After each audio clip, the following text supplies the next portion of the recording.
Chapter 1. Paris to Croydon. The September sun beat down hotly on Le Bourget Aerodrome as the passengers crossed the ground and climbed into the airliner Prometheus, due to depart for Croydon in a few minutes' time. Jane Grey was among the last to enter and take her seat. No, 16.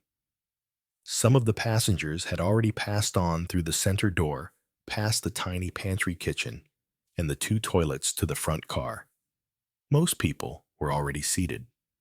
On the opposite side of the gangway, there was a good deal of chatter, a rather shrill, high-pitched woman's voice dominating it. Jane's lips twisted slightly. She knew that particular type of voice so well. My dear, it's extraordinary, no idea where. Do you say Juan Lespine?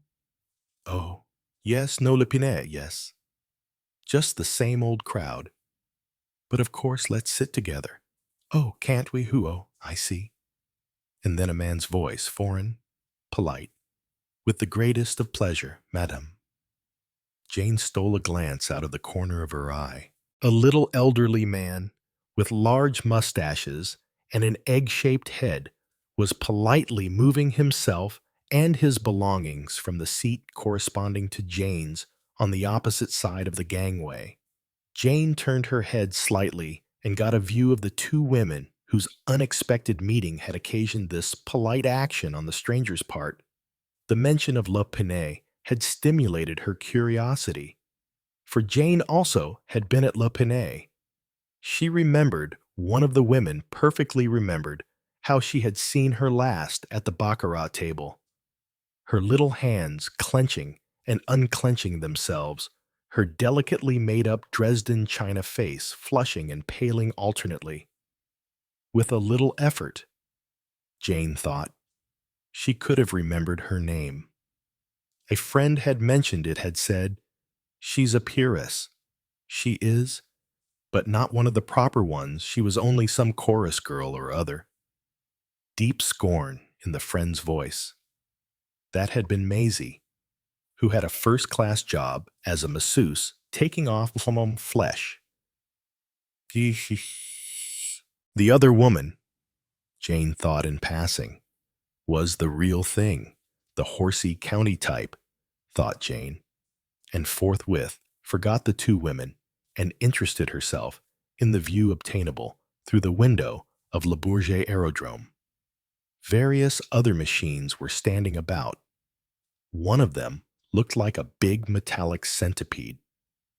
The one place she was obstinately determined not to look was straight in front of her, where, on the seat opposite, sat a young man. He was wearing a rather bright periwinkle blue pullover.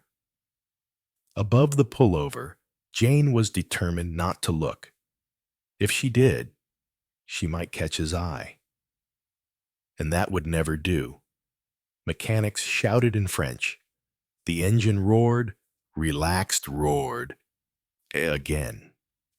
Obstructions were pulled away. The plane started. Jane caught her breath. It was only her second flight.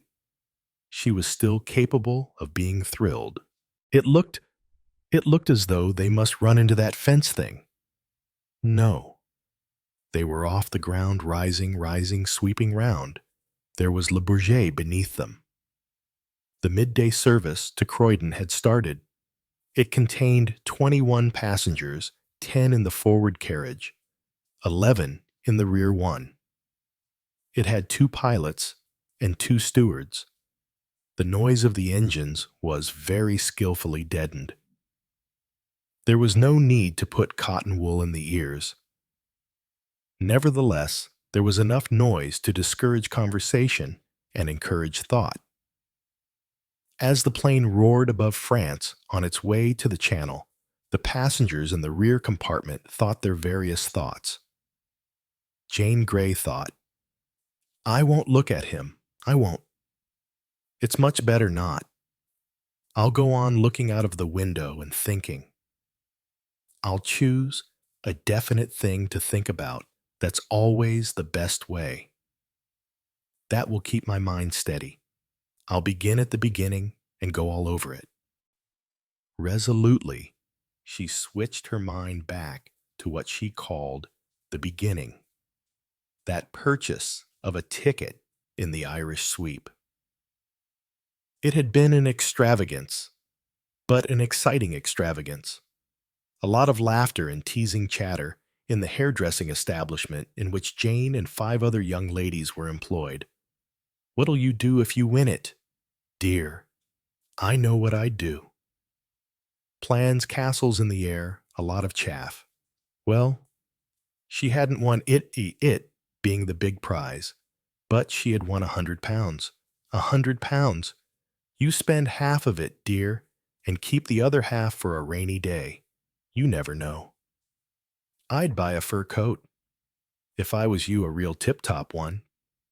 What about a cruise?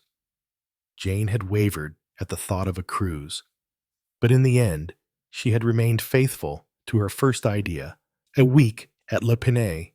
So many of her ladies had been going to Le Pinay, or just come back from Le Pinay. Jane, her clever fingers patting and manipulating the waves, her tongue uttering mechanically the usual cliches. "Let me see. How long is it since you had your perm?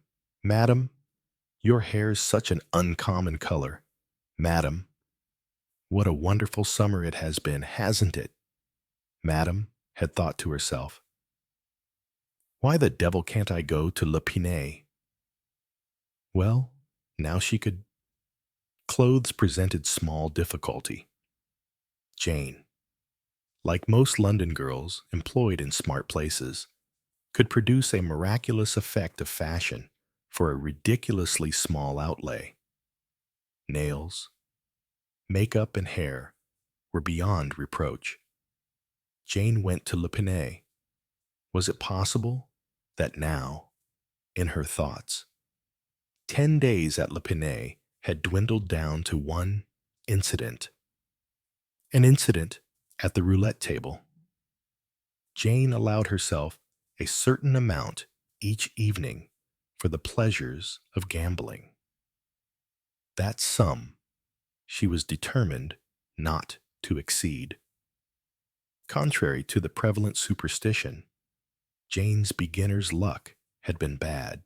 This was her 4th evening in the last stake of that evening. So far, she had staked prudently on color or on one of the dozens. She had won a little, but lost more. Now she waited, her stake in her hand. There were 2 numbers on which nobody had staked, 5 and 6. Should she put this, her last stake, on one of those numbers?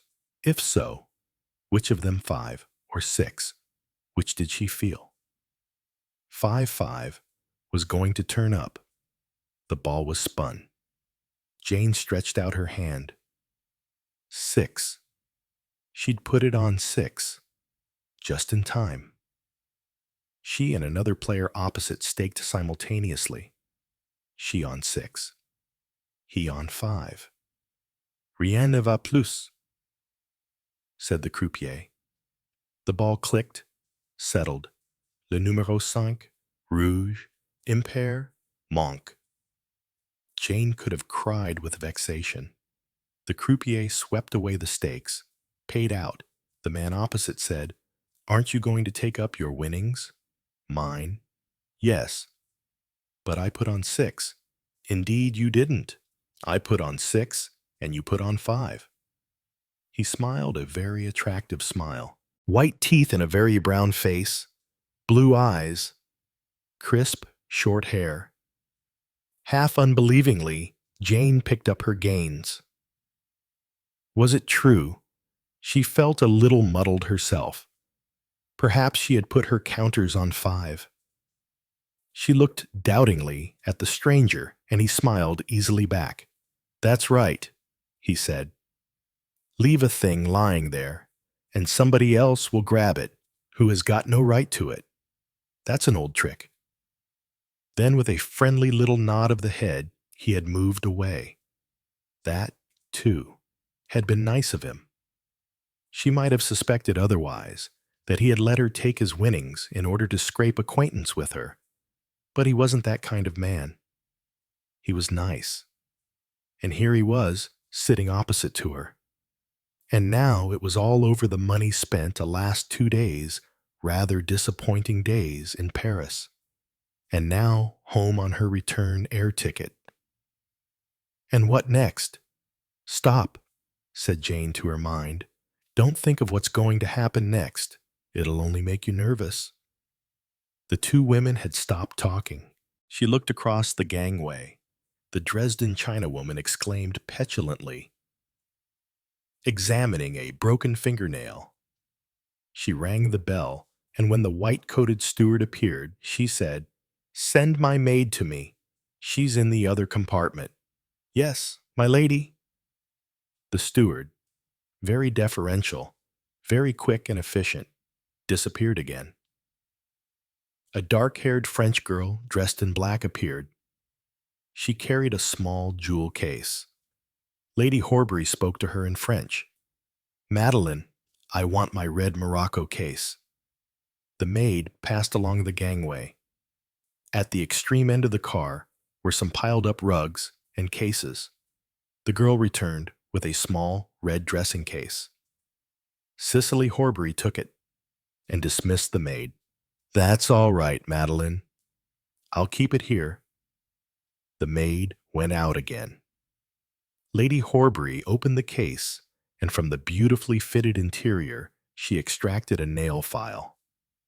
Then she looked long and earnestly at her face in a small mirror and touched it up here and there a little powder, more lip salve. Jane's lips curled scornfully. Her glance traveled farther down the car. Behind the two women was the little foreigner who had yielded his seat to the county woman. Heavily muffled up in unnecessary mufflers, he appeared to be fast asleep, perhaps made uneasy by Jane's scrutiny. His eyes opened, looked at her for a moment, then closed again. Beside him sat a tall, gray-haired man with an authoritative face. He had a flute case open in front of him and was polishing the flute with loving care. Funny, Jane thought. He didn't look like a musician, more like a lawyer or a doctor.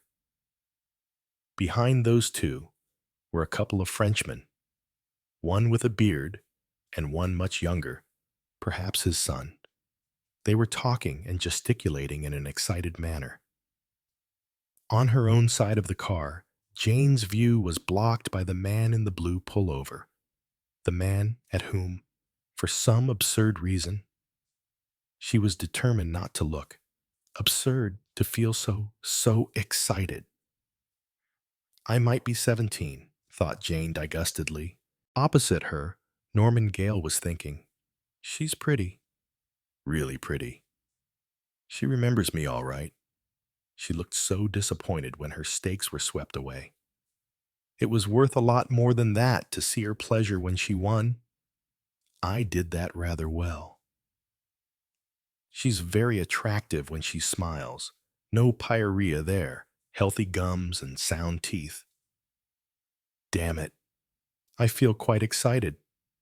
Steady, my boy, he said to the steward who hovered at his side with the menu.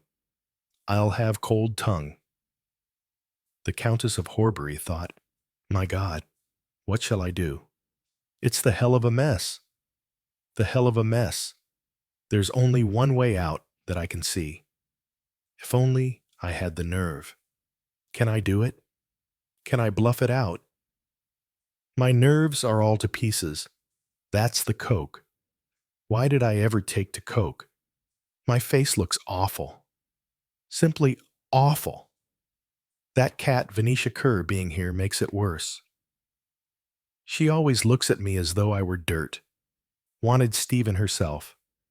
Well, she didn't get him. That long face of hers gets on my nerves. It's exactly like a horse. I hate these county women.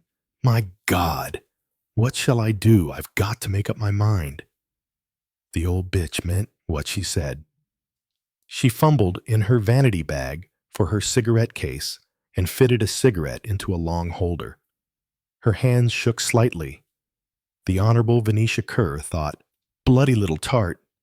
That's what she is. She may be technically virtuous, but she's a tart through and through. Poor old Stephen. If he could only get rid of her. She in turn felt for her cigarette case. She accepted Cicely Horbury's match.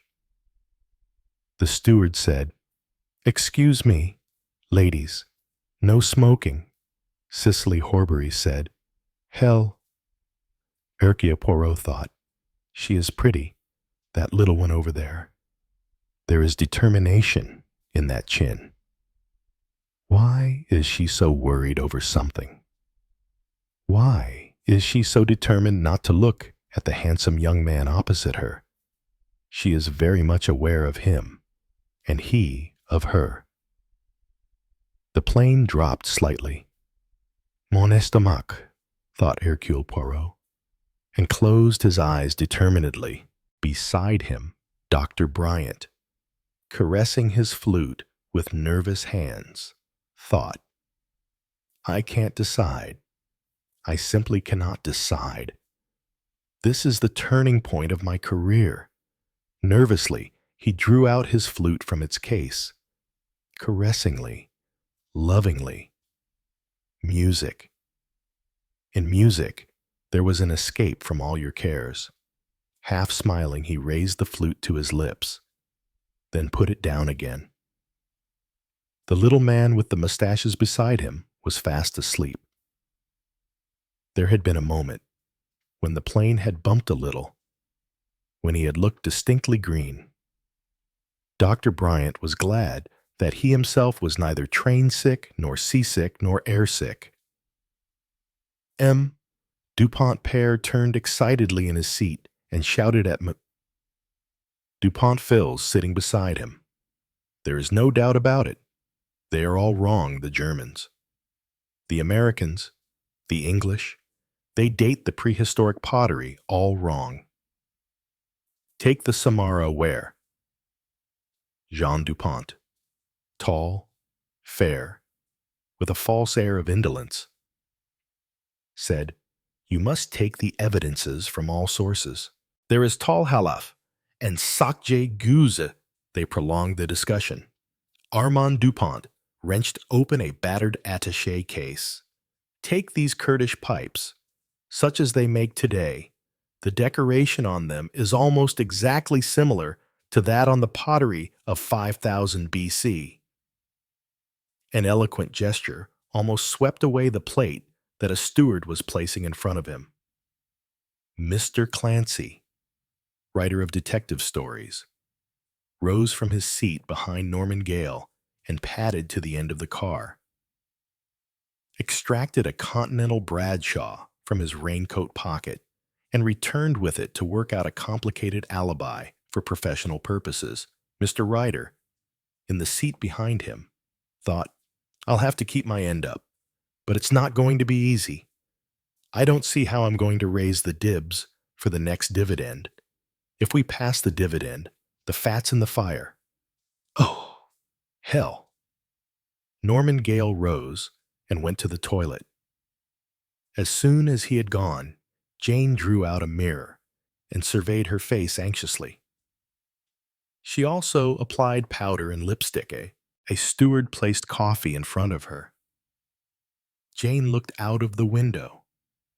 The channel showed blue and shining below. A wasp buzzed round Mr. Clancy's head just as he was dealing with 1955 at Zarabrod, and he struck at it absently. The wasp flew off to investigate the Dupont's coffee cups. Jean Dupont slew it neatly. Peace settled down on the car. Conversation ceased, but thoughts pursued their way. Right at the end of the car, in seat number 2, Madame Giselle's head lolled forward a little. One might have taken her to be asleep, but she was not asleep. She neither spoke nor thought. Madame Giselle was dead. Chapter 2. Discovery. Henry Mitchell, the senior of the two stewards, passed swiftly from table to table, depositing bills. In half an hour's time, they would be at Croydon. He gathered up notes and silver, bowed, said, "Thank you, sir. Thank you, madam." At the table, where the two Frenchmen sat, he had to wait a minute or two. They were so busy discussing and gesticulating, and there wouldn't be much of a tip anyway from them. He thought gloomily.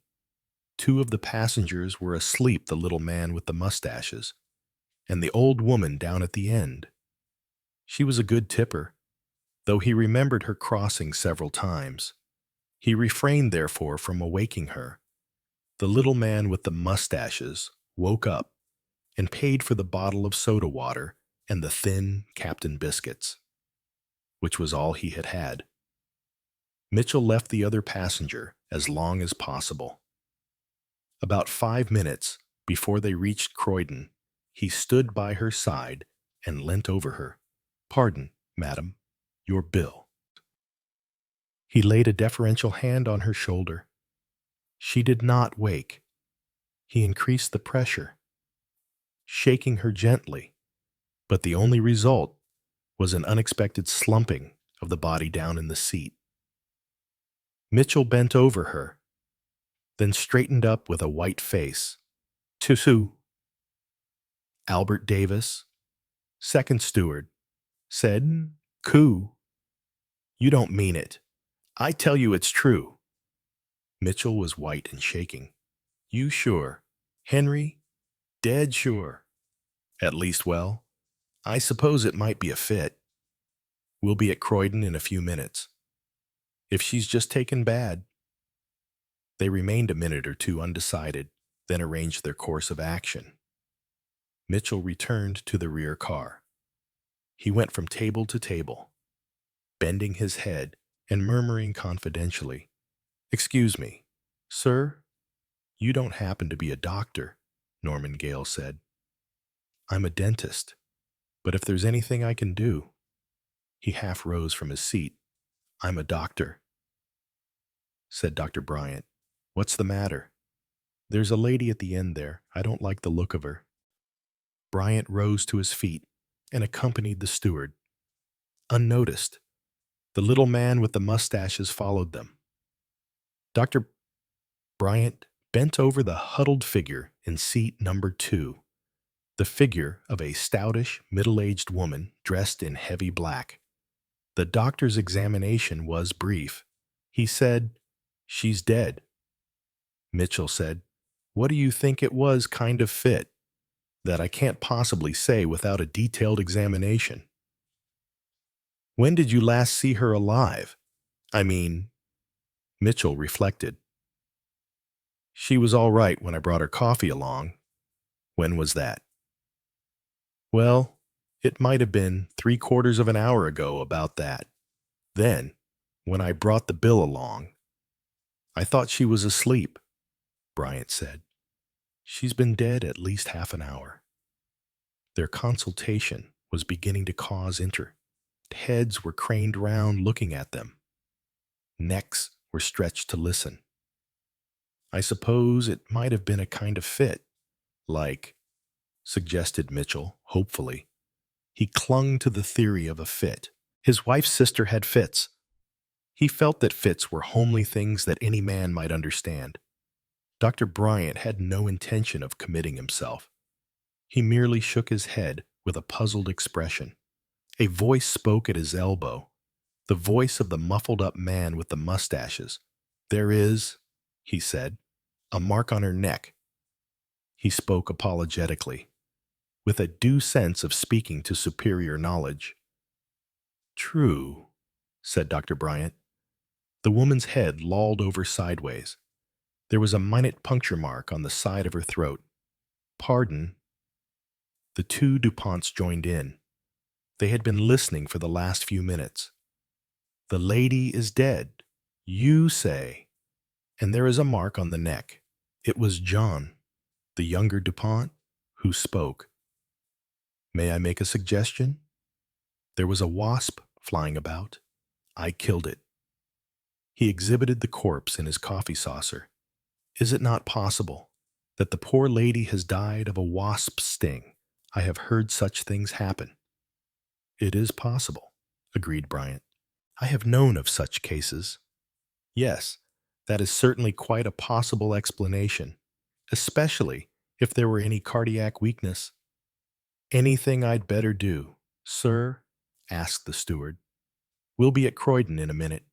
Quite, said Dr. Bryant as he moved away a little. There's nothing to be done.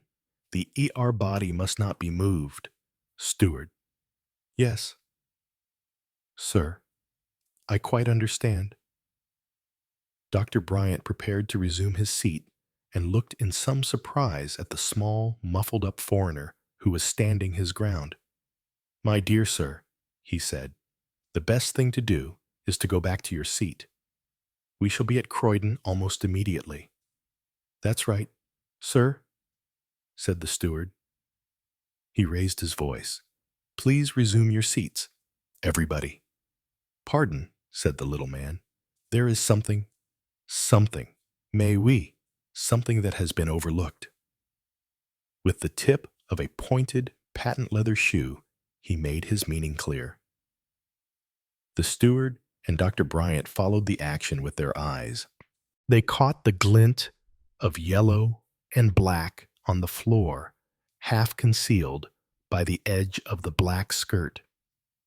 Another wasp, said the doctor, surprised. Hercule Poirot went down on his knees. He took a small pair of tweezers from his pocket and used them delicately.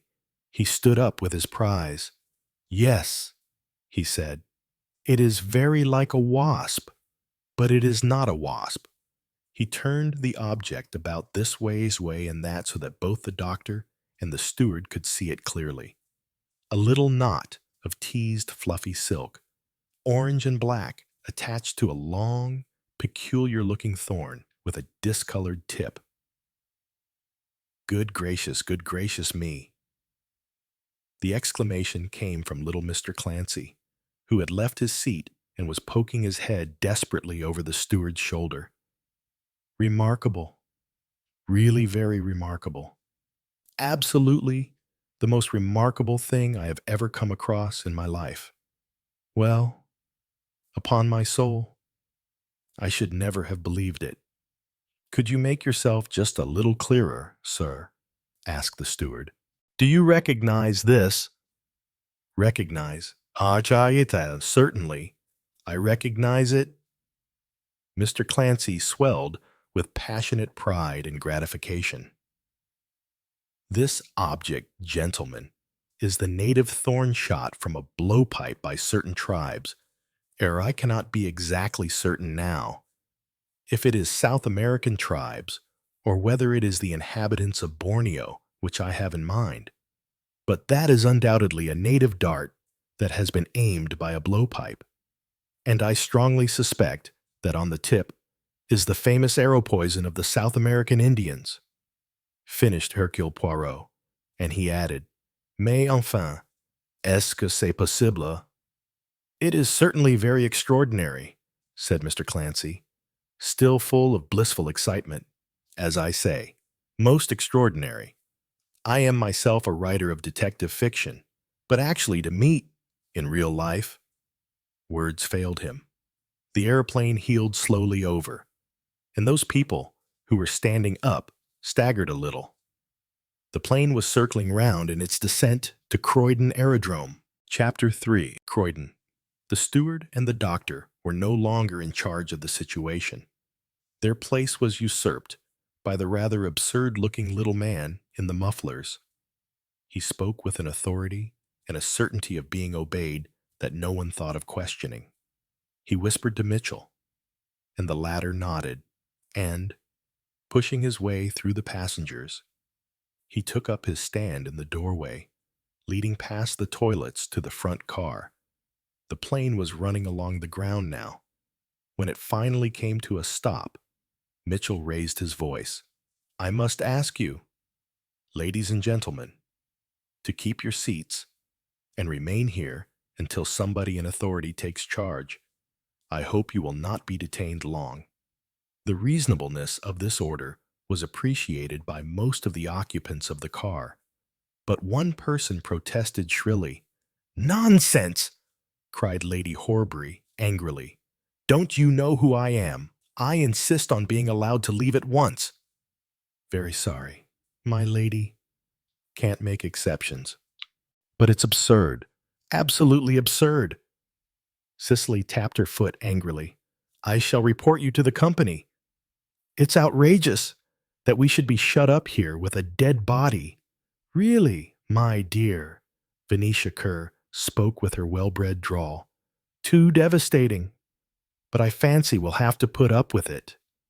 She herself sat down and drew out a cigarette case. "Can I smoke now, steward?" the harassed Mitchell said. "I don't suppose it matters now, miss." He glanced over his shoulder. Davis had disembarked the passengers from the front car by the emergency door and had now gone in search of orders. The wait was not a long one, but it seemed to the passengers as though half an hour at least had passed before an erect, soldierly figure in plain clothes, accompanied by a uniformed policeman, came hurriedly across the aerodrome and climbed into the plane by the door that Mitchell held open. "Now, then, what's all this?" demanded the newcomer in brisk official tones. He listened to Mitchell and then to Dr. Bryant, and he flung a quick glance over the crumpled figure of the dead woman. He gave an order to the constable and then addressed the passengers. "Will you please follow me, ladies and gentlemen?" He escorted them out of the plane and across the aerodrome, but he did not enter the usual customs department. Instead, he brought them to a small private room. "I hope not to keep you waiting any longer than is unavoidable. Ladies and gentlemen, look here, Inspector," said Mr. James Ryder. "I have an important business engagement in London." "Sorry, sir. I am Lady Horbury. I consider it absolutely outrageous that I should be detained in this matter." "I'm sincerely sorry, Lady Horbury. But, you see, this is a very serious matter. It looks like a case of murder." "The arrow poison of the South American Indians," murmured Mr. Clancy deliriously, a happy smile on his face. The inspector looked at him suspiciously.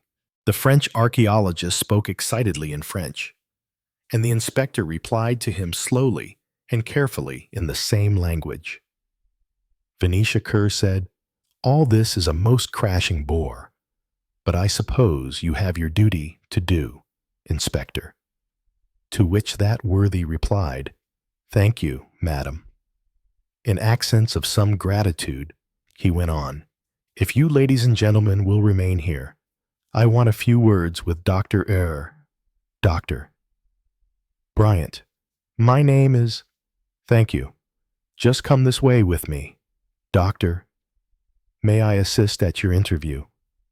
It was the little man with the mustaches who spoke. The inspector turned on him, a sharp retort on his lips. Then his face changed suddenly. "Sorry, Poirot," he said. "You're so muffled up. I didn't recognize you. Come along, by all means."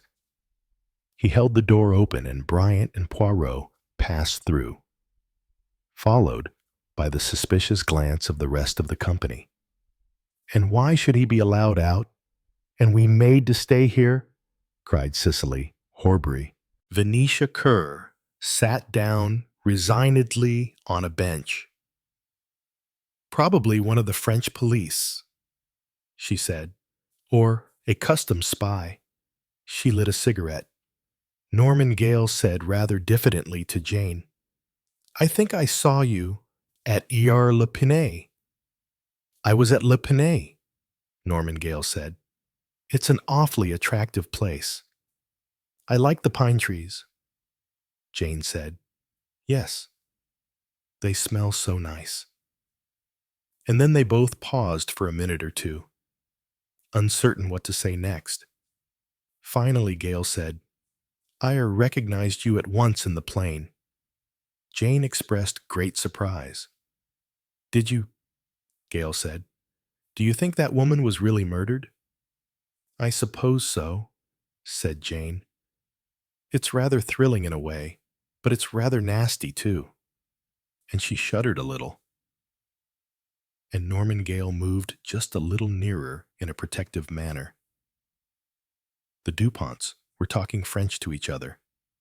Mr. Ryder was making calculations in a little notebook and looking at his watch from time to time. Cicely Horbury sat with her foot, tapping impatiently on the floor. She lit a cigarette with a shaking hand. Against the door on the inside leaned a very large, blue-clad, impassive-looking policeman.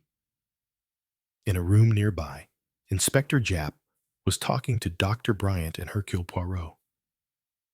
You've got a knack of turning up in the most unexpected places. Poirot. Isn't Croydon Aerodrome a little out of your beat? My friend, asked Poirot. Ah, I'm after rather a big bug in the smuggling line. A bit of luck my being on the spot. This is the most amazing business I've come across for years. Now, then, let's get down to it. First of all, Doctor, perhaps you'll give me your full name and address. Roger James Bryant. I am a specialist on diseases of the ear and throat. My address is 329 Harley Street. A stolid constable sitting at a table took down these particulars. Our own surgeon will, of course, examine the body, said Japp, but we shall want you at the inquest. Doctor. Quite so, quite so. Can you give us any idea of the time of death? The woman must have been dead at least half an hour when I examined her. That was a few minutes before we arrived at Croydon. I can't go nearer than that, but I understand from the steward that he had spoken to her about an hour before. Well, that narrows it down for all practical purposes. I suppose it's no good asking you if you observed anything of a suspicious nature. The doctor shook his head. And me? I was asleep, said Poirot with deep chagrin.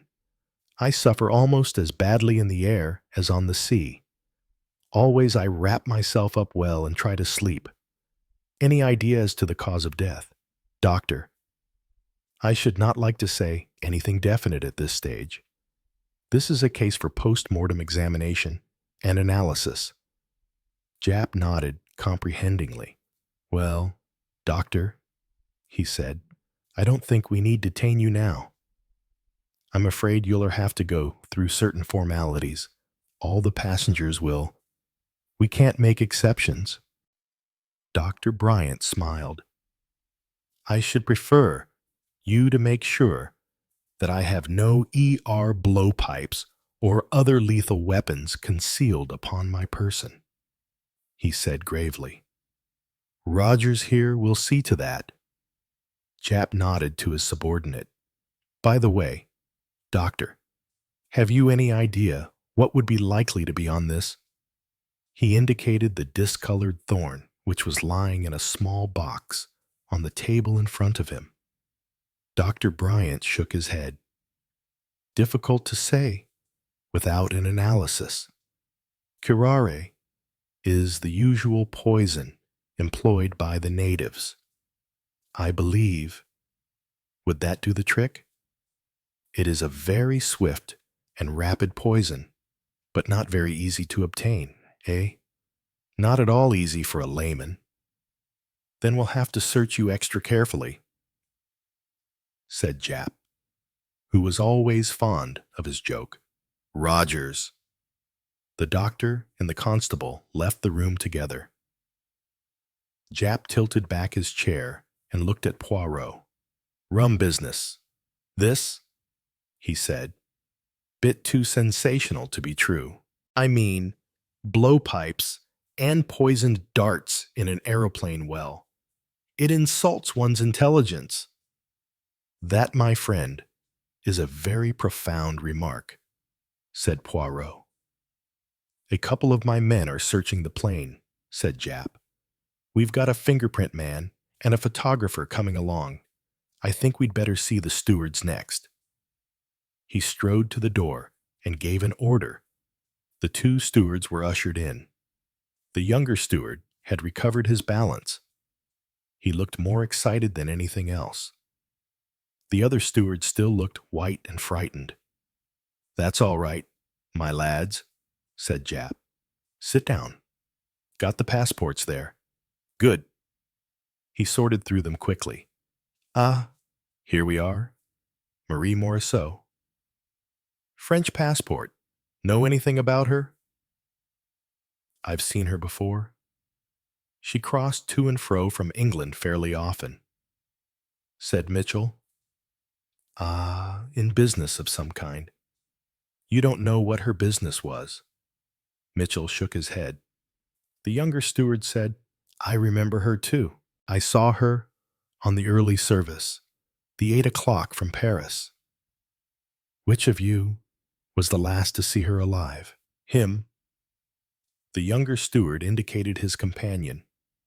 That's right, said Mitchell. That's when I took her coffee. How was she looking then? Can't say I noticed. I just handed her the sugar and offered her milk, which she refused.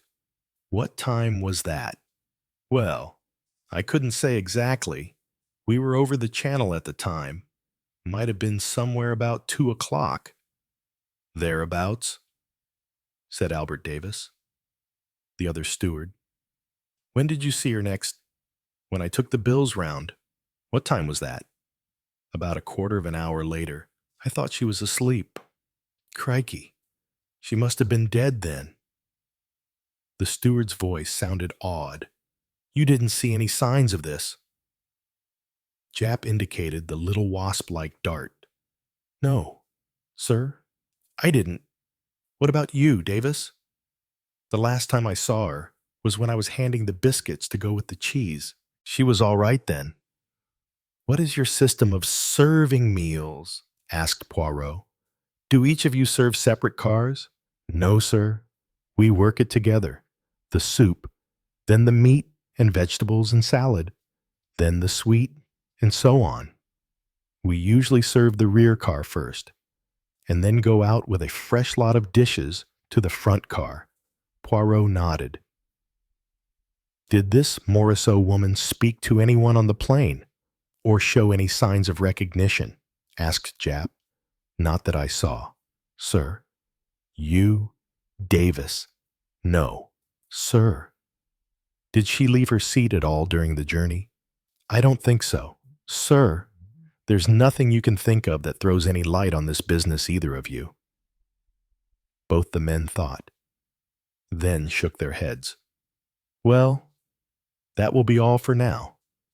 Then, I'll see you again later. Henry Mitchell said soberly, It's a nasty thing to happen. Sir, I don't like it. Me having been in charge, so to speak. Well, I can't see that you're to blame in any way, said Jap. Still, I agree. It's a nasty thing to happen. He made a gesture of dismissal. Poirot leaned forward. Permit me one little question. Go ahead, M. Poirot. Did either of you two notice a wasp flying about the plane? Both men shook their heads. There was no wasp that I know of. Said Mitchell. There was a wasp? Said Poirot. We have its dead body. On the plate of one of the passengers. Well, I didn't see it, sir, said Mitchell. No more did I, said Davis. No matter. The two stewards left the room. Jap was running his eye rapidly over the passports. Got a countess on board, he said. She's the one who's throwing her weight about.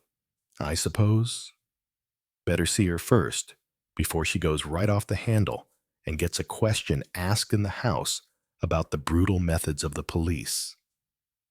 You will, I suppose. Search very carefully all the baggage, the hand baggage of the passengers in the rear car of the plane. Jap winked cheerfully. Why? What do you think? Poirot. We've got to find that blowpipe, if there is a blowpipe, and we're not all dreaming. Seems like a kind of nightmare to me. I suppose that little writer chap hasn't gone off his onion and decided to do one of his crimes in the flesh instead of on paper. This poison dart business sounds like him. Poirot shook his head doubtfully. Yes, continued Jap. Everybody's got to be searched, whether they kick up rough or not, and every bit of truck they had with them has got to be searched too, and that's flat. A very exact list might be made. Perhaps, suggested Poirot. A list of everything in these people's possession. Jap looked at him curiously. That can be done if you say so. Poirot, I don't quite see what you're driving at. Though, we know what we're looking for. You may, perhaps, mon ami, but I am not so sure. I look for something, but I know not what it is. At it again. Poirot, you do like making things difficult, don't you? Now for her ladyship, before she's quite ready to scratch my eyes out. Lady Horbury, however, was noticeably calmer in her manner. She accepted a chair and answered Jap's questions without the least hesitation. She described herself as the wife of the Earl of Horbury, gave her address as Horbury Chase, Sussex, and 315 Grosvenor Square, London. She was returning to London from Le Pinay in Paris. The deceased woman was quite unknown to her. She had noticed nothing suspicious during the flight over. In any case, she was facing the other way towards the front of the plane, so it had no opportunity of seeing anything that was going on behind her. She had not left her seat during the journey. As far as she remembered, no one had entered the rear car from the front one, with the exception of the stewards. She could not remember exactly, but she thought that two of the men passengers had left the rear car to go to the toilets. But she was not sure of this. She had not observed anyone handling anything that could be likened to a blowpipe. No, in answer to Poirot, she had not noticed a wasp in the car. Lady Horbury was dismissed. She was succeeded by the Honorable Venetia Kerr. Miss Kerr's evidence was much the same as that of her friend. She gave her name as Venetia Ann Kerr and her address as Little Paddocks, Horbury, Sussex. She herself was returning from the south of France. As far as she was aware, she had never seen the deceased before. She had noticed nothing suspicious during the journey. Yes, she had seen some of the passengers farther down the car striking at a wasp.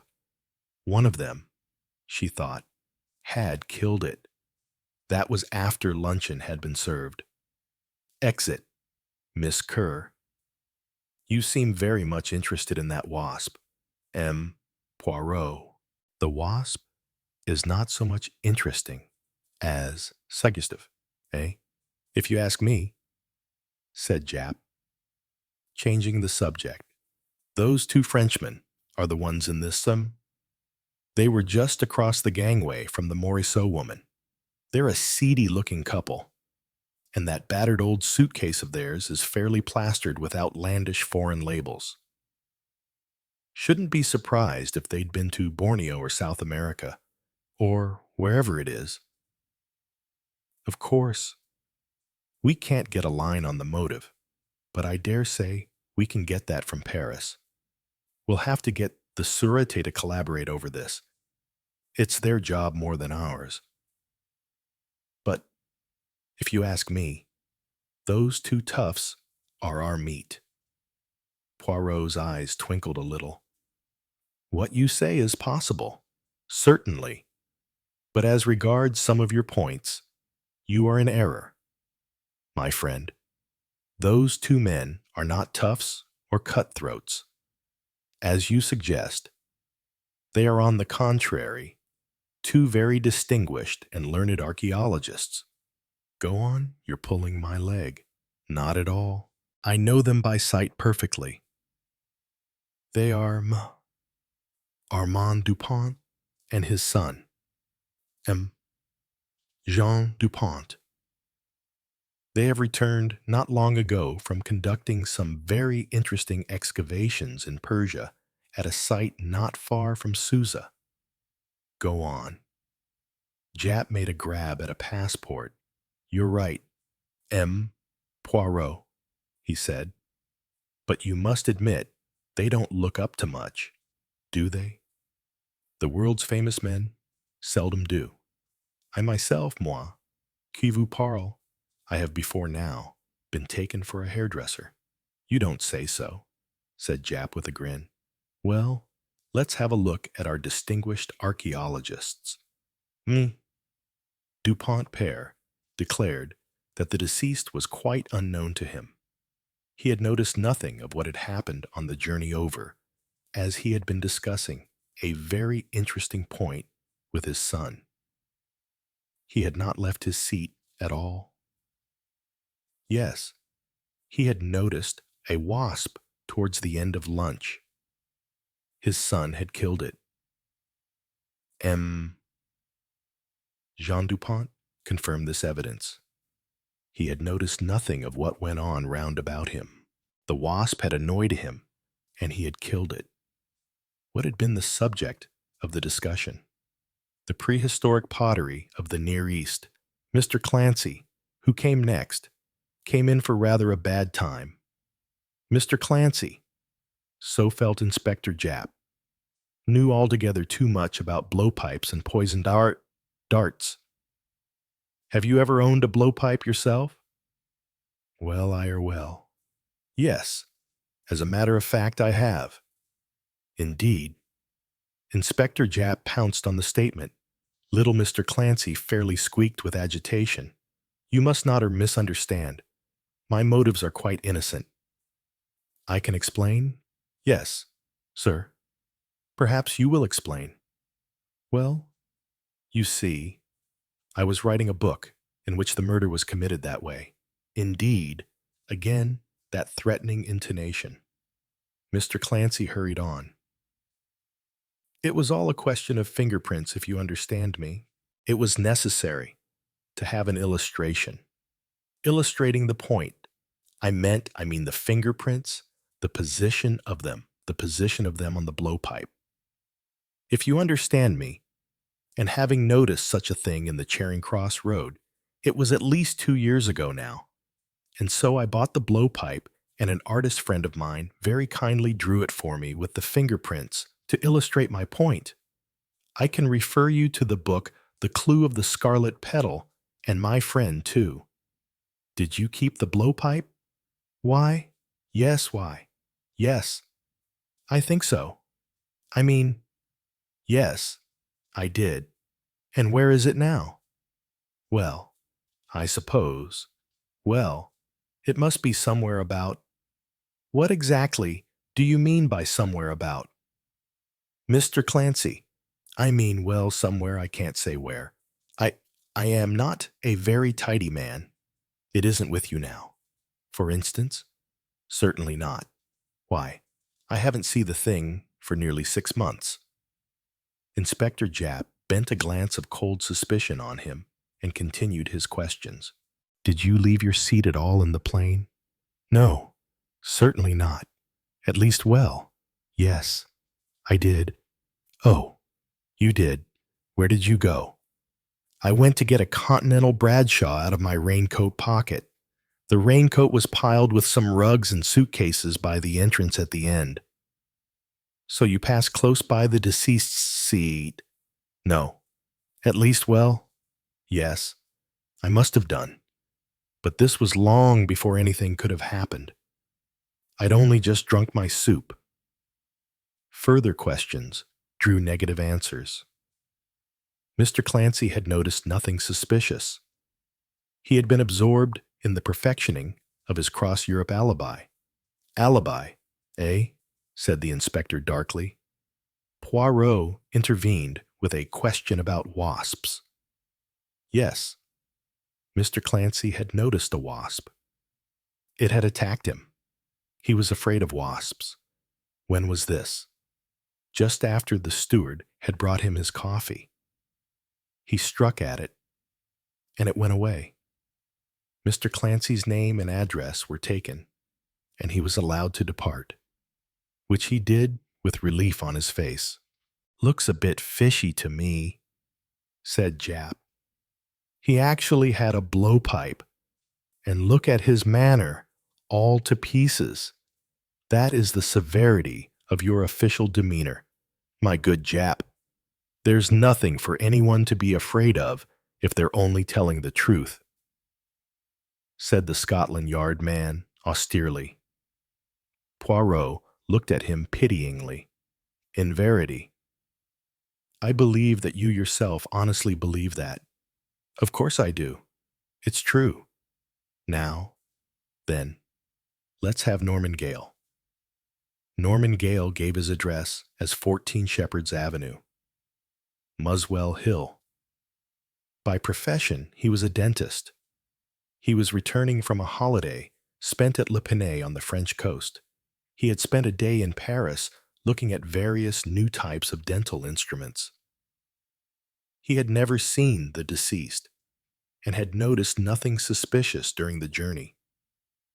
In any case, he had been facing the other way towards the front car.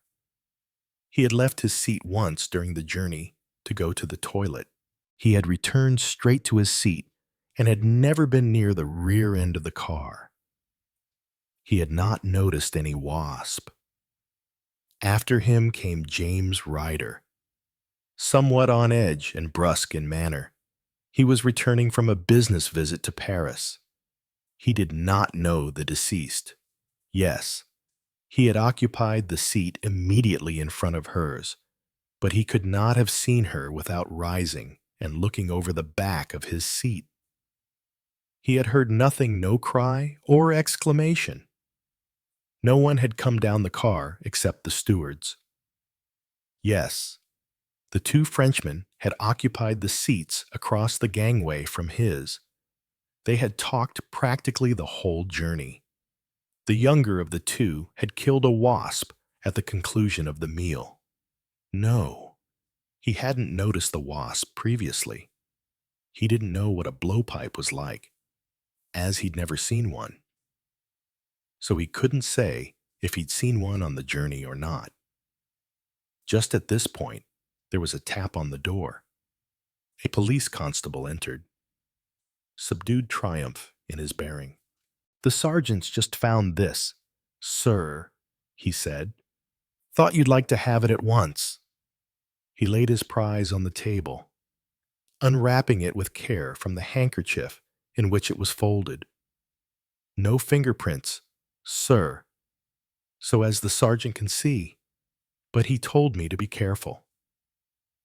The object thus displayed was an undoubted blowpipe of native manufacture. Jap drew his breath in sharply. Good Lord. Then it is true upon my soul. I didn't believe it. Mr. Ryder leant forward interestedly. So that's what the South Americans use. Is it read about such things, but never seen one? Well, I can answer your question now. I didn't see anyone handling anything of this type. Where was it found? Asked Jap sharply. Pushed down, out of sight behind one of the seats. Sir? Which seat? No, 9. Very entertaining, said Poirot. Jap turned to him. What's entertaining about it? Only that... No, 9 was my seat. Well, that looks a bit odd for you, I must say, said Mr. Ryder. Jap frowned. Thank you. Mr. Ryder, that will do. When Ryder had gone, he turned to Poirot with a grin. "This your work, old bird." "Mon ami," said Poirot with dignity. "When I commit a murder, it will not be with the arrow poison of the South American Indians." "It is a bit low," agreed Jap, "but it seems to have worked." That is what gives one so furiously to think. Whoever it was must have taken the most stupendous chances. Yes. By Jove, they must. Lord, the fellow must have been an absolute lunatic. Who have we got left? Only one girl. Let's have her in and get it over. Jane Grey sounds like a history book. "She is a pretty girl," said Poirot. "Is she, you old dog? So you weren't asleep all the time, eh?"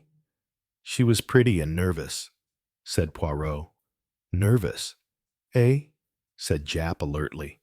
"Oh, my dear friend, when a girl is nervous, it usually means a young man, not crime." "Oh, well, I suppose you're right. Here she is."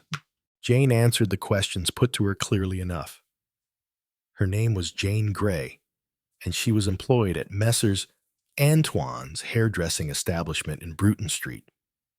Her home address was 10 Harrogate Street, NW5. She was returning to England from Le Pinay. Le Pinay, Further questions drew the story of the sweep ticket. "Ought to be made illegal. Those Irish sweeps," growled Jap. "I think they're marvelous," said Jane. "Haven't you ever put half a crown on a horse?" Jap blushed and looked confused. The questions were resumed. Shown the blowpipe. Jane denied having seen it at any time. She did not know the deceased, but had noticed her at Le Bourget. "What made you notice her particularly?" "Because she was so frightfully ugly," said Jane truthfully. Nothing else of any value was elicited from her, and she was allowed to go. Jap fell back into contemplation of the blowpipe. "It beats me," he said. "The crudest detective story dodge coming out trumps. What have we got to look for now? A man who's traveled in the part of the world this thing comes from. And where exactly does it come from? Have to get an expert on to that. It may be Malayan or South American or African. Originally, yes," said Poirot. "But if you observe closely, my friend, you will notice a microscopic piece of paper adhering to the pipe. It looks to me very much like the remains of a torn-off price ticket. I fancy that this particular specimen has journeyed from the wilds via some curio dealer's shop. That will possibly make our search more easy. Just one little question. Ask away. You will still have that list made, the list of the passenger's belongings." "Well, it isn't quite so vital now, but it might as well be done. You're very set on that. Mais oui, I am puzzled, very puzzled. If I could find something to help me." Jap was not listening. He was examining the torn price ticket. "Clancy let out that he bought a blowpipe. These detective story writers, always making the police out to be fools and getting their procedure all wrong. Why? If I were to say the things to my super that their inspectors say to superintendents, I should be thrown out of the force tomorrow on my ear. Set of ignorant scribblers. This is just the sort of damn fool murder that a scribbler of rubbish would think he could get away with." Chapter 4. The Inquest. The inquest on Marie Morisseau was held 4 days later. The sensational manner of her death had aroused great public interest, and the coroner's court was crowded.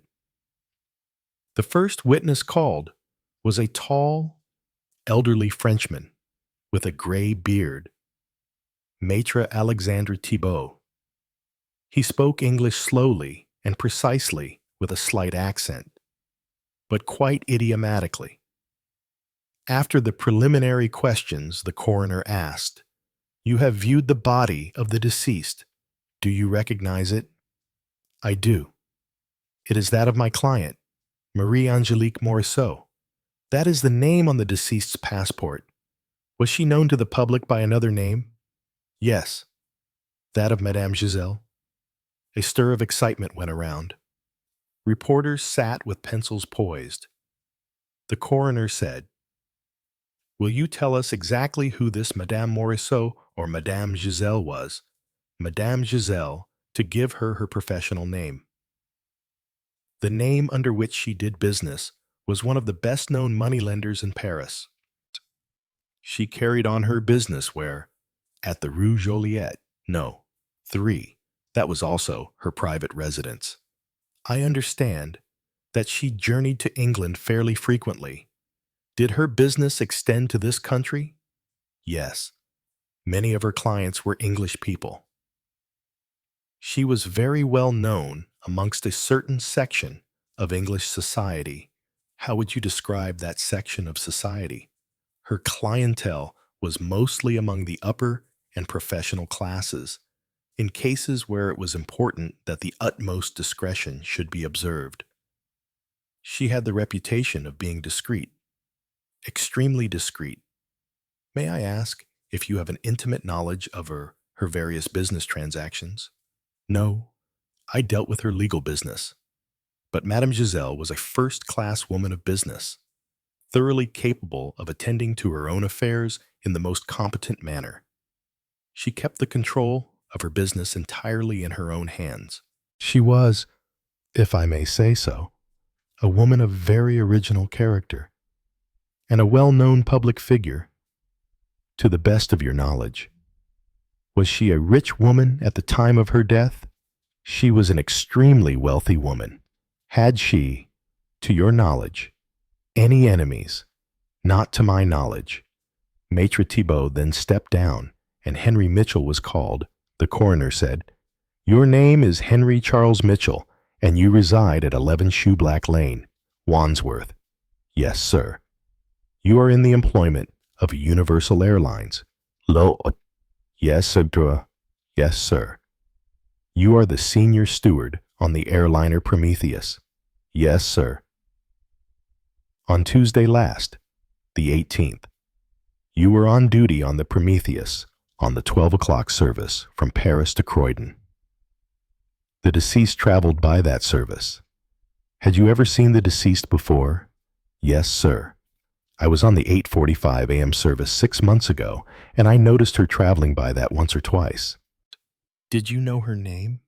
"Well, it must have been on my list, sir, but I didn't notice it special, so to speak." "Have you ever heard the name of Madame Giselle?" "No, sir." "Please describe the occurrences of Tuesday last in your own way." "I'd served the luncheons, sir, and was coming round with the bills. The deceased was, as I thought, asleep. I decided not to wake her until about 5 minutes before we got in. When I tried to do so, I discovered that she was dead or seriously ill. I discovered that there was a doctor on board. He said, 'We shall have Dr. Bryant's evidence presently. Will you take a look at this?' The blowpipe was handed to Mitchell, who took it gingerly. Have you ever seen that before? No, sir. You are certain that you did not see it in the hands of any of the passengers? Yes, sir. Albert Davis. The younger steward took the stand. You are Albert Davis of 23 Barcombe Street, Croydon. You are employed by Universal Airlines, Ltd. Yes, sir. You were on duty on the Prometheus as second steward on Tuesday last. Yes, sir. What was the first that you knew of the tragedy? Mr. Mitchell, sir, told me that he was afraid something had happened to one of the passengers. Have you ever seen this before? The blowpipe was handed to Davis. No, sir. You did not observe it in the hands of any of the passengers? No, sir. Did anything at all happen on the journey that you think might throw light on this affair? No, sir. Very good. You may stand down. Dr. Roger Bryant.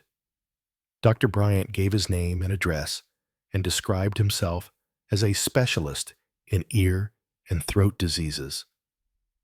Will you tell us in your own words, Dr. Bryant, exactly what happened on Tuesday last, the 18th?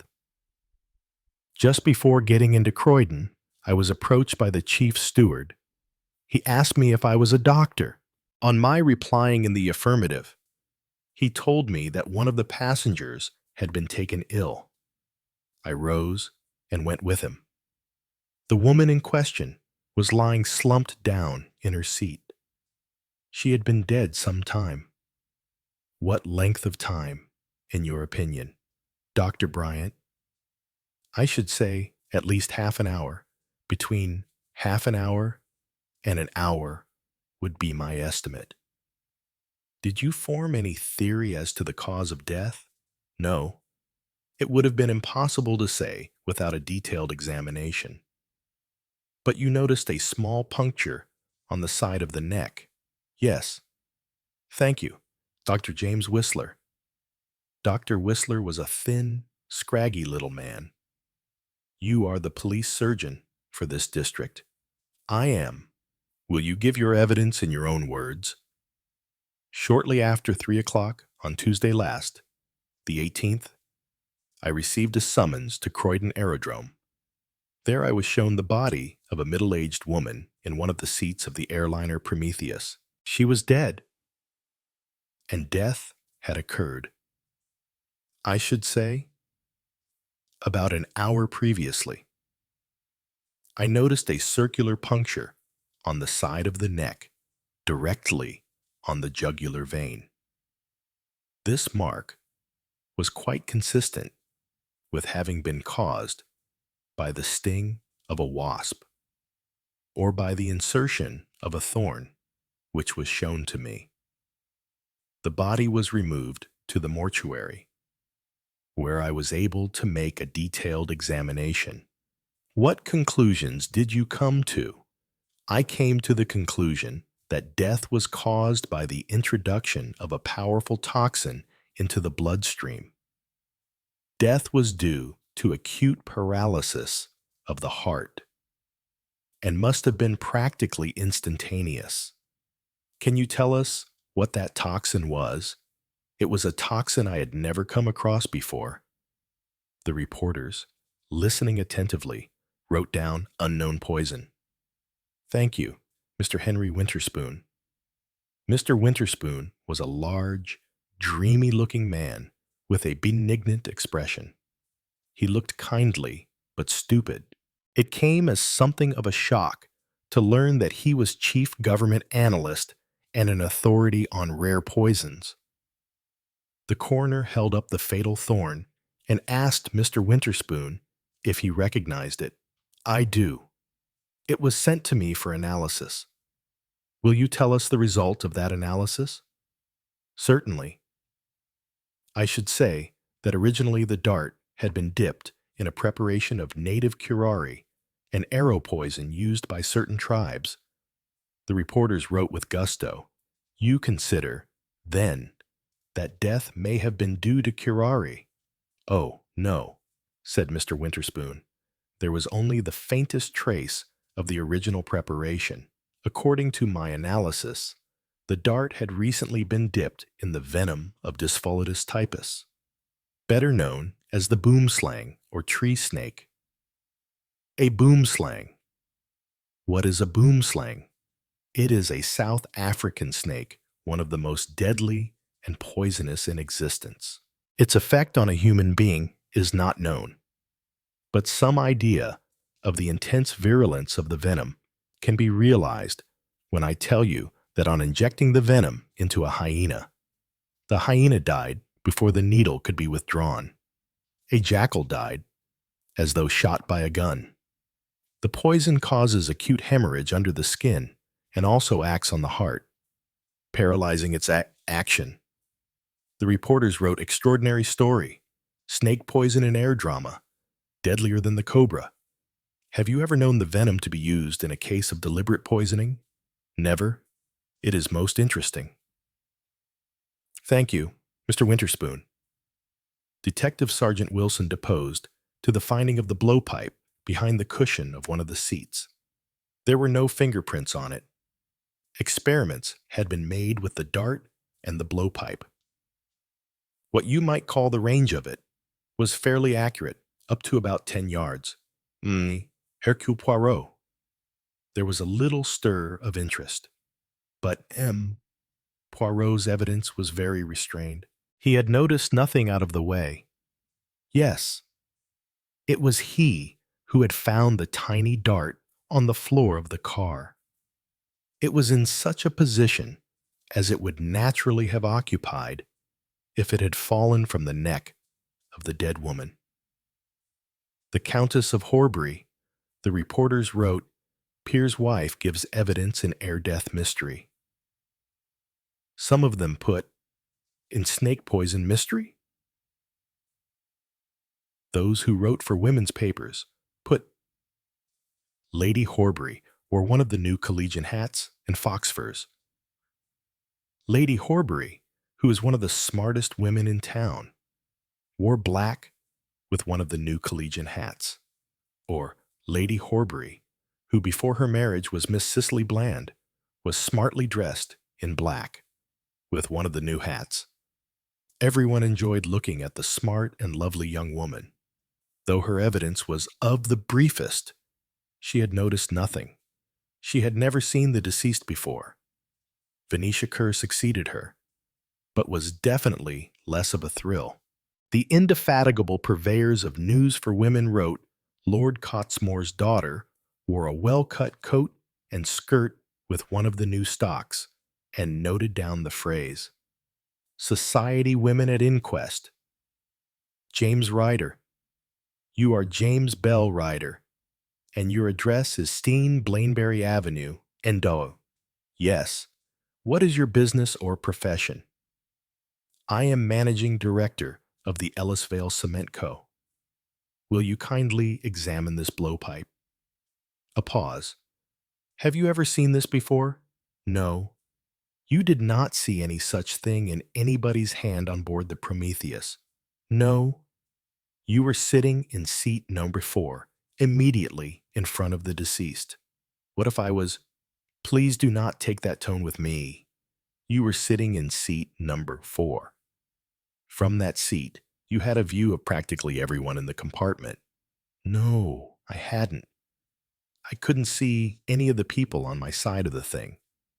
The seats have got high backs, but if one of those people had stepped out into the gangway into such a position as to be able to aim the blowpipe at the deceased, you would have seen them then. Certainly. And you saw no such thing. No? Did any of the people in front of you move from their seats? Well, the man 2 seats ahead of me got up and went to the toilet compartment. That was in a direction away from you. And from the deceased. Yes. Did he come down the car towards you at all? No. He went straight back to his seat. Was he carrying anything in his hand? Nothing at all. You're sure of that? Quite. Did anyone else move from his seat? The chap in front of me. He came the other way. Passed me to the back of the car. I protest, squeaked Mr. Clancy, springing up from his seat in court. That was earlier, much earlier, about 1 o'clock. Kindly sit down, said the coroner. You will be heard presently. Proceed. Mr. Ryder, did you notice if this gentleman had anything in his hands? I think he had a fountain pen. When he came back, he had an orange book in his hand. Is he the only person who came down the car in your direction? Did you yourself leave your seat? Yes. I went to the toilet compartment, and I didn't have any blowpipe in my hand either. You are adopting a highly improper tone. Stand down. Mr. Norman Gale, dentist, gave evidence of a negative character. Then the indignant Mr. Clancy took the stand. Mr. Clancy was news of a minor kind, several degrees inferior to a peeress. Mystery story. Writer gives evidence. Well-known author admits purchase of deadly weapon. Sensation in court. But the sensation was perhaps a little premature. "Yes, sir," said Mr. Clancy shrilly. "I did purchase a blowpipe, and what is more, I have brought it with me today. I protest strongly against the inference that the blowpipe with which the crime was committed was my blowpipe. Here is my blowpipe." And he produced the blowpipe with a triumphant flourish. The reporters wrote, "Second blowpipe in court. The coroner dealt severely with Mr. Clancy. He was told that he was here to assist justice, not to rebut totally imaginary charges against himself." Then he was questioned about the occurrences on the Prometheus, but with very little result.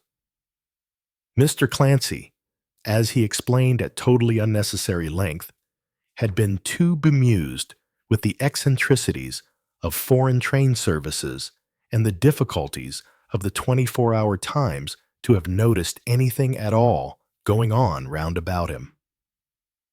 The whole car might have been shooting snake venom darts out of blowpipes for all Mr. Clancy would have noticed of the matter.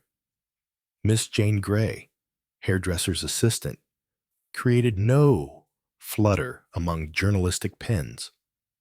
The two Frenchmen followed.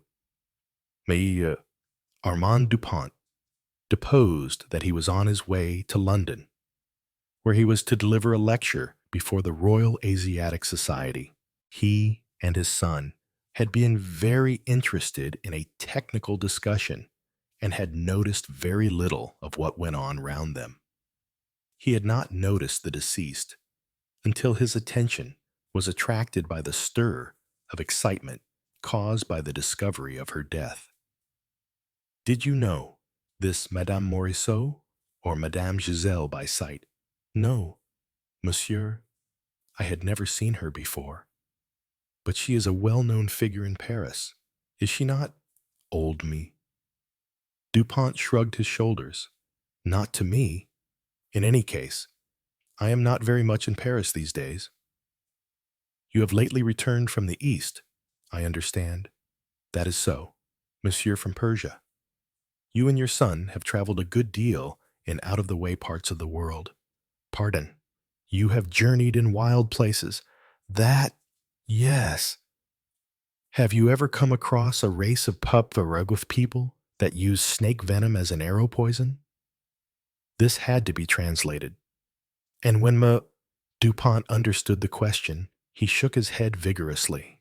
"Never, never have I come across anything like that." His son followed him.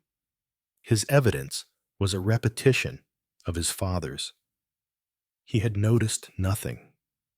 He had thought it possible that the deceased had been stung by a wasp, because he had himself been annoyed by one and had finally killed it. The Duponts were the last witnesses. The coroner cleared his throat and addressed the jury. "This," he said, "was without doubt the most astonishing and incredible case with which he had ever dealt in this court. A woman had been murdered.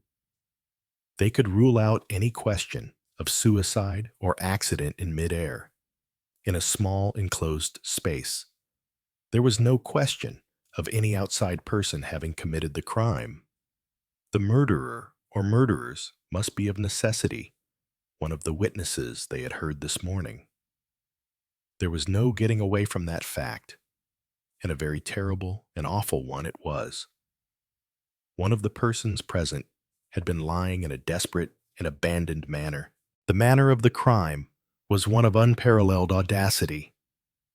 In the full view of 10 or 12, counting the steward's witnesses, the murderer had placed a blowpipe to his lips and sent the fatal dart on its murderous course through the air, and no one had observed the act. It seemed frankly incredible, but there was the evidence of the blowpipe, of the dart found on the floor, of the mark on the deceased's neck, and of the medical evidence to show that, incredible or not, it had happened. In the absence of further evidence incriminating some particular person, he could only direct the jury to return a verdict of murder against a person or persons unknown. Everyone present had denied any knowledge of the deceased woman. It would be the work of the police to find out how and where a connection lay. In the absence of any motive for the crime, he could only advise the verdict he had just mentioned. The jury would now consider the verdict. A square-faced member of the jury, with suspicious eyes, leaned forward, breathing heavily. "Can I ask a question, sir?" "Certainly. You say as how the blowpipe was found down a seat. Whose seat was it?" The coroner consulted his notes. Sergeant Wilson stepped to his side and murmured, "Ah, yes." The seat in question was No. 9. A seat occupied by Hercule Poirot? Poirot, I may say, is a very well-known and respected private detective who has collaborated several times with Scotland Yard. The square-faced man transferred his gaze to the face of Miss Hercule Poirot. It rested with a far from satisfied expression on the little Belgian's long mustaches. "Foreigners," said the eyes of the square-faced man. "You can't trust foreigners, not even if they are hand and glove with the police." Out loud, he said, "It was this Mr. Poirot who picked up the dart, wasn't it?" "Yes." The jury retired. They returned after 5 minutes, and the foreman handed a piece of paper to the coroner. "What's all this?" The coroner frowned. "Nonsense. I can't accept this verdict." A few minutes later, the amended verdict was returned. "We find that the deceased came to her death by poison, there being insufficient evidence to show by whom the poison was administered." Chapter 5. After the inquest. As Jane left the court after the verdict, she found Norman Gale beside her. He said, "I wonder what was on that paper that the coroner wouldn't have at any price." "I can tell you, I think," said a voice behind him. The couple turned to look into the twinkling eyes of Hercule Poirot.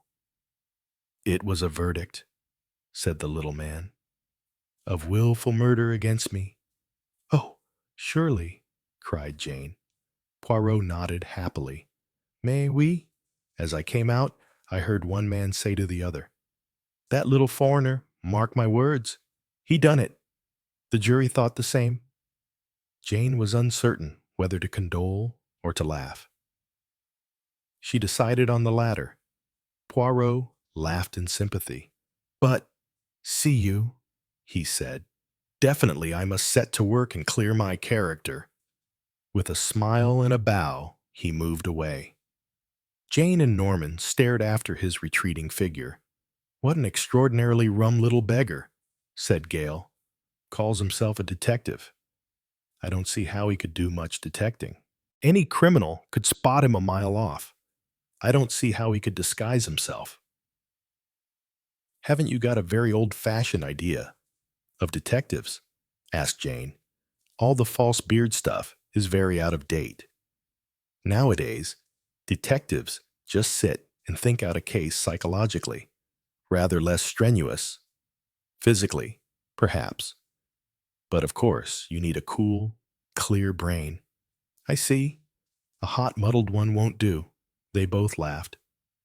"Look here," said Gale. A slight flush rose in his cheeks, and he spoke rather fast. "Would you mind, it would be frightfully nice of you. It's a bit late, but how about having some tea with me? I feel comrades in misfortune," and he stopped. To himself, he said, "What is the matter with you, you fool? Can't you ask a girl to have a cup of tea without stammering and blushing and making an utter ass of yourself?" What will the girl think of you? Gail's confusion served to accentuate Jane's coolness and self-possession. Thank you very much, she said. I would like some tea. They found a tea shop, and a disdainful waitress with a gloomy manner took their order with an air of doubt, as of one who might say, "Don't blame me if you're disappointed. They say we serve teas here, but I never heard of it." The tea shop was nearly empty. Its emptiness served to emphasize the intimacy of tea drinking together. Jane peeled off her gloves and looked across the table at her companion. He was attractive, those blue eyes and that smile, and he was nice too. It's a queer show, this murder business, said Gale, plunging hastily into talk. He was still not quite free from an absurd feeling of embarrassment. I know, said Jane. I'm rather worried about it from the point of view of my job. I mean, I don't know how they'll take it. Yes, I hadn't thought of that. Antoine's mayn't like to employ a girl who's been mixed up in a murder case and had to give evidence and all that. People are queer, said Norman Gale thoughtfully. Life's so unfair. A thing like this that isn't your fault at all. He frowned angrily. It's damnable. Well, it hasn't happened yet, Jane reminded him. No good getting hot and bothered about something that hasn't happened. After all, I suppose there is some point in it. I might be the person who murdered her. And when you've murdered one person, they say you usually murder a lot more. And it wouldn't be very comfortable having your hair done by a person of that kind. Anyone's only got to look at you to know you couldn't murder anybody, said Norman, gazing at her earnestly. I'm not so sure about that, said Jane. I'd like to murder some of my ladies sometimes if I could be sure I'd get away with it. There's one in particular. She's got a voice like a corn crake, and she grumbles at everything. I really think sometimes that murdering her would be a good deed and not a crime at all. So you see, I'm quite criminally minded. Well, you didn't do this particular murder. Anyway, said Gale, I can swear to that.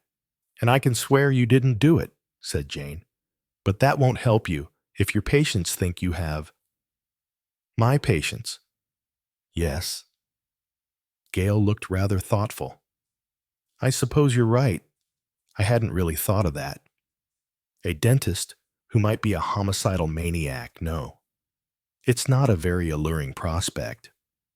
He added suddenly and impulsively, I say, you don't mind my being a dentist, do you? Jane raised her eyebrows. I mind.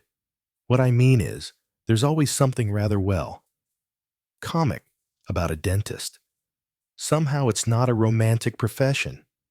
Now, a doctor everyone takes seriously. Cheer up, said Jane. A dentist is decidedly a cut above a hairdresser's assistant.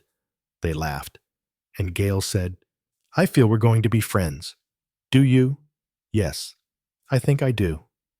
Perhaps you'll dine with me one night, and we might do a show. Thank you. There was a pause, and then Gale said, How did you like Le Pinet? It was great fun. Had you ever been there before? No. You see, Jane, suddenly confidential, came out with the story of the winning sweep ticket. They agreed together on the general romance and desirability of sweeps and deplored the attitude of an unsympathetic English government. Their conversation was interrupted by a young man in a brown suit who had been hovering uncertainly nearby for some minutes before they noticed him. Now, however, he lifted his hat and addressed Jane with a certain glib assurance. Miss Jane Grey, he said. Yes, I represent the Weekly Howl. Miss Grey, I wondered if you would care to do us a short article on this air-death murder point of view of one of the passengers. I think I'd rather not. Thanks. Oh, come now, Miss Gray. We'd pay well for it. How much? Asked Jane. £50, or, well, perhaps we'd make it a bit more. Say 60. No, said Jane. I don't think I could. I shouldn't know what to say. That's all right, said the young man easily. You needn't actually write the article. You know. One of our fellows will just ask you for a few suggestions and work the whole thing up for you. It won't be the least trouble to you. All the same, said Jane, I'd rather not. What about 100 quid? Look here, I really will make it 100, and give us a photograph. No, said Jane. I don't like the idea, so you may as well clear out, said Norman Gale. Miss Gray doesn't want to be worried. The young man turned to him hopefully. Mr. Gale, isn't it? He said. Now look here, Mr. Gale. If Miss Gray feels a bit squeamish about it, what about your having a shot 500 words? And we'll pay you the same as I offered Miss Gray, and that's a good bargain. Because a woman's account of another woman's murder is better news value. I'm offering you a good chance. I don't want it. I shan't write a word for you. It'll be good publicity, apart from the pay. Rising professional man, brilliant career ahead of you. All your patients will read it. That, said Norman Gale, is mostly what I'm afraid of. Well, you can't get anywhere without publicity in these days. Possibly, but it depends on the kind of publicity. I'm hoping that just one or two of my patients may not read the papers and may continue in ignorance of the fact that I've been mixed up in a murder case. Now, you've had your answer from both of us. Are you going quietly, or have I got to kick you out of here? Nothing to get annoyed about, said the young man, quite undisturbed by this threat of violence. Good evening, and ring me up at the office if you change your mind. Here's my card. He made his way cheerfully out of the tea shop, thinking to himself as he did so, not too bad. Made quite a decent interview.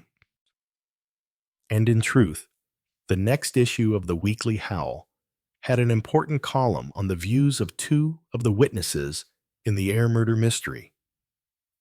Miss Jane Grey had declared herself too distressed to talk about the matter. It had been a terrible shock to her, and she hated to think about it. Mr. Norman Gale had expressed himself at great length on the effect upon a professional man's career of being mixed up in a criminal case, however innocently. Mr. Gale had humorously expressed the hope that some of his patients only read the fashion columns and so might not suspect the worst when they came for the ordeal of the chair. When the young man had departed, Jane said, I wonder why he didn't go for the more important people. Leaves that to his betters. Probably, said Gale grimly. He's probably tried there and failed. He sat frowning for a minute or two. Then he said, Jane, I'm going to call you Jane. You don't mind, do you? Jane, who do you think really murdered this Giselle woman? I haven't the faintest idea. Have you thought about it? Really thought about it? Well, no. I don't suppose I have. I've been thinking about my own part in it and worrying a little. I haven't really wondered seriously which of the others did it. I don't think I'd realized until today that one of them must have done it. Yes, the coroner put it very plainly. I know I didn't do it. And I know you didn't do it because I was watching you most of the time. Yes, said Jane. I know you didn't do it for the same reason. And of course I know I didn't do it myself. So it must have been one of the others. But I don't know which. I haven't the slightest idea. Have you? No. Norman Gale looked very thoughtful. He seemed to be puzzling out some train of thought. Jane went on. I don't see how we can have the least idea, either. I mean, we didn't see anything. At least I didn't. Did you? Gale shook his head. Not a thing. That's what seems so frightfully odd. I dare say you wouldn't have seen anything. You weren't facing that way. But I was. I was looking right along the middle. I mean, I could have been. Jane stopped and flushed. She was remembering that her eyes had been mostly fixed on a periwinkle blue pullover, and that her mind, far from being receptive to what was going on around her, had been mainly concerned with the personality of the human being inside the periwinkle blue pullover. Norman Gale thought, I wonder what makes her blush like that. She's wonderful. I'm going to marry her. Yes, I am. But it's no good looking too far ahead. I've got to have some good excuse for seeing her often. This murder business will do as well as anything else. Besides, I really think it would be as well to do something that whippersnapper of a reporter and his publicity. Aloud, he said, let's think about it now. Who killed her? Let's go over all the peoples. The stewards. No, said Jane. I agree. The women opposite us. I don't suppose anyone like Lady Horbury would go killing people. And the other one, Miss Kerr? Well, she's far too county. She wouldn't kill an old Frenchwoman, I'm sure. Only an unpopular MFH. I expect you're not far wrong. Jane. Then there's Mustachios. But he seems, according to the coroner's jury, to be the most likely person. So that washes him out. The doctor. That doesn't seem very likely either. If he'd wanted to kill her, he could have used something quite untraceable, and nobody would ever have known. Yes, said Norman doubtfully. These untraceable, tasteless, odorless poisons are very convenient. But I'm a bit doubtful if they really exist. What about the little man who owned up to having a blowpipe? That's rather suspicious. But he seemed a very nice little man, and he needn't have said he had a blowpipe. So that looks as though he were all right. Then there's Jameson. No, what's his name, Ryder? Yes, it might be him. And the two Frenchmen. That's the most likely of all. They've been to queer places, and of course they may have had some reason we know nothing about. I thought the younger one looked very unhappy and worried. You probably would be worried if you'd committed a murder, said Norman Gale grimly. He looked nice. Though, said Jane, and the old father was rather a dear. I hope it isn't them.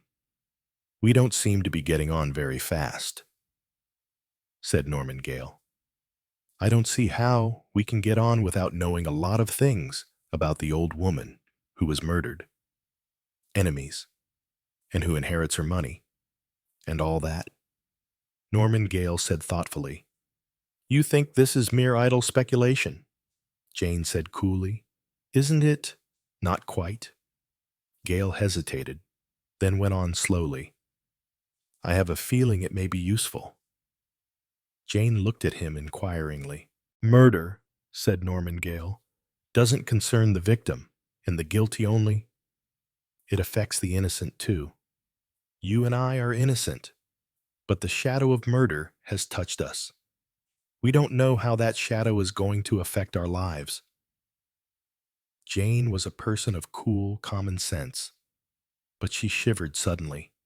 Don't, she said. You make me feel afraid.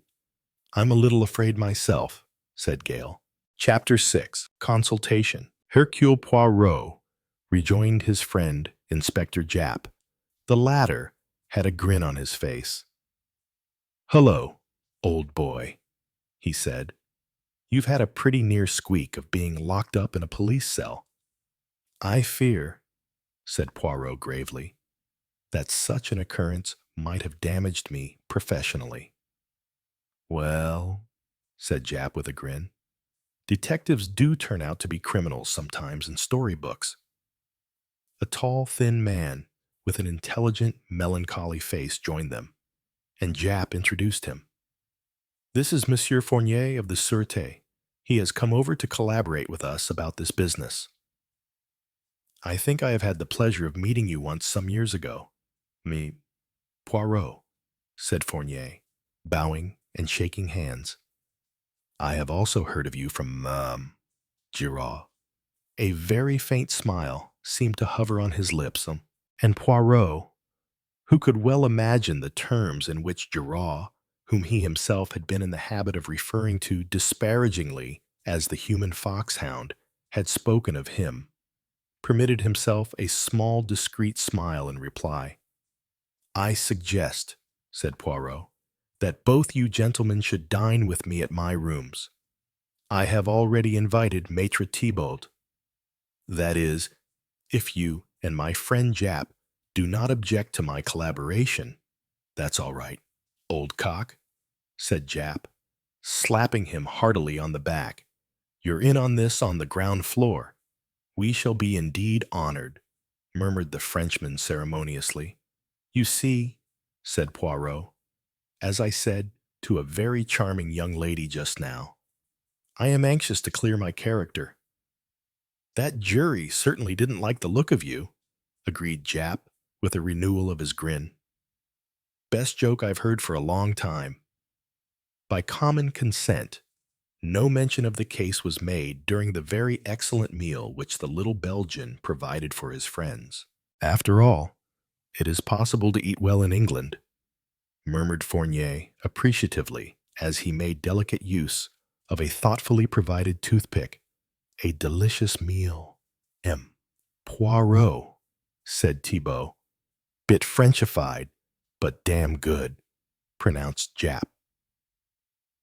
A meal should always lie lightly on the estomac, said Poirot. It should not be so heavy as to paralyze thought. I can't say my stomach ever gives me much trouble, said Jap, but I won't argue the point. Well, we'd better get down to business. I know that Thibault has got an appointment this evening, so I suggest that we should start by consulting him on any point that seems likely to be useful.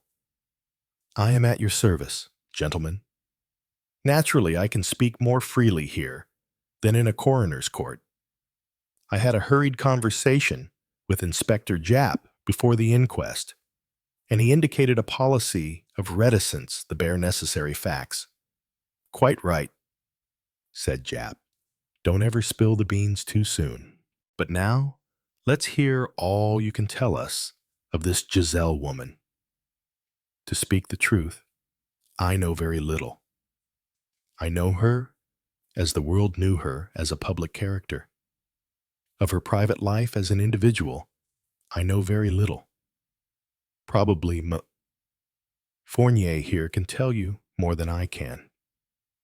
But I will say to you, this Madame Giselle was what you call in this country a character. She was unique. Of her antecedents, nothing is known. I have an idea that as a young woman, she was good-looking. I believe that as a result of smallpox, she lost her looks.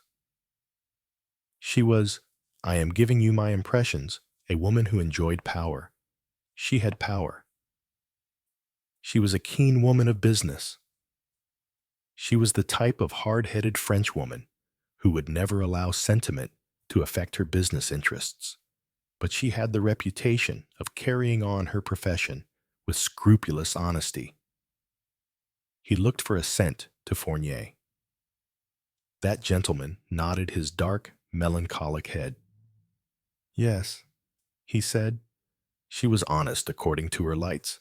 Yet the law could have called her to account if only evidence had been forthcoming. But that, he shrugged his shoulders despondently. It is too much to ask. With human nature what it is, you mean, chantage? Blackmail? Echoed Jap. Yes, blackmail of a peculiar and specialized kind. It was Madame Giselle's custom to lend money on what I think you call, in this country, note of hand alone. She used her discretion as to the sums she lent and the methods of repayment. But I may tell you that she had her own methods of getting paid. Poirot leaned forward interestedly. As Maitre Thibault said today, Madame Giselle's clientele lay amongst the upper and professional classes. Those classes are particularly vulnerable to the force of public opinion. Madame Giselle had her own intelligence service. It was her custom, before lending money that is, in the case of a large sum, to collect as many facts as possible about the client in question. And her intelligence system, I may say, was an extraordinarily good one. I will echo what our friend has said. According to her lights, Madame Giselle was scrupulously honest. She kept faith with those who kept faith with her. I honestly believe that she has never made use of her secret knowledge to obtain money from anyone unless that money was already owed to her. You mean, said Poirot, that this secret knowledge was her form of security? Exactly. And in using it, she was perfectly ruthless and deaf to any finer shades of feeling. And I will tell you this, gentlemen, her system paid very, very rarely did she have to write off a bad debt. A man or woman in a prominent position would go to desperate lengths to obtain the money which would obviate a public scandal. As I say, we knew of her activities, but as for prosecution, he shrugged his shoulders. That is a more difficult matter. Human nature is human nature. And supposing, said Poirot, that she did, as you say, happened occasionally, have to write off a bad debt, what then? In that case, said Fournier slowly, the information she held was published, or was given to the person concerned in the matter. There was a moment's silence. Then Poirot said, financially, that did not benefit her. No, said Fournier, not directly, that is, but indirectly. Indirectly, said Japp. It made the others pay up, eh? Exactly, said Fournier. It was valuable for what you call the moral effect. Immoral effect, I should call it, said Japp. Well, he rubbed his nose thoughtfully. It opens up a very pretty line in Motives for Murder, a very pretty line. Then there's the question of who is going to come into her money. He appealed to Thibault. Can you help us there at all? There was a daughter, said the lawyer. She did not live with her mother, indeed. I fancy that her mother has never seen her since she was a tiny child. But she made a will many years ago now, leaving everything, with the exception of a small legacy to her maid, to her daughter Anne Morisot. As far as I know, she has never made another. And her fortune is large? Asked Poirot. The lawyer shrugged his shoulders. At a guess, 8 or 9 million francs. Poirot pursed his lips to a whistle. Japp said, Lord, she didn't look it. Let me see. What's the exchange? That's why. That must be well over 100,000 pounds. Ooh. Mademoiselle Anne Morisot will be a very wealthy young woman, said Poirot. Just as well she wasn't on that plane, said Japp dryly. She might have been suspected of bumping off her mother to get the dibs. How old would she be? I really cannot say. I should imagine about 24 or 5. Well, there doesn't seem anything to connect her with the crime. We'll have to get down to this blackmailing business. Everyone on that plane denies knowing Madame Giselle. One of them is lying. We've got to find out which. An examination of her private papers might help. Eh, Fournier? My friend, said the Frenchman. Immediately the news came through, after I had conversed with Scotland Yard on the telephone. I went straight to her house. There was a safe there containing papers. All those papers had been burnt. Burnt who by why? Madame Giselle had a confidential maid, Elise. Elise had instructions in the event of anything happening to her mistress to open the safe, the combination of which she knew, and burn the contents. What? But that's amazing. Jap stared. You see, said Fournier, Madame Giselle had her own code. She kept faith with those who kept faith with her. She gave her promise to her clients that she would deal honestly with them. She was ruthless, but she was also a woman of her word. Jap shook his head dumbly. The four men were silent, ruminating on the strange character of the dead woman. Maitre Thibault rose. I must leave you, messieurs. I have to keep an appointment. If there is any further information I can give you at any time, you know my address. He shook hands with them ceremoniously and left the apartment. Chapter 7. Probabilities.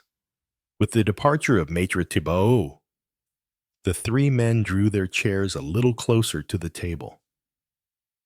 Now, then, said Jap, let's get down to it. He unscrewed the cap of his fountain pen. There were 11 passengers in that plane in the rear car. The other doesn't come into it 11 passengers and 2 stewards. That's 13 people we've got. One of the remaining 12 did the old woman in. Some of the passengers were English.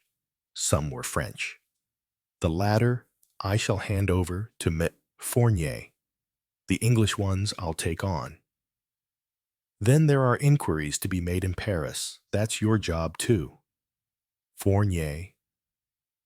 And not only in Paris, said Fournier. In the summer, Giselle did a lot of business at the French watering places Deauville, Le Pinet, Wimereux. She went down south, too, to Antibes and Nice, and all those places. A good point. 1 or 2 of the people in the Prometheus mentioned Le Pinet, I remember. Well, that's one line. Then we've got to get down to the actual murder itself. Prove who could possibly be in a position to use that blowpipe. He unrolled a large sketch plan of the car of the aeroplane and placed it in the center of the table. Now, then, we're ready for the preliminary work. And, to begin with, let's go through the people one by one and decide on the probabilities and, even more important, the possibilities. To begin with, we can eliminate Poirot here. That brings the number down to 11. Poirot shook his head sadly. You are of too trustful a nature. My friend, you should trust nobody at all. Well, we'll leave you in if you like, said Jap good-temperedly. Then there are the stewards. Seems to me very unlikely it should be either of them from the probability point of view. They're not likely to have borrowed money on a grand scale, and they've both got a good record, decent, sober men, both of them. It would surprise me very much if either of them had anything to do with this. On the other hand, from the possibility point of view, we've got to include them. They were up and down the car. They could actually have taken up a position from which they could have used that blowpipe from the right angle. Though I don't believe that a steward could shoot a poisoned dart out of a blowpipe in a car full of people without someone noticing him do it. I know by experience that most people are blind as bats. But there are limits, of course, in a way. The same thing applies to every blessed person. It was madness, absolute madness, to commit a crime that way. Only about a chance in 100 that it would come off without being spotted. The fellow that did it must have had the luck of the devil. Of all the damn fool ways to commit a murder, Poirot, who had been sitting with his eyes down, smoking quietly, interposed a question. You think it was a foolish way of committing a murder? Yes, of course it was. It was absolute madness. And yet it succeeded. We sit here, we three, we talk about it, but we have no knowledge of who committed the crime. That is success. That's pure luck, argued Jap. The murderer ought to have been spotted 5 or 6 times over. Poirot shook his head in a dissatisfied manner. Fournier looked at him curiously. What is it that is in your mind? Poirot. Mon ami, said Poirot, my point is this: an affair must be judged by its results. This affair has succeeded. That is my point. And yet, said the Frenchman thoughtfully, it seems almost a miracle. Miracle or no miracle, there it is, said Jap. We've got the medical evidence. We've got the weapon. And if anyone had told me a week ago that I should be investigating a crime where a woman was killed with a poisoned dart with snake venom on it, well, I'd have laughed in his face. It's an insult. That's what this murder is, an insult. He breathed deeply. Poirot smiled. It is perhaps a murder committed by a person with a perverted sense of humor, said Fournier thoughtfully. It is most important in a crime to get an idea of the psychology of the murderer. Jap snorted slightly at the word psychology, which he disliked and mistrusted. That's the sort of stuff Poirot likes to hear, he said. I am very interested. Yes, in what you both say. You don't doubt that she was killed that way, I suppose? Jap asked him suspiciously. I know your tortuous mind. No, my friend. My mind is quite at ease on that point. The poisoned thorn that I picked up was the cause of death, that is quite certain. But nevertheless, there are points about this case. He paused, shaking his head perplexedly. Jap went on. Well, to get back to our Irish stew, we can't wash out the stewards absolutely, but I think myself it's very unlikely that either of them had anything to do with it. Do you agree? Poirot. Oh, you remember what I said. Me, I would not wash out what a term. Mon Dieu. Anybody at this stage. Have it your own way. Now, the passengers. Let's start up the end by the steward's pantry and the toilets. Seat number 16. He jabbed a pencil on the plan. That's the hairdressing girl. Jane Grey. Got a ticket in the Irish sweep, blued it at Le Pinet. That means the girl's a gambler. She might have been hard up and borrowed from the old dame doesn't seem likely, either. That she borrowed a large sum, or that Giselle could have a hold over her.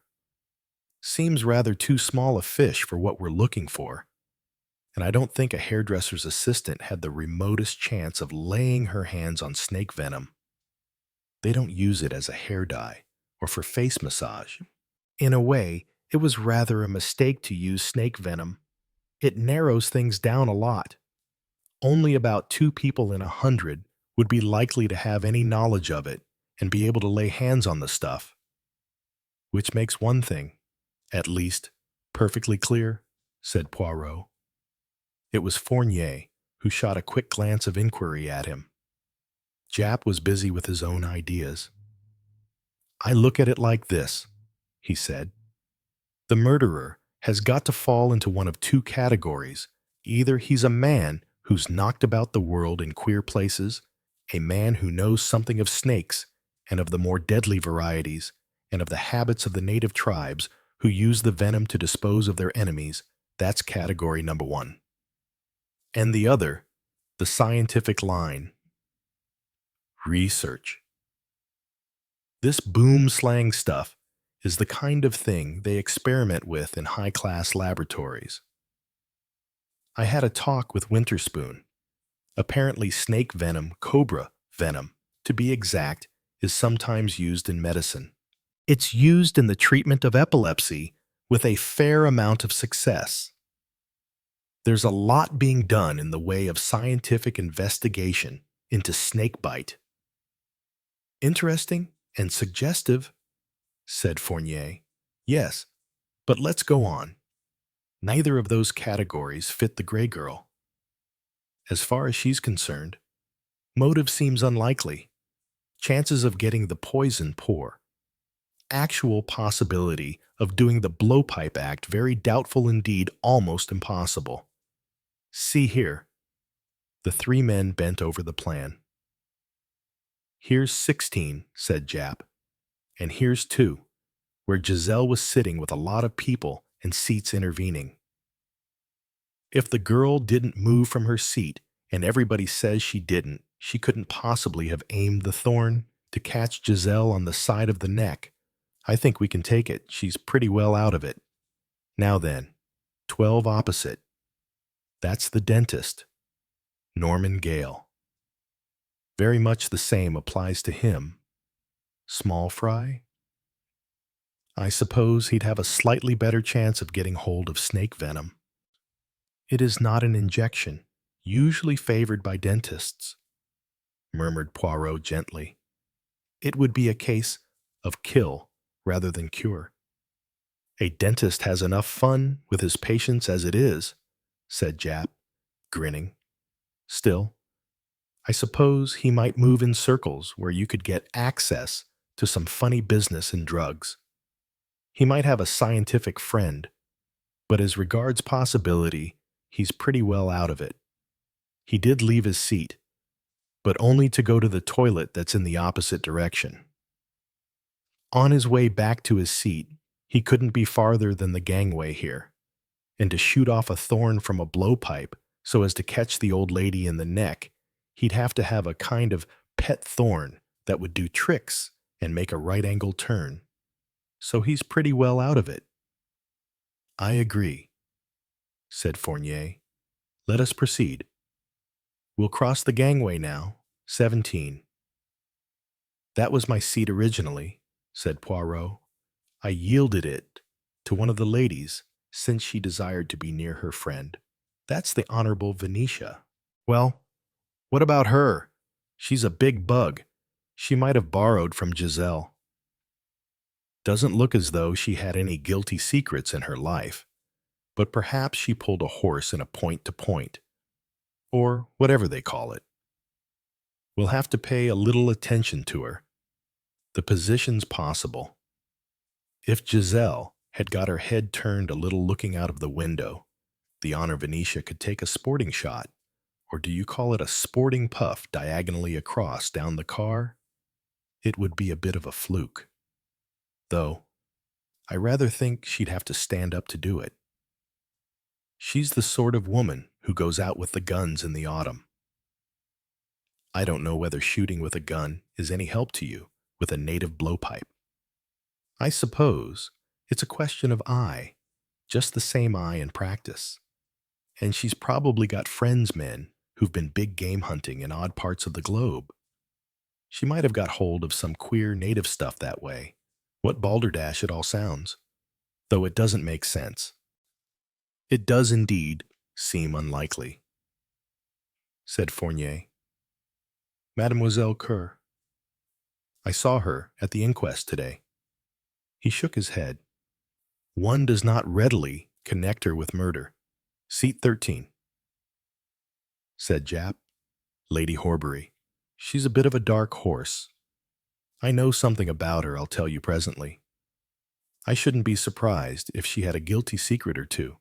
I happen to know, said Fournier, that the lady in question has been losing very heavily at the baccarat table at Le Pinet. That's smart of you. Yes. She's the type of pigeon to be mixed up with Giselle. I agree absolutely. Very well. Then so far, so good. But how did she do it? She didn't leave her seat either. You remember, she'd have had to have knelt up in her seat and leaned over the top with 10 people looking at her. Oh, hell. Let's get on. 9 and 10? said Fournier, moving his finger on the plan. Hercule Poirot and Dr. Bryant, said Japp. What has Poirot to say for himself? Poirot shook his head sadly.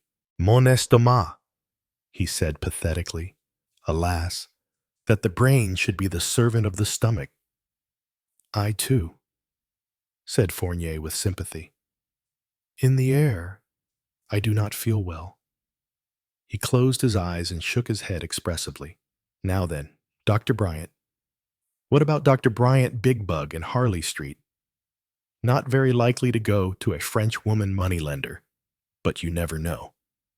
And if any funny business crops up with a doctor, he's done for life. Here's where my scientific theory comes in. A man like Bryant, at the top of the tree, is in with all the medical research people. He could pinch a test tube of snake venom as easy as winking when he happens to be in some swell laboratory. They check these things. My friend, objected Poirot, it would not be just like plucking a buttercup in a meadow. Even if they do check 'em, a clever man could substitute something harmless. It could be done, simply because a man like Bryant would be above suspicion. There is much in what you say, agreed Fournier. The only thing is, why did he draw attention to the thing? Why not say the woman died from heart failure, natural death? Poirot coughed. The other two looked at him inquiringly. I fancy, he said, that was the doctor's first shall we say impression? After all, it looked very like natural death, possibly as the result of a wasp sting. There was a wasp, remember. Not likely to forget that wasp. Put in Japp? You're always harping on it. However, continued Poirot, I happened to notice the fatal thorn on the ground and picked it up. Once we had found that, everything pointed to murder. The thorn would be bound to be found anyway. Poirot shook his head. There is just a chance that the murderer might have been able to pick it up unobserved. Bryant or another? Rather risky. Fournier disagreed. You think so now, he said, because you know that it is murder. But when a lady dies suddenly of heart failure, if a man is to drop his handkerchief and stoop to pick it up, who will notice the action or think twice about it? That's true, agreed Japp. Well, I fancy Bryant is definitely on the list of suspects. He could lean his head round the corner of his seat and do the blowpipe act again diagonally across the car, but why nobody saw him?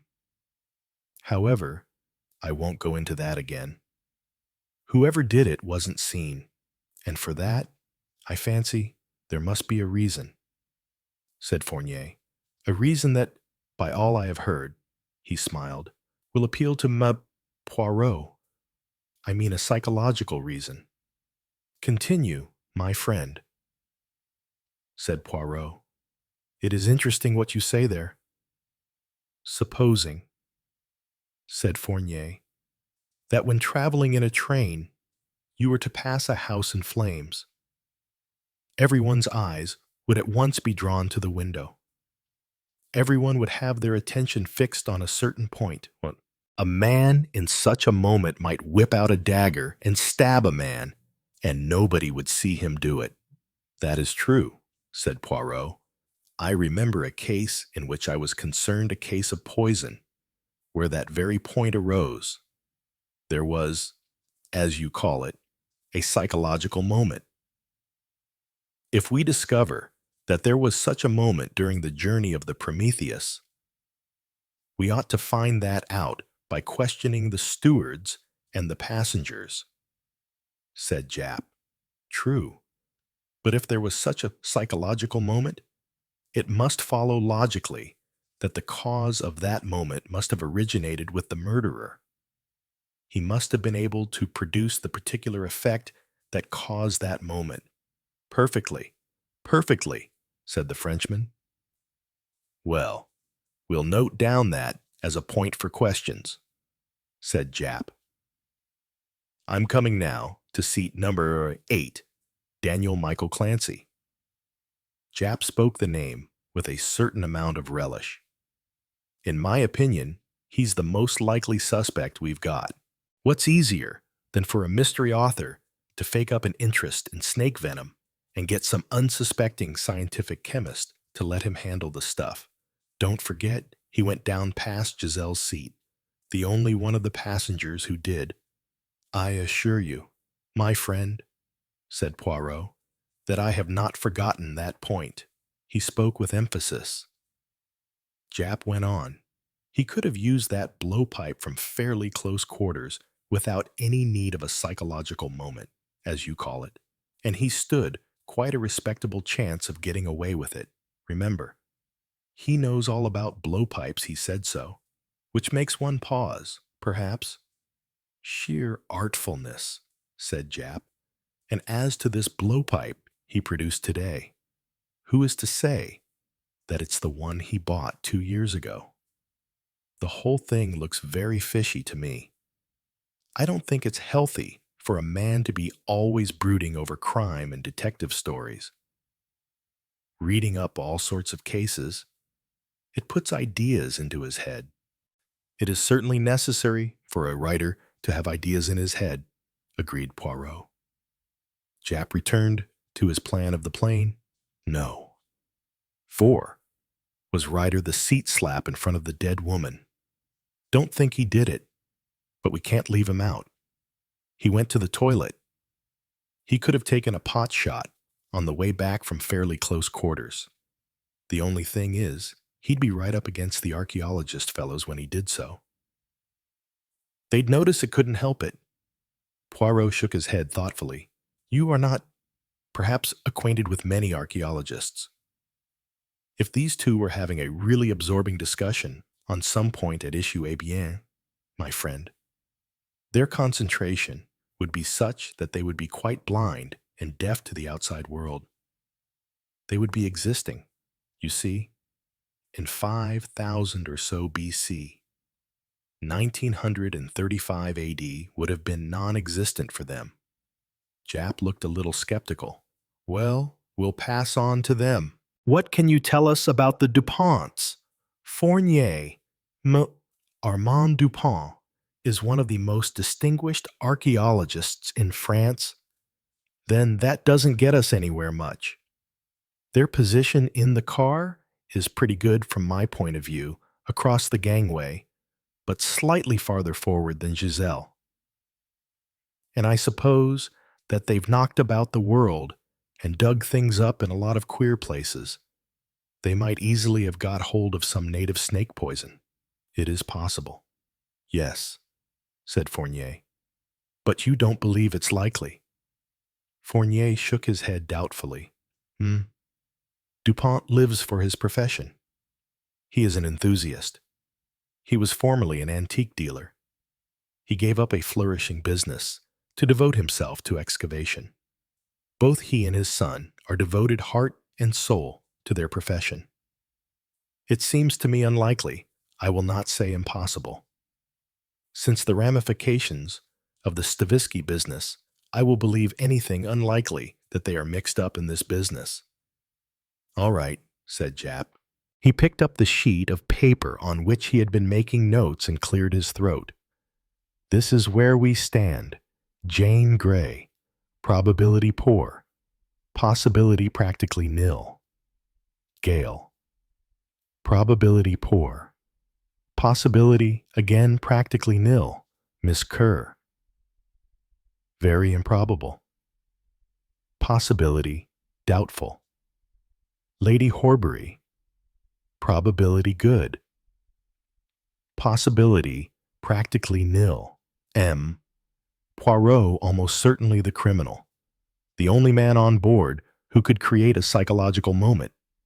Japp enjoyed a good laugh over his little joke, and Poirot smiled indulgently and Fournier a trifle diffidently. Then the detective resumed. Bryant, probability and possibility both good.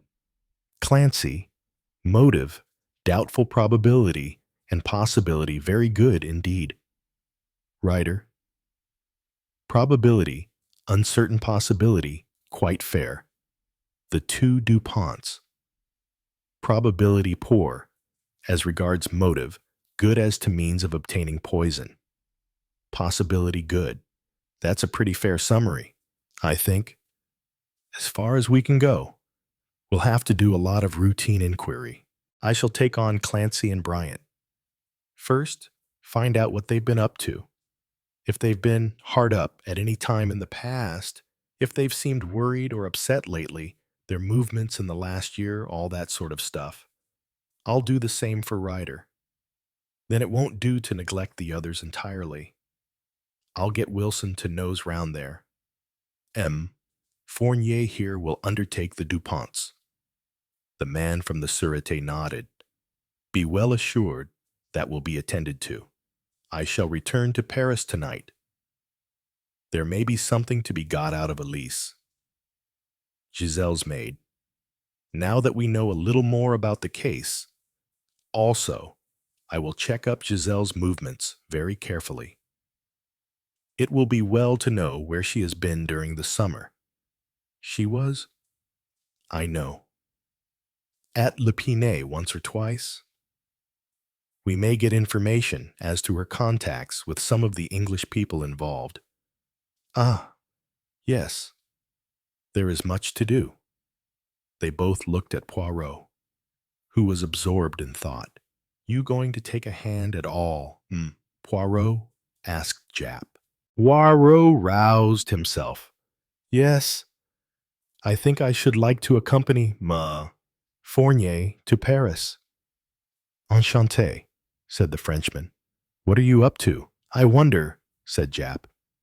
He looked at Poirot curiously. You've been very quiet over all this. Got some of your little ideas, eh? One or two. But it is very difficult. Let's hear about it. One thing that worries me, said Poirot slowly, is the place where the blowpipe was found. Naturally, it nearly got you locked up. Poirot shook his head. I do not mean that. It is not because it was found pushed down beside my seat that it worries me. It was its being pushed down behind any seat. I don't see anything in that, said Jap. Whoever did it had got to hide the thing somewhere. He couldn't risk its being found on him. Evident. But you may have noticed, my friend, when you examined the plane, that although the windows cannot be opened, there is in each of them a ventilator, a circle of small round holes in the glass which can be opened or closed by turning a fan of glass. Those holes are of a sufficient circumference to admit of the passage of our blowpipe. What could be simpler than to get rid of the blowpipe that way? It falls to the earth beneath, and it is extremely unlikely that it will ever be found. I can think of an objection to that. The murderer was afraid of being seen. If he pushed the blowpipe through the ventilator, someone might have noticed. I see, said Poirot. He was not afraid of being seen placing the blowpipe to his lips and dispatching the fatal dart, but he was afraid of being seen trying to push the blowpipe through the window. Sounds absurd, I admit, said Jap, but there it is. He did hide the blowpipe behind the cushion of a seat. We can't get away from that. Poirot did not answer, and Fournier asked curiously, It gives you an idea, that...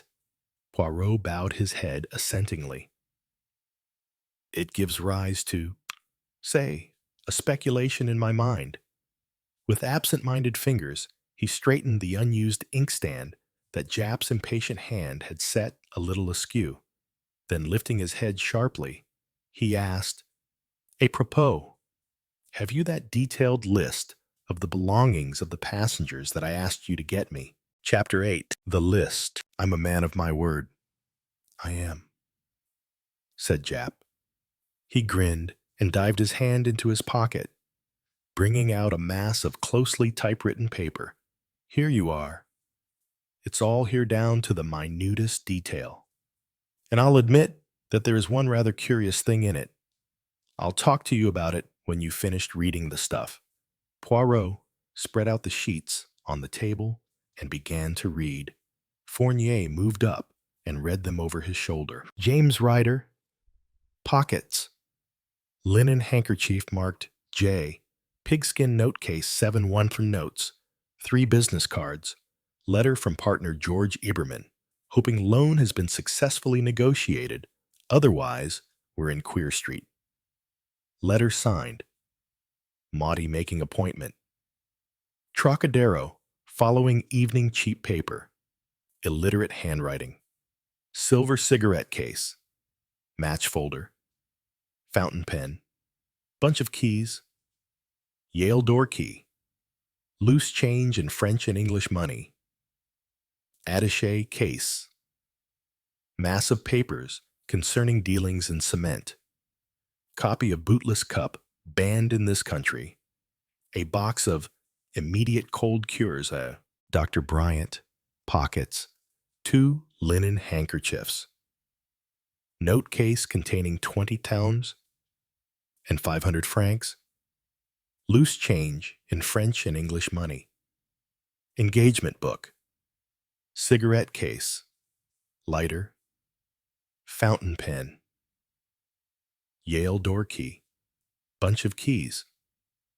Flute and case.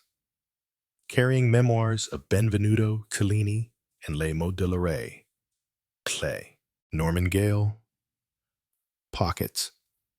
Silk handkerchief. Wallet containing 1 pound in English and 600 francs. Loose change. Business cards of 2 French firms makers of dental instruments. Bryant and May. Matchbox empty. Silver lighter. Briar pipe. Rubber tobacco pouch. Yale door key. Attaché case. White linen coat. 2 small dental mirrors. Dental rolls of cotton wool. La Vie Parisienne. The Strand magazine. The autocar. Armand Dupont. Pockets. Wallet containing 1,000 francs and 10 pounds in English. Spectacles in case. Loose change in French money. Cotton handkerchief. Packet of cigarettes. Match folder. Cards in case. Toothpick. Attaché case. Manuscript of proposed address to Royal Asiatic Society. 2 German archaeological publications. 2 sheets of rough sketches of pottery. Ornamented hollow tubes, said to be Kurdish pipe stems. Small basketwork tray. 9 unmounted photographs, all of pottery. Jean Dupont. Pockets. Note case containing 5 pounds in English and 300 francs. Cigarette case. Cigarette holder ivory. Lighter. Fountain pen. 2 pencils. Small notebook full of scribbled notes. Letter in English from L. Mariner giving invitation to lunch at restaurant near Tottenham Court Road. Loose change in French. Daniel Clancy. Pockets. Handkerchief ink stained. Fountain pen leaking.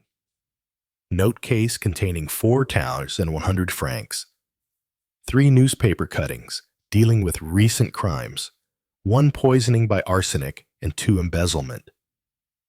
2 letters from house agents with details of country properties. Engagement book. 4 pencils. Penknife. 3 receipted and 4 unpaid bills. Letter from Gordon headed S. S. Minotaur. Half-done crossword puzzle cut from Times. Notebook containing suggestions for plots. Loose change in Italian. French. Swiss and English money. Receipted hotel bill. Naples. Large bunch of keys.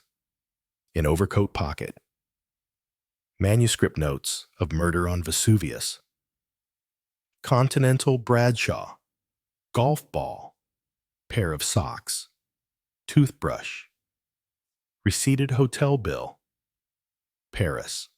Miss Kerr, vanity bag, lipstick, 2 cigarette holders, 1 ivory and 1 jade, flapjack, cigarette case, match folder, handkerchief, two-tone English, loose change, 1/2 letter of credit, keys, dressing case, shagreen fitted, bottles, brushes, combs, etc.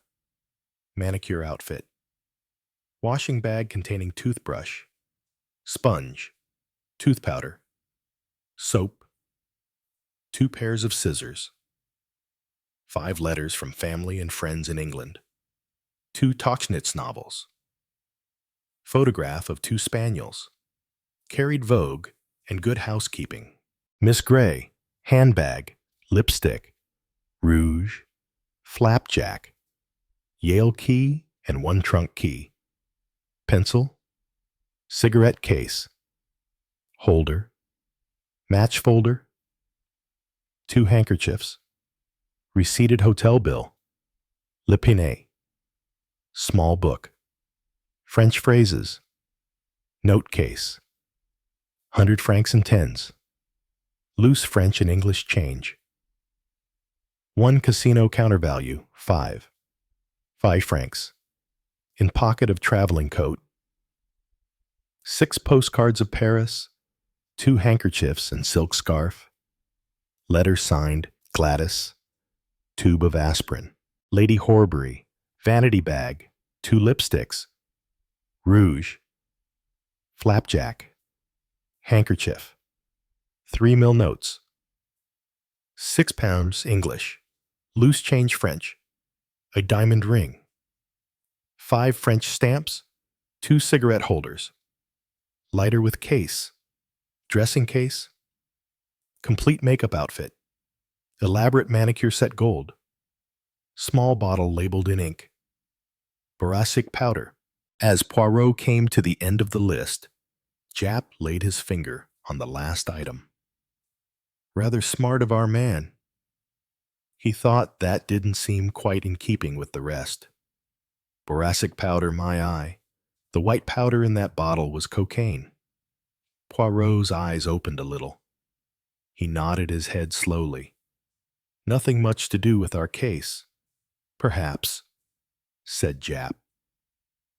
But you don't need me to tell you that a woman who's got the cocaine habit hasn't got much moral restraint.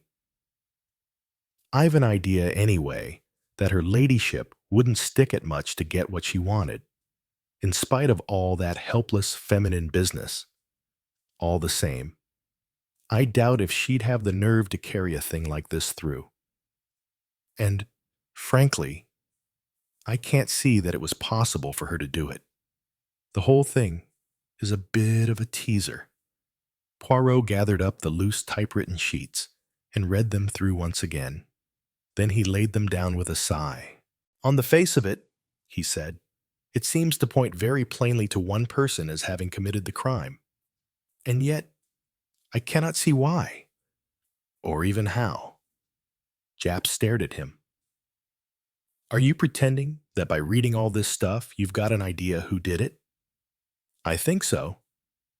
Japp seized the papers from him and read them through, handing each sheet over to Fournier as he had finished with it. Then he slapped them down on the table and stared at Poirot. Are you pulling my leg? Monsieur Poirot. No, no. Quelle idée. The Frenchman, in his turn, laid down the sheets. What about you, Fournier? The Frenchman shook his head. I may be stupid, he said, but I cannot see that this list advances us much. Not by itself, said Poirot, but taken in conjunction with certain features of the case. No. Well, it may be that I am wrong, quite wrong. Well, come out with your theory, said Japp. I'll be interested to hear it at all events. Poirot shook his head. No. As you say, it is a theory only. I hope to to find a certain object on that list. Eh bien, I have found it. It is there. But it seems to point in the wrong direction. The right clue on the wrong person. That means there is much work to be done. And truly, there is much that is still obscure to me. I cannot see my way. Only certain facts seem to stand out, to arrange themselves in a significant pattern. You do not find it so. No, I see you do not. Let us then each work to his own idea. I have no certainty. I tell you, only a certain suspicion. I believe you're just talking through your hat, said Jap. He rose. Well, let's call it a day.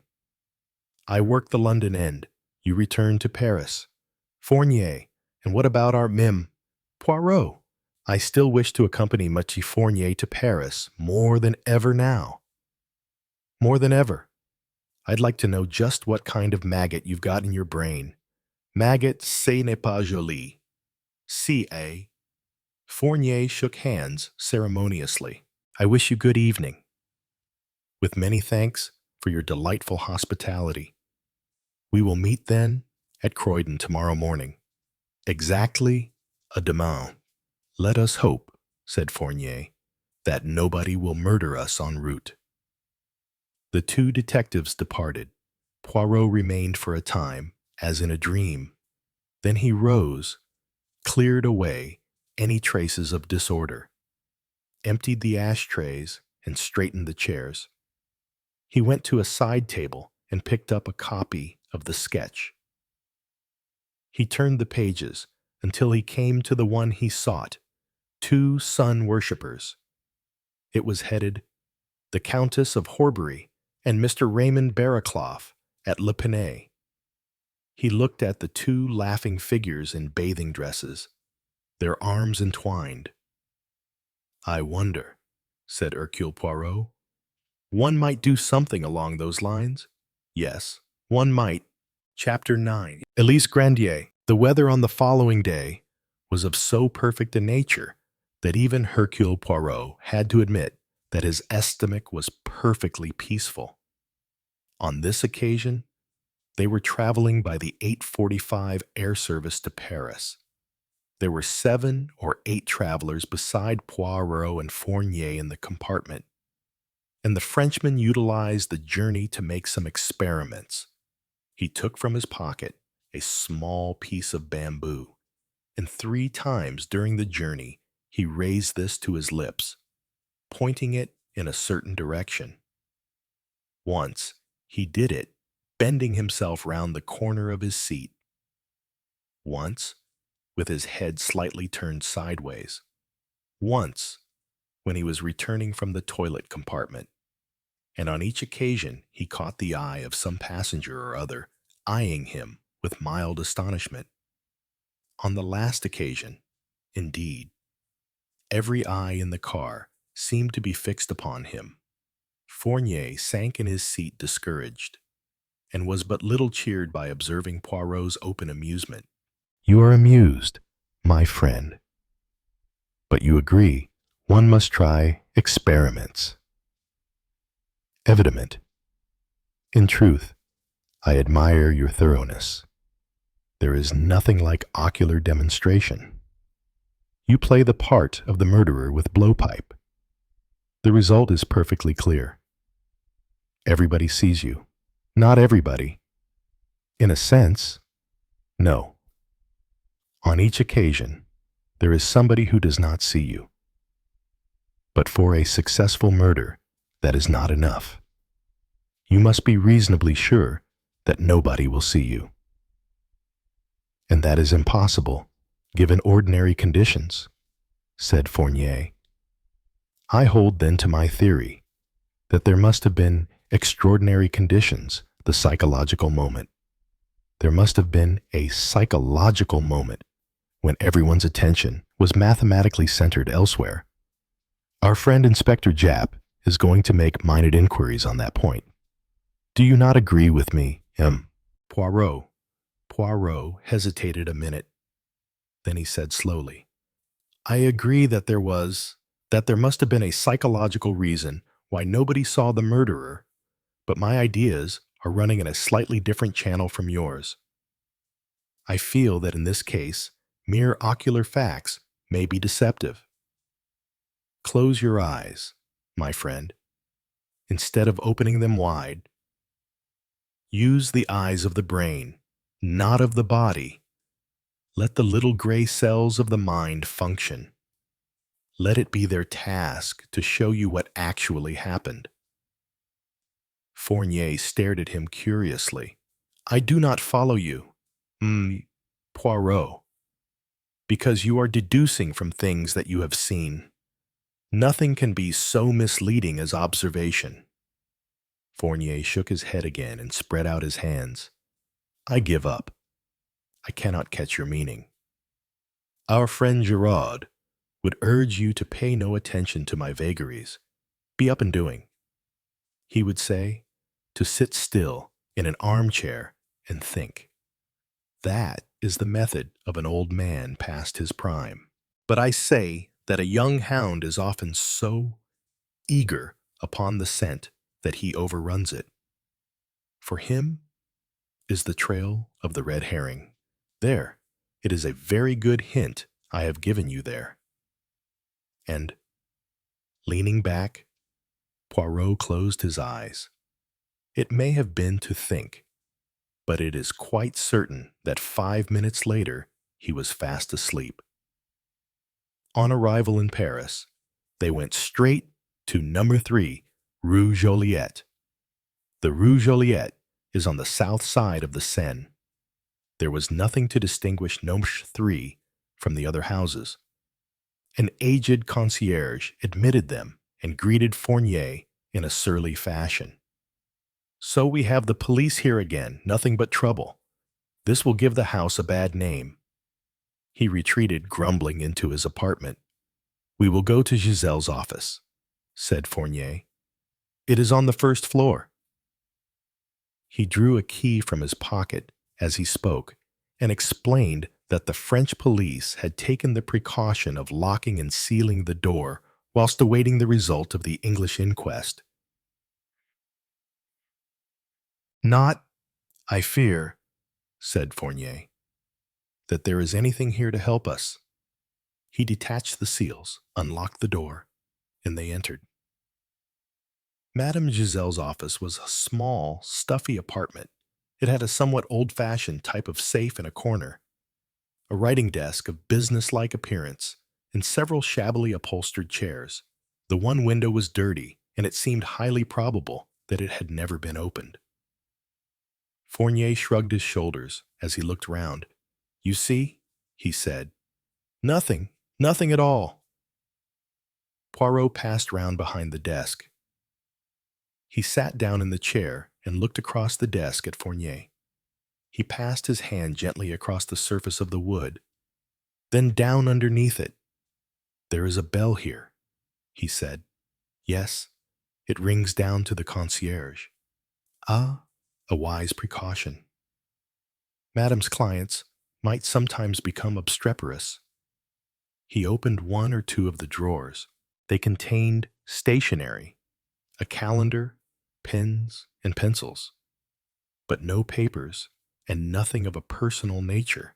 Poirot merely glanced into them in a cursory manner. I will not insult you, my friend, by a close search. If there were anything to find, you would have found it, I am sure. He looked across at the safe. Not a very efficacious pattern. That, somewhat out of date, agreed Fournier. It was empty. Yes, that cursed maid had destroyed everything. Ah, yes.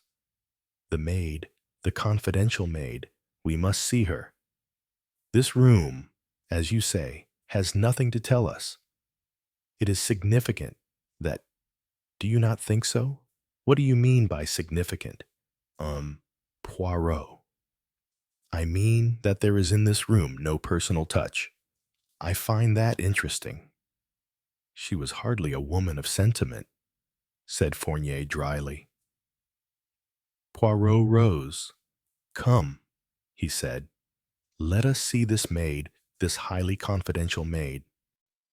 Elise Grandier was a short, stout woman of middle age, with a florid face and small, shrewd eyes that darted quickly from Fournier's face to that of his companion, and then back again.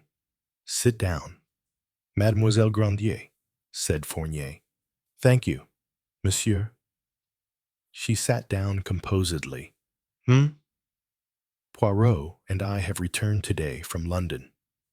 The inquest, the inquiry, that is, into the death of Madame took place yesterday. There is no doubt whatsoever. Madame was poisoned.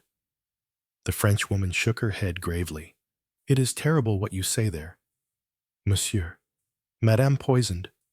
Who would ever have dreamt of such a thing? That is perhaps where you can help us, mademoiselle. Certainly, monsieur. I will naturally do all I can to aid the police. But I know nothing, nothing at all. You know that Madame had enemies, said Fournier sharply. That is not true. Why should Madame have enemies? Come, Mademoiselle Grandier, said Fournier dryly. The profession of a moneylender, it entails certain unpleasantnesses. It is true that sometimes the clients of Madame were not very reasonable, agreed Elise. They made scenes, eh? They threatened her. The maid shook her head. No, you are wrong there. It was not they who threatened. They whined, they complained, they protested they could not pay all that. Yes.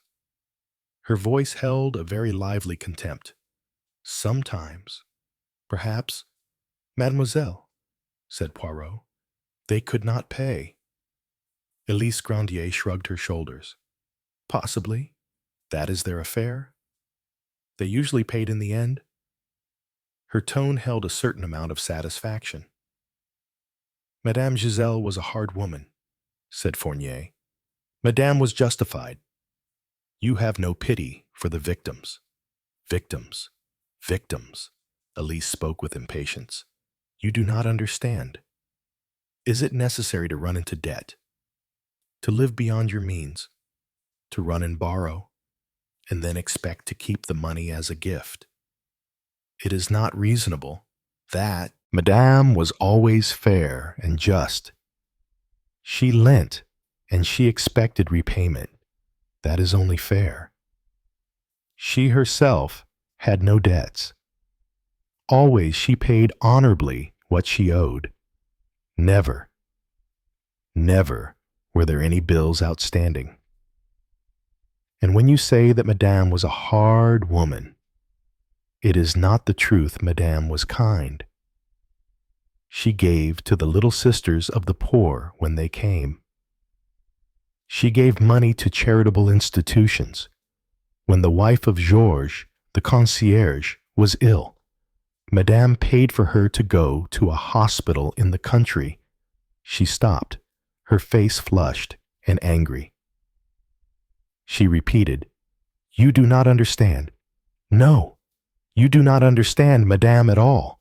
Fournier waited a moment for her indignation to subside, and then said, You made the observation that Madame's clients usually managed to pay in the end. Were you aware of the means Madame used to compel them? She shrugged her shoulders. I know nothing. Monsieur, nothing at all. You knew enough to burn Madame's papers. I was following her instructions.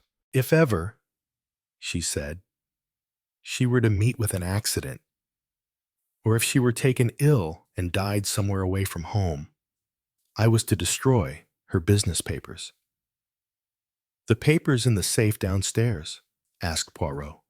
That is right, her business papers. And they were in the safe downstairs. His persistence brought the red up in Elise's cheeks. I obeyed Madame's instructions, she said. I know that, said Poirot, smiling. But the papers were not in the safe. That is so. Is it not? That safe? It is far too old-fashioned. Quite an amateur might have opened it. The papers were kept elsewhere in Madame's bedroom. Perhaps. Elise paused a moment and then answered, Yes, that is so. Madame always pretended to clients that papers were kept in the safe. But in reality, the safe was a blind. Everything was in Madame's bedroom. Will you show us where? Elise rose, and the two men followed her. The bedroom was a fair-sized room, but was so full of ornate, heavy furniture that it was hard to move about freely in it. In one corner was a large, old-fashioned trunk. Elise lifted the lid and took out an old-fashioned alpaca dress with a silk underskirt. On the inside of the dress was a deep pocket. The papers were in this, monsieur, she said. They were kept in a large sealed envelope. You told me nothing of this, said Fournier sharply. When I questioned you 3 days ago, I ask pardon, monsieur. You asked me where were the papers that should be in the safe. I told you I had burned them. That was true. Exactly where the papers were kept seemed unimportant. True, said Fournier. You understand, Mademoiselle Grandier, that those papers should not have been burnt. I obeyed Madame's orders, said Elise sullenly. You acted, I know, for the best, said Fournier soothingly. Now I want you to listen to me very closely. Mademoiselle Madame was murdered. It is possible that she was murdered by a person or persons about whom she held certain damaging knowledge. That knowledge was in those papers you burnt. I am going to ask you a question, Mademoiselle, and do not reply too quickly without reflection. It is possible, indeed, in my view. It is probable and quite understandable that you glance through those papers before committing them to the flames. If that is the case, no blame will be attached to you for so doing. On the contrary, any information you have acquired may be of the greatest service to the police, and may be of material service in bringing the murderer to justice. Therefore, mademoiselle, have no fear in answering truthfully. Did you, before burning the papers, glance over them? Elise breathed hard. She leant forward and spoke emphatically. No, monsieur, she said. I looked at nothing. I read nothing. I burnt the envelope without undoing the seal. Chapter 10. The Little Black Book. Fournier stared hard at her for a moment or two. Then, satisfied that she was speaking the truth, he turned away with a gesture of discouragement. It is a pity, he said. You acted honorably, mademoiselle. But it is a pity. I cannot help. Monsieur, I am sorry. Fournier sat down and drew a notebook from his pocket. When I questioned you before, you told me, mademoiselle, that you did not know the names of Madame's clients. Yet just now you speak of them whining and asking for mercy. You did, therefore, know something about these clients of Madame Giselle's. Let me explain, monsieur. Madame never mentioned a name. She never discussed her business. But all the same, one is human. Is one not? There are ejaculations, comments. Madame spoke to me sometimes as she would to herself. Poirot leaned forward. If you would give us an instance, mademoiselle, he said. Let me see a... Yes, say a letter comes. Madame opens it. She laughs a short, dry laugh. She says, You whine and you snivel. My fine lady, all the same, you must pay. Or she would say to me, what fools, to think I would lend large sums without proper security. Knowledge is security. Elise, knowledge is power. Something like that she would say. Madame's clients who came to the house, did you ever see any of them? No, monsieur, At least hardly ever. They came to the first floor only, you understand? And very often they came after dark. Had Madame Giselle been in Paris before her journey to England? She returned to Paris only the afternoon before. Where had she been? She had been away for a fortnight to Deauville. L'Épinay, Paris-Plage, and Wimereux, her usual September round. Now think, mademoiselle, did she say anything at all, that might be of use? Elise considered for some moments. Then she shook her head.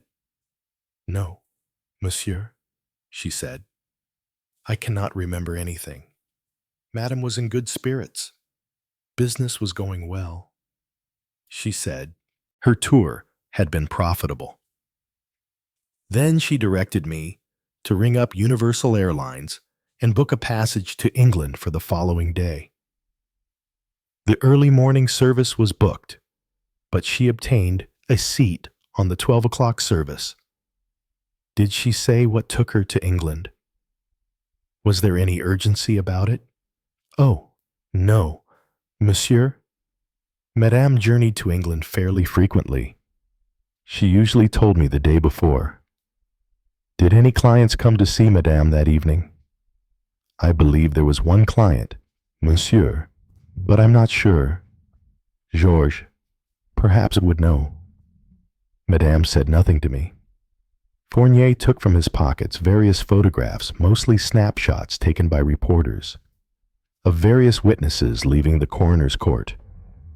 Can you recognize any of these? Mademoiselle Elise took them and gazed at each in turn. Then she shook her head. No, monsieur. We must try Georges then. Yes, monsieur. Unfortunately, Georges has not very good eyesight. It is a pity. Fournier rose. Well, mademoiselle, we will take our leave, that is, if you are quite sure that there is nothing at all that you have omitted to mention. What could there be? Elise looked distressed. It is understood. Then, come. Poirot. I beg your pardon. You are looking for something? Poirot was indeed wandering round the room in a vague, searching way. It is true, said Poirot. I am looking for something I do not see. What is that? Photographs. Photographs of Madame Giselle's relations of her family. Elise shook her head. She had no family. Madame. She was alone in the world. She had a daughter, said Poirot sharply. Yes, that is so. Yes, she had a daughter. Elise sighed. But there is no picture of that daughter. Poirot persisted. Oh, monsieur does not understand? It is true that Madame had a daughter, but that was long ago. You comprehend? It is my belief that Madame had never seen that daughter since she was a tiny baby. How was that? Demanded Fournier sharply. Elise's hands flew out in an expressive gesture. I do not know. It was in the days when Madame was young. I have heard that she was pretty, then pretty, and poor. She may have been married. She may not. Myself. I think not. Doubtless some arrangement was made about the child. As for Madame, she had the smallpox. She was very ill. She nearly died. When she got well, her beauty was gone. There were no more follies, no more romance. Madame became a woman of business. But she left her money to this daughter. That is only right, said Elise. Who should one leave one's money to, except one's own flesh and blood? Blood is thicker than water. And Madame had no friends. She was always alone. Money was her passion, to make more and more money. She spent very little. She had no love for luxury. She left you a legacy. You know that. But yes, I have been informed. Madame was always generous. She gave me a good sum every year, as well as my wages. I am very grateful to Madame." "Well," said Fournier, "we will take our leave. On the way out, I will have another word with old Georges." "Permit me to follow you in a little minute, my friend," said Poirot. "As you wish." Fournier departed. Poirot roamed once more round the room, then sat down and fixed his eyes on Elise. Under his scrutiny, the Frenchwoman got slightly restive. "Is there anything more monsieur requires to know?" "Mademoiselle Grandier," said Poirot. "Do you know who murdered your mistress?" "No, monsieur. Before the good God, I swear it." She spoke very earnestly. Poirot looked at her searchingly, then bent his head. "Bien," he said. "I accept that. But knowledge is one thing. Suspicion is another. Have you any idea, an idea, only who might have done such a thing?" "I have no idea." "Monsieur, I have already said so to the agent of police." "You might say one thing to him and another thing to me." "Why do you say that?" "Monsieur, why should I do such a thing?" "Because it is one thing to give information to the police and another thing to give it to a private individual." "Yes," admitted Elise, "that is true." A look of indecision came over her face. She seemed to be thinking, watching her very closely. Poirot leaned forward and spoke. "Shall I tell you something? Mademoiselle Grandier, it is part of my business to believe nothing. I am told. Nothing that is not proved. I do not suspect first this person and then that person. I suspect everybody. Anybody connected with a crime is regarded by me as a criminal until that person is proved innocent." Elise Grandier scowled at him angrily. "Are you saying that you suspect me? Me of having murdered Madame? It is too strong. That such a thought is of a wickedness unbelievable." Her large bosom rose and fell tumultuously. "No, Elise," said Poirot, "I do not suspect you of having murdered Madame. Whoever murdered Madame was a passenger in the aeroplane. Therefore, it was not your hand that did the deed. But you might have been an accomplice before the act. You might have passed on to someone the details of Madame's journey. I did not. I swear I did not."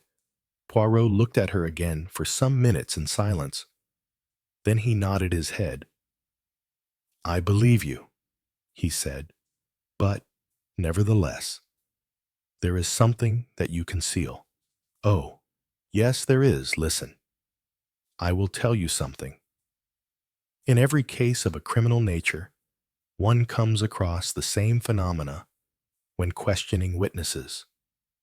Everyone keeps something back.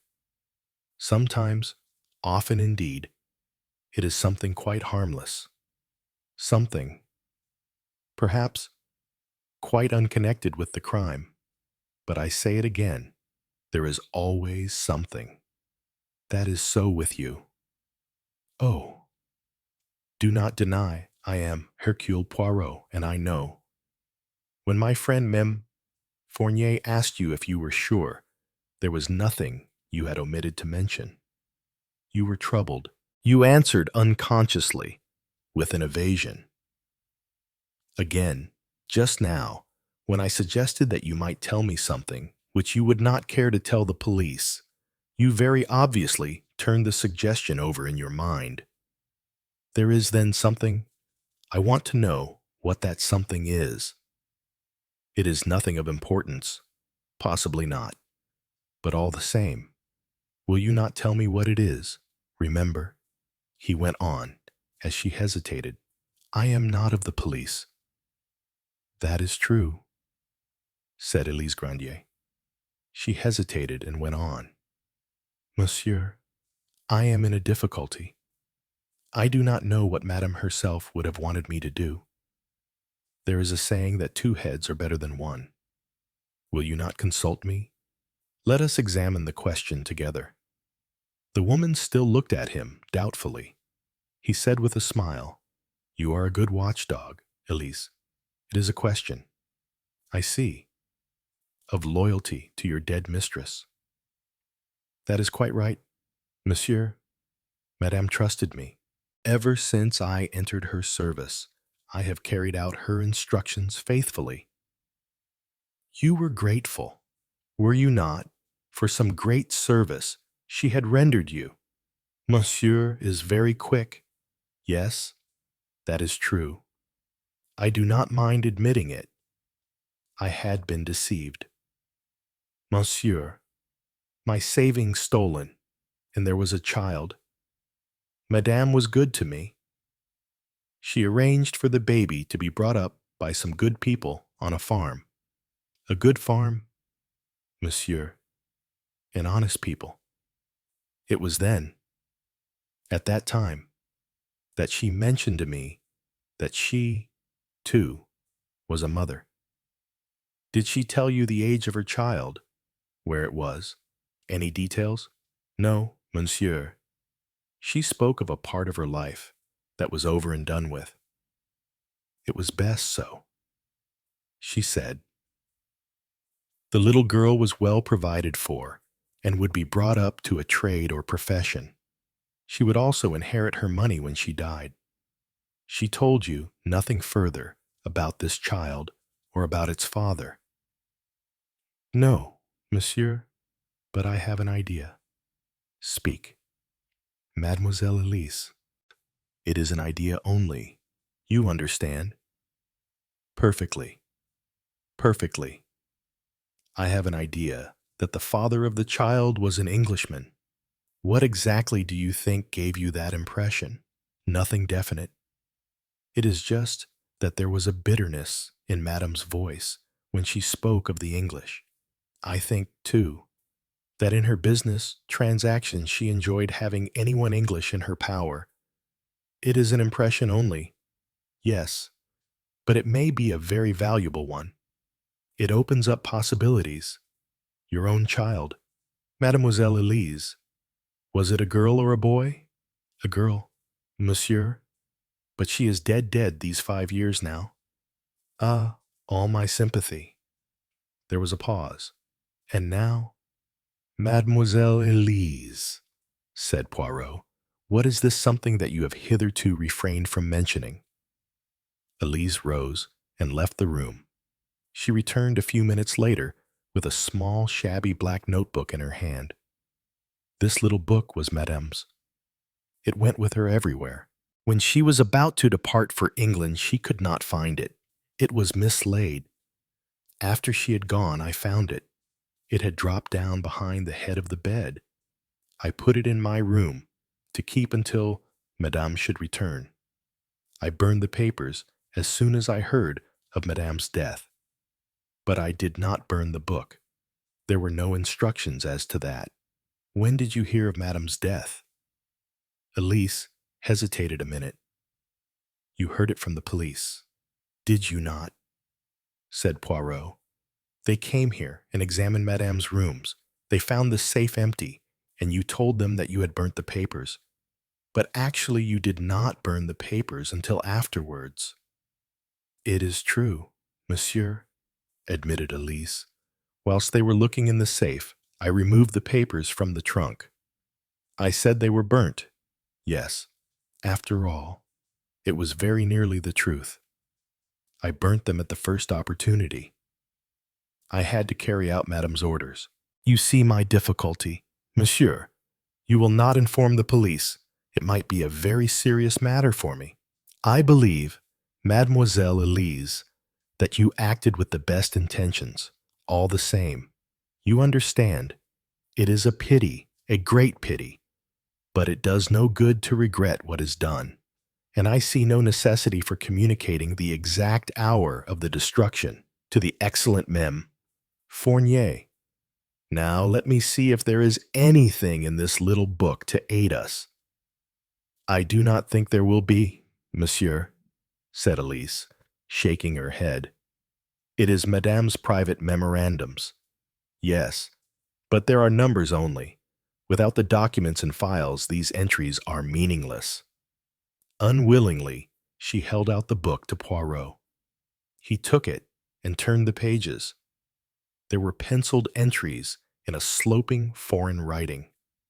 They seemed to be all of the same kind. A number followed by a few descriptive details, such as CX 256, Colonel's wifey, Station Syria, Regimental Funds, GF 342, French Deputy, Stavisky Connection. The entries seemed to be all of the same kind. There were perhaps 20 in all. At the end of the book were penciled memoranda of dates or places, such as Le Pinet, Monday, Casino, 10:30, Savoy Hotel, 5 o'clock, ABC, Fleet Street, 11 o'clock. None of these were complete in themselves, and seemed to have been put down less as actual appointments than as aids to Giselle's memory. Elise was watching Poirot anxiously. "It means nothing, monsieur. Or so it seems to me. It was comprehensible to Madame, but not to a mere reader." Poirot closed the book and put it in his pocket. "This may be very valuable, mademoiselle. You did wisely to give it to me, and your conscience may be quite at rest. Madame never asked you to burn this book." "That is true," said Elise, her face brightening a little. "Therefore, having no instructions, it is your duty to hand this over to the police.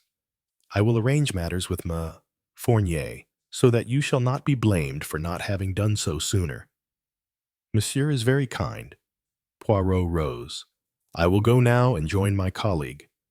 Just one last question. When you reserved a seat in the aeroplane for Madame Giselle, did you ring up the aerodrome at Le Bourget or the office of the company?" "I rang up the office of Universal Airlines, monsieur. And that, I think, is in the Boulevard des Capucines." "That is right, monsieur. 254 Boulevardis Capucines." Poirot inscribed the number in his little book. Then, with a friendly nod, he left the room. Chapter 11. The American. Fournier was deep in conversation with old George. The detective was looking hot and annoyed, just like the police. The old man was grumbling in his deep, hoarse voice. "Ask one the same question over and over again. What do they hope for? That sooner or later one will give over speaking the truth and take to lies instead. Agreeable lies, naturally, lies that suit the book of ces messieurs. It is not lies I want, but the truth. Very well. It is the truth that I have been telling you. Yes. A woman did come to see Madame the night before she left for England. You show me those photographs. You ask me if I recognize the woman among them. I tell you what I have told you all along. My present eyesight is not good. It was growing dark. I did not look closely. I did not recognize the lady. If I saw her face to face, I should probably not recognize her. There, you have it plainly for the 4th or 5th time.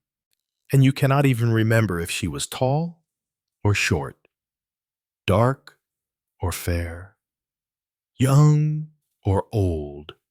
It is hardly to be believed." "That." Fournier spoke with irritable sarcasm. "Then do not believe it. What do I care? A nice thing to be mixed up with the police. I am ashamed. If Madame had not been killed high up in the air, you would probably pretend that I, Georges, had poisoned her. The police are like that." Poirot forestalled an angry retort on Fournier's part by slipping a tactful arm through that of his friend. "Come, mon vieux," he said. "The stomach calls, a simple but satisfying meal. That is what I prescribe. Let us say omelette aux champignons, sole à la Normande, a cheese of port salut, and with it red wine. What wine exactly? Fournier glanced at his watch. True, he said. It is 1 o'clock. Talking to this animal here. He glared at Georges. Poirot smiled encouragingly at the old man. It is understood, he said. The nameless lady was neither tall nor short, fair nor dark, thin nor fat. But this at least you can tell us. Was she chic? Chic, said Georges, rather taken aback. I am answered, said Poirot. She was chic, and I have a little idea, my friend, that she would look well in a bathing dress. Georges stared at him. A bathing dress? What is this about a bathing dress? A little idea of mine. A charming woman looks still more charming in a bathing dress. Do you not agree? See here. He passed to the old man a page torn from the sketch. There was a moment's pause. The old man gave a very slight start. You agree, do you not? Asked Poirot. They look well enough. Those two, said the old man, handing the sheet back. To wear nothing at all would be very nearly the same thing. Ah, said Poirot. That is because nowadays we have discovered the beneficial action of sun on the skin. It is very convenient. That... Georges condescended to give a hoarse chuckle and moved away as Poirot and Fournier stepped out into the sunlit street. Over the meal, as outlined by Poirot, the little Belgian produced the little black memorandum book. Fournier was much excited, though distinctly irate with Elise. Poirot argued the point. It is natural, very natural. The police. It is always a word frightening to that class. It embroils them, and they know not what. It is the same everywhere in every country. That is where you score, said Fournier. The private investigator gets more out of witnesses than you ever get through official channels. However, there is the other side of the picture. We have official records, the whole system of a big organization at our command. So let us work together amicably, said Poirot, smiling. This omelette is delicious. In the interval between the omelette and the sole, Fournier turned the pages of the black book. Then he made a penciled entry in his notebook. He looked across at Poirot. You have read through this? Yes? No. I have only glanced at it. You permit? He took the book from Fournier. When the cheese was placed before them, Poirot laid down the book on the table, and the eyes of the two men met. There are certain entries, began Fournier. 5, said Poirot. I agree, 5. He read out from his pocketbook. CL 52, English peeress, husband, RT 362, doctor, Harley Street, MSAR 24, forged antiquities, XVB 724, English, embezzlement, GF 45, attempted murder, English, Chip Hudson, and key. Excellent, my friend, said Poirot. Our minds marched together to a marvel. Of all the entries in that little book, those 5 seem to me to be the only ones that can in any way bear a relation to the persons traveling in the aeroplane. Let us take them one by one. English peeress, husband, said Fournier. That may conceivably apply to Lady Horbury. She is, I understand, a confirmed gambler. Nothing could be more likely than that she should borrow money from Giselle. Giselle's clients are usually of that type. The word husband may have one of two meanings. Either Giselle expected the husband to pay up his wife's debts, Or she had some hold over Lady Horbury, a secret which she threatened to reveal to the lady's husband. Precisely, said Poirot. Either of those two alternatives might apply. I favor the second one myself, especially as I would be prepared to bet that the woman who visited Giselle the night before the aeroplane journey was Lady Horbury. Ah, you think that? Do you? Yes, and I fancy you think the same. There is a touch of chivalry, I think, in our concierge's disposition. His persistence in remembering nothing at all about the visitor seems rather significant. Lady Horbury is an extremely pretty woman. Moreover, I observed his start. Oh, a very slight one when I handed him a reproduction of her in bathing costume from the sketch. Yes, it was Lady Horbury who went to Giselle's that night. She followed her to Paris from L'Épinay, said Fournier slowly. It looks as though she were pretty desperate. Yes, yes. I fancy that may be true. Fournier looked at him curiously. But it does not square with your private ideas, eh? My friend, as I tell you, I have what I am convinced is the right clue pointing to the wrong person. I am very much in the dark. My clue cannot be wrong, and yet, you wouldn't like to tell me what it is, suggested Fournier. No, because I may, you see, be wrong totally and utterly wrong, and in that case, I might lead you, too, astray. No. Let us each work according to our own ideas. To continue with our selected items from the little book. RT 362. Doctor, Harley Street. Read out Fournier. A possible clue to Dr. Bryant. There is nothing much to go on, but we must not neglect that line of investigation. That, of course, will be the task of Inspector Japp. And mine, said Poirot. I, too, have my finger in this pie. Mr. 24. Forged Antiquities. Read Fournier. Far-fetched, perhaps? But it is just possible that that might apply to the DuPonts. I can hardly credit it. DuPont is an archaeologist of worldwide reputation. He bears the highest character, which would facilitate matters very much for him, said Poirot. Consider, my dear Fournier, how high has been the character, how lofty the sentiments, and how worthy of admiration the life of most swindlers of note before they are found out.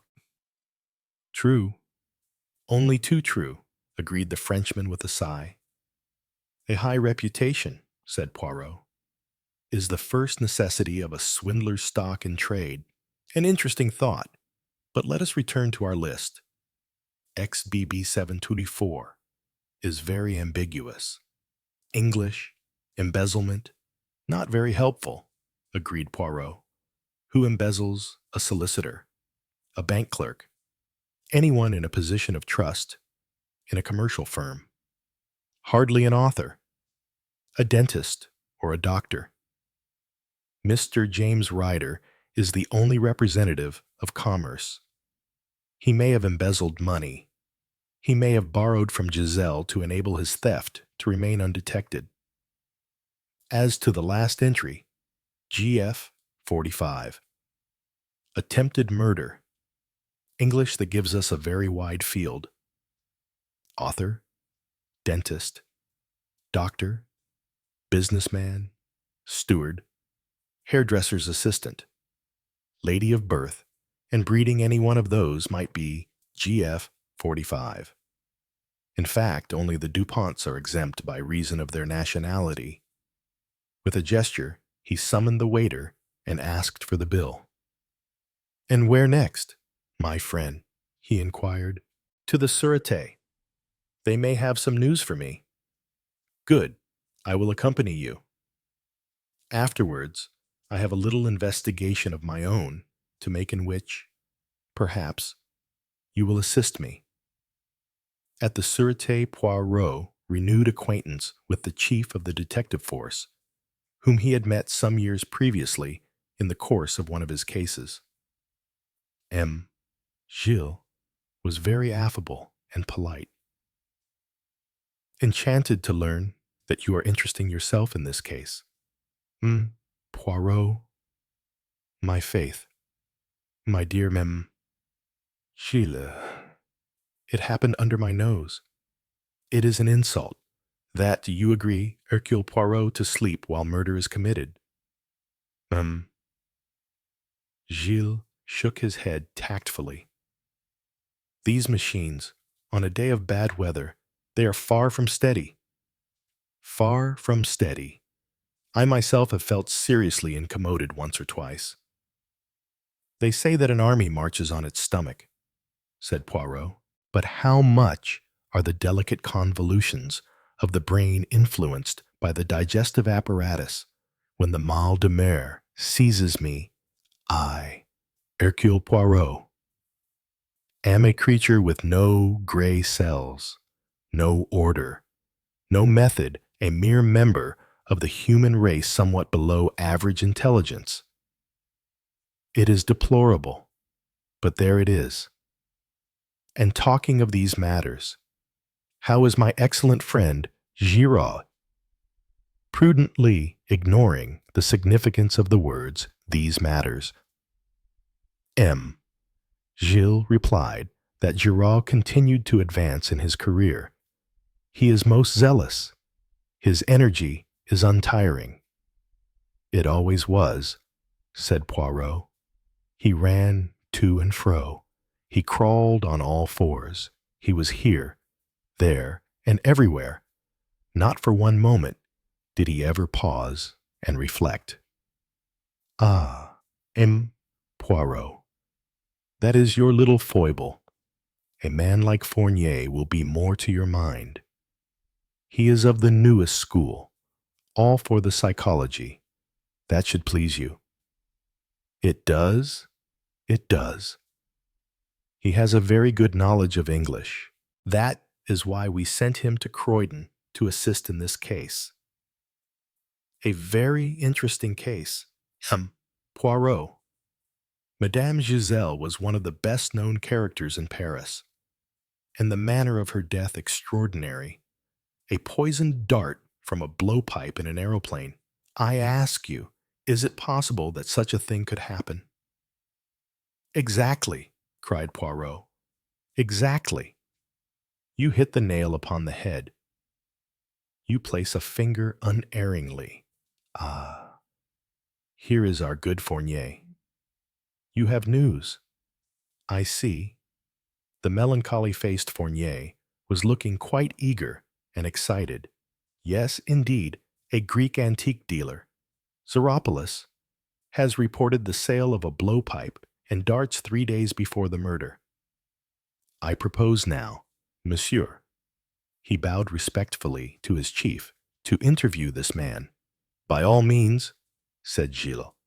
Does Poirot accompany you? If you please, said Poirot. This is interesting, very interesting. The shop of Maître Zeropoulos was in the Rue Saint-Honoré. It was by way of being a high-class antique dealer's. There was a good deal of Rage's ware and other Persian pottery. There were 1 or 2 bronzes from Loristan, a good deal of inferior Indian jewelry, shelves of silks and embroideries from many countries, and a large proportion of perfectly worthless beads and cheap Egyptian goods. It was the kind of establishment in which you could spend 1,000,000 francs on an object worth 500,000, or 10 francs on an object worth 50 centimes. It was patronized chiefly by American tourists and knowledgeable connoisseurs.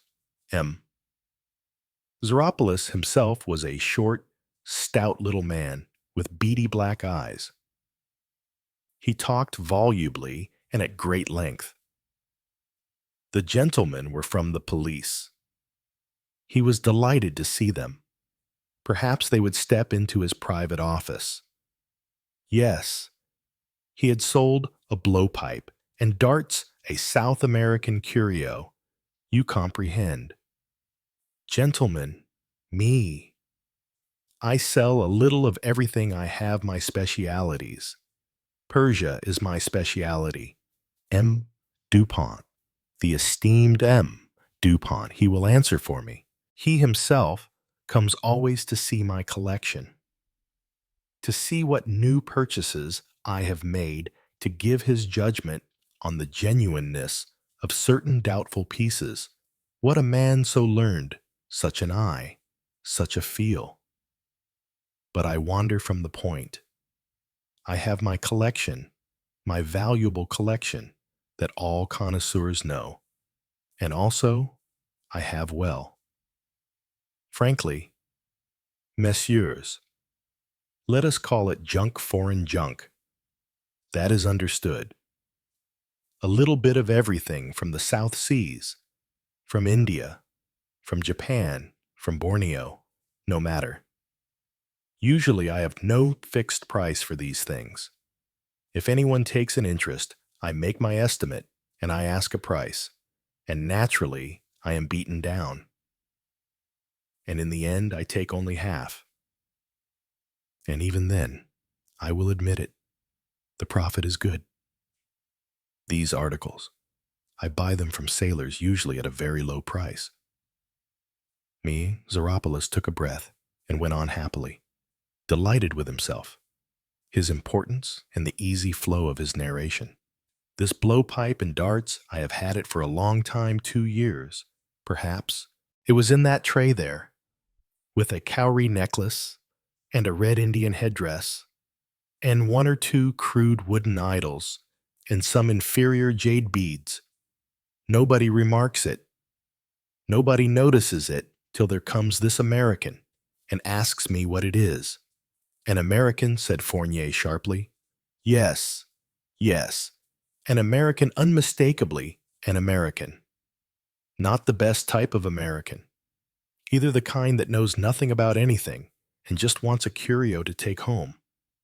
He is of the type that makes the fortune of bead sellers in Egypt, that buys the most preposterous scarabs ever made in Czechoslovakia. Well, very quickly I size him up. I tell him about the habits of certain tribes, the deadly poisons they use. I explain how very rare and unusual it is that anything of this kind comes into the market. He asks the price, and I tell him, it is my American price.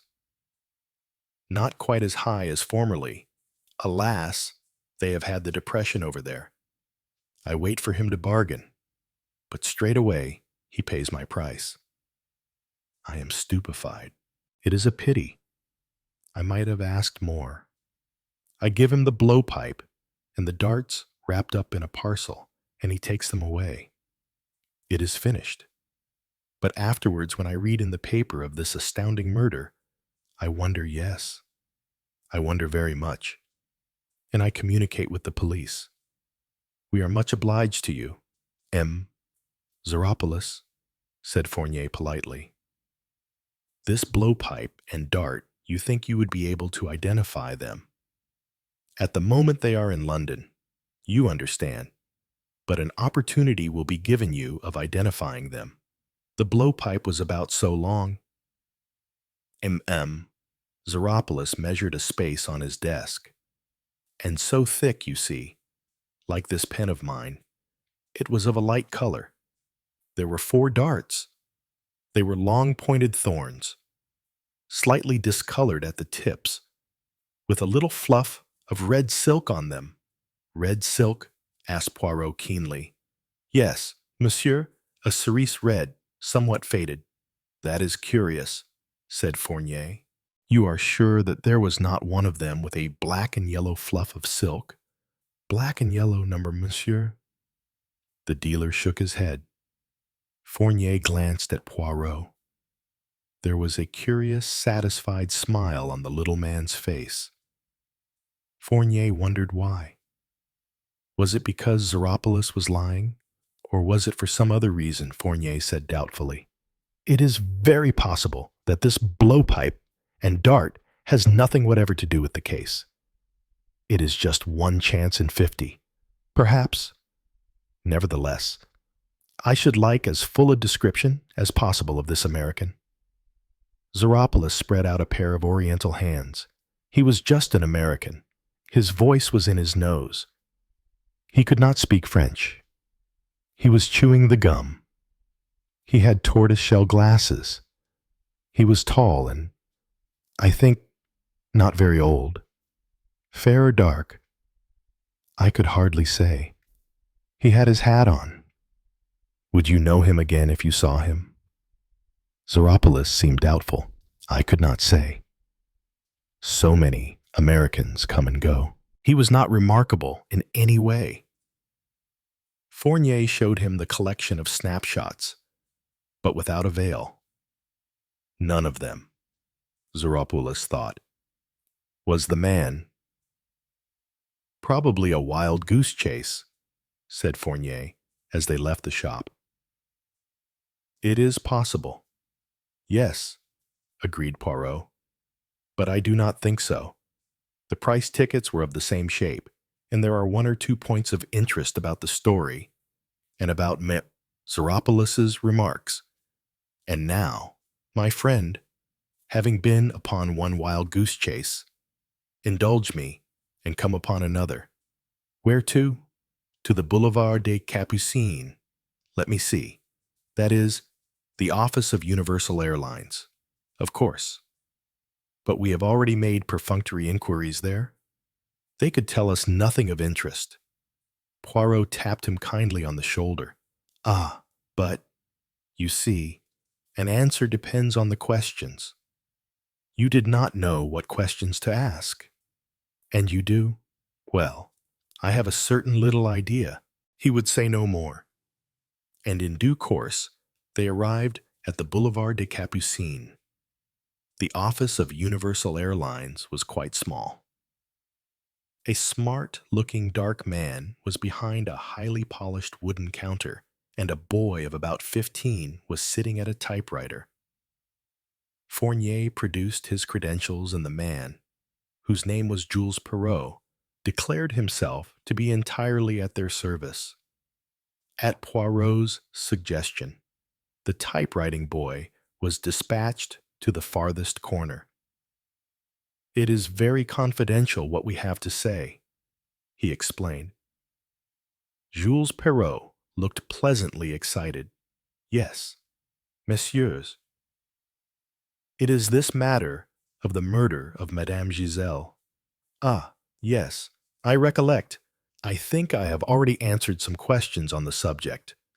Precisely. Precisely.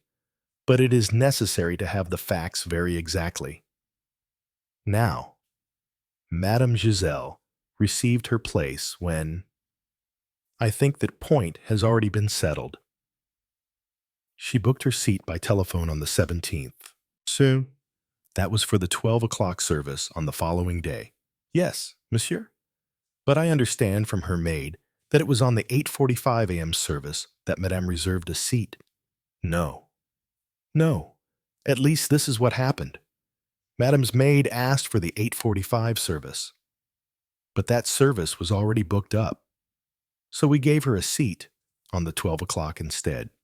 Ah, I see. I see. Yes, monsieur. I see. I see. But all the same, it is curious, decidedly it is curious. The clerk looked at him inquiringly. It is only that a friend of mine decided to go to England at a moment's notice. Went to England on the 8:45 service that morning. And the plane was half empty. Poirot turned over some papers. He blew his nose. Possibly your friend has mistaken the day before or the day after. Not at all. It was the day of the murder. Because my friend said that if he had missed the plane, as he nearly did, he would have actually been one of the passengers in the Prometheus. Ah, indeed. Yes. Very curious. Of course. Sometimes people do not arrive at the last minute. And then, naturally, there are vacant places. And then sometimes there are mistakes. I have to get in touch with Le Bourget. They are not always accurate. The mild, inquiring gaze of Hercule Poirot seemed to be upsetting to Jules Perrault. He came to a stop. His eyes shifted. A little bead of perspiration came out on his forehead. "Two quite possible explanations," said Poirot, "but somehow, I fancy, not the true explanation. Don't you think it might perhaps be better to make a clean breast of the matter? A clean breast of what I don't understand you. Come, come. You understand me very well. This is a case of murder. M. Perrault. Remember that. If you please. If you withhold information, it may well be very serious for you, very serious indeed. The police will take a very grave view. You are obstructing the ends of justice." Jules Perrault stared at him. His mouth fell open. His hands shook. "Come," said Poirot. His voice was authoritative, autocratic.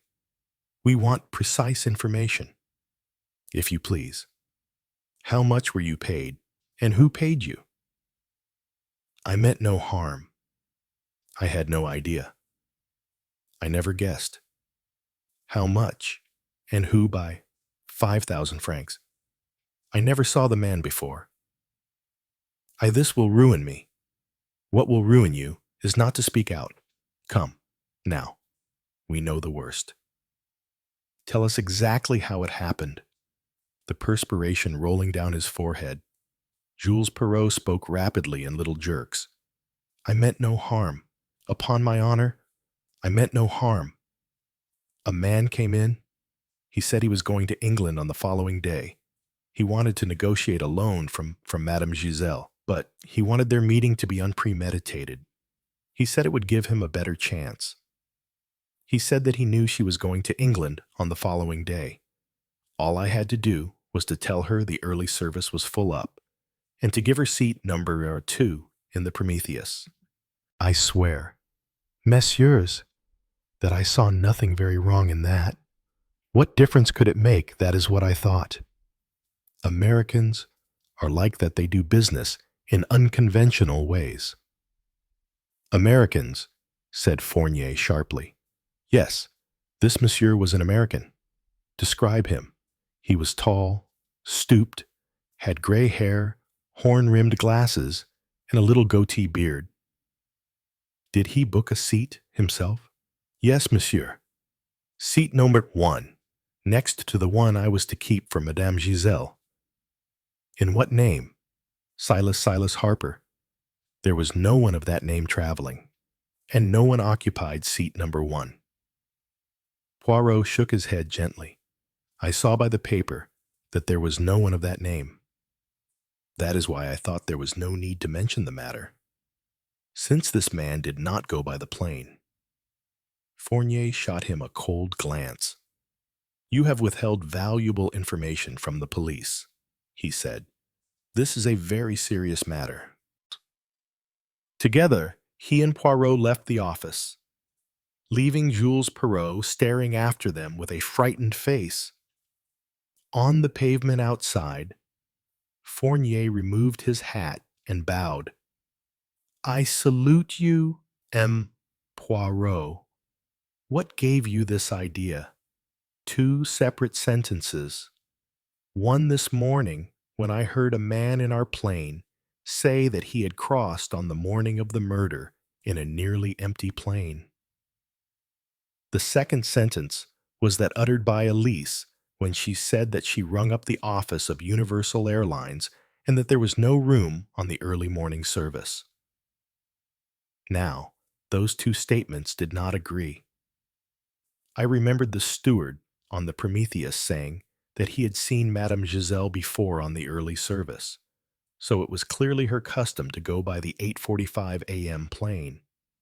But somebody wanted her to go on the 12 o'clock, somebody who was already traveling by the Prometheus. Why did the clerk say that the early service was booked up? Up A mistake. Or a deliberate lie, I fancied the latter. I was right.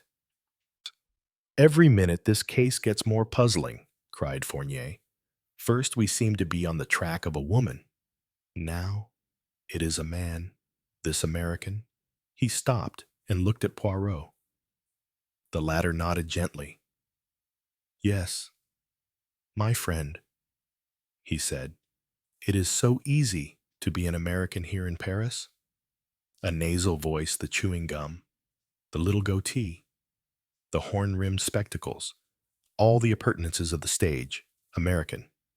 He took from his pocket the page he had torn from the sketch. What are you looking at? At a countess in her bathing suit. You think? But no, she is petite, charming, fragile. She could not impersonate a tall, stooping American. She has been an actress, yes, but to act such a part is out of the question. No, my friend, that idea will not do. I never said it would, said Hercule Poirot. And still, he looked earnestly at the printed page. Chapter 12. At Horbury Chase, Lord Horbury stood by the sideboard and helped himself absent-mindedly to kidneys. Chucky. Stephen Horbury was 27 years of age. He had a narrow head and a long chin. He looked very much what he was, a sporting, out-of-door kind of man, without anything very spectacular in the way of brains. He was kind-hearted, slightly priggish, intensely loyal, and invincibly obstinate. He took his heaped plate back to the table and began to eat. Presently he opened a newspaper, but immediately, with a frown, he cast it aside. He thrust aside his unfinished plate, drank some coffee, and rose to his feet. He paused uncertainly for a minute. Then, with a slight nod of the head, he left the dining room, crossed the wide hall, and went upstairs. He tapped at a door and waited for a minute. From inside the room a clear, high voice cried out, "Come in!" Lord Horbury went in. It was a wide, beautiful bedroom facing south. Cicely Horbury was in bed. A great carved oak Elizabethan bed. Very lovely. She looked, too, in her rose chiffon draperies, with the curling gold of her hair. A breakfast tray with the remains of orange juice and coffee on it was on a table beside her. She was opening her letters. Her maid was moving about the room. Any man might be excused if his breath came a little faster, confronted by so much loveliness. But the charming picture his wife presented affected Lord Horbury not at all. There had been a time, 3 years ago, when the breathtaking loveliness of his Cicely had set the young man's senses reeling. He had been madly, wildly, passionately in love. All that was over. He had been mad. He was now sane. Lady Horbury said in some surprise, "Why, Stephen?" he said abruptly. "I'd like to talk to you alone. Madeline." Lady Horbury spoke to her maid. "Leave all that. Get out." The French girl murmured, "Très bien, my lady," shot a quick, interested look out of the corner of her eye at Lord Horbury, and left the room. Lord Horbury waited till she had shut the door. Then he said, "I'd like to know, Cicely, just exactly what is behind this idea of coming down here." Lady Horbury shrugged her slender, beautiful shoulders. "After all, why not? Why not?" "It seems to me there are a good many reasons," his wife murmured. "Oh, reasons. Yes, reasons. You'll remember that we agreed that as things were between us, it would be as well to give up this farce of living together. You were to have the townhouse, and a generous and extremely generous allowance. Within certain limits, You were to go your own way. Why this sudden return? Again Cicely shrugged her shoulders. I thought it better. You mean, I suppose, that it's money, Lady Horbury said. My God, how I hate you. You're the meanest man alive. Mean, you say. When it's because of you and your senseless extravagance that there's a mortgage on Horbury. Horbury? Horbury, that's all you care for. Horses and hunting and shooting and crops and tiresome old farmers. God, what a life for a woman. Some women enjoy it. Yes, women like Venetia Kerr, who's half a horse herself. You ought to have married a woman like that. Lord Horbury walked over to the window. It's a little late to say that. I married you. And you can't get out of it, said Cicely. Her laugh was malicious, triumphant. You'd like to get rid of me, but you can't, he said. Need we go into all this? Very much God in the old school, aren't you? Most of my friends fairly laugh their heads off when I tell them the kind of things you say. They are welcome to do so. Shall we get back to our original subject of discussion, your reason for coming here? But his wife would not follow his lead. She said, You advertised in the papers that you wouldn't be responsible for my debts. Do you call that a gentlemanly thing to do? I regret having had to take that step. I warned you. You will remember. Twice I paid up, but there are limits. Your insensate passion for gambling well. Why discuss it? But I do want to know what prompted you to come down to Horbury. You've always hated the place. Been bored to death here. Cicely. Horbury. Her small face sullen, said, I thought it better just now. Better just now. He repeated the words thoughtfully. Then he asked a question sharply. Cicely, had you been borrowing from that old French moneylender? Which one? I don't know what you mean. You know perfectly what I mean. I mean the woman who was murdered on the plane from Paris, the plane on which you traveled home. Had you borrowed money from her? No, of course not. What an idea. Now, don't be a little fool over this. Cicely. If that woman did lend you money, you'd better tell me about it. Remember, the business isn't over and finished with. The verdict at the inquest was willful murder by a person or persons unknown. The police of both countries are at work. It's only a matter of time before they come on the truth. The woman's sure to have left records of her dealings. If anything crops up to connect you with her, we should be prepared beforehand. We must have Folks's advice on the matter. Folks.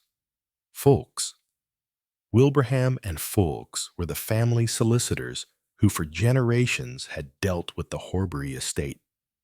Didn't I give evidence in that damned court and say I had never heard of the woman? I don't think that proves very much, said her husband dryly. If you did have dealings with this Giselle, you can be sure the police will find it out. Cicely sat up angrily in bed. Perhaps you think I killed her, stood up there in that plane, and puffed darts at her from a blowpipe. Of all the crazy businesses, the whole thing sounds mad. Stephen agreed thoughtfully. But I do want you to realize your position. What position? There isn't any position. You don't believe a word I say. It's damnable. And why be so anxious about me all of a sudden? A lot you care about what happens to me. You dislike me. You hate me. You'd be glad if I died tomorrow. Why pretend? Aren't you exaggerating a little? In any case, old-fashioned though you think me, I do happen to care about my family name and out-of-date sentiment, which you will probably despise. But there it is. Turning abruptly on his heel, he left the room. A pulse was beating in his temple. Thoughts followed each other rapidly through his head. Dislike hate, yes, that's true enough. Should I be glad? If she died tomorrow? My God, yes. I'd feel like a man who's been let out of prison. What a queer, beastly business life is. When I first saw her and Do It Now, what a child. What an adorable child she looked. So fair and so lovely. Damned young fool. I was mad about her crazy.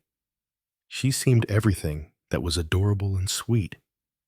And all the time she was what she is now, vulgar, vicious, spiteful, empty-headed. I can't even see her loveliness now. He whistled, and a spaniel came running to him. Looking up at him with adoring, sentimental eyes, he said, "Good old Betsy," and fondled the long, fringed ears. He thought, funny term of disparagement, to call a woman a bitch. A bitch like you, Betsy, is worth nearly all the women I've met put together.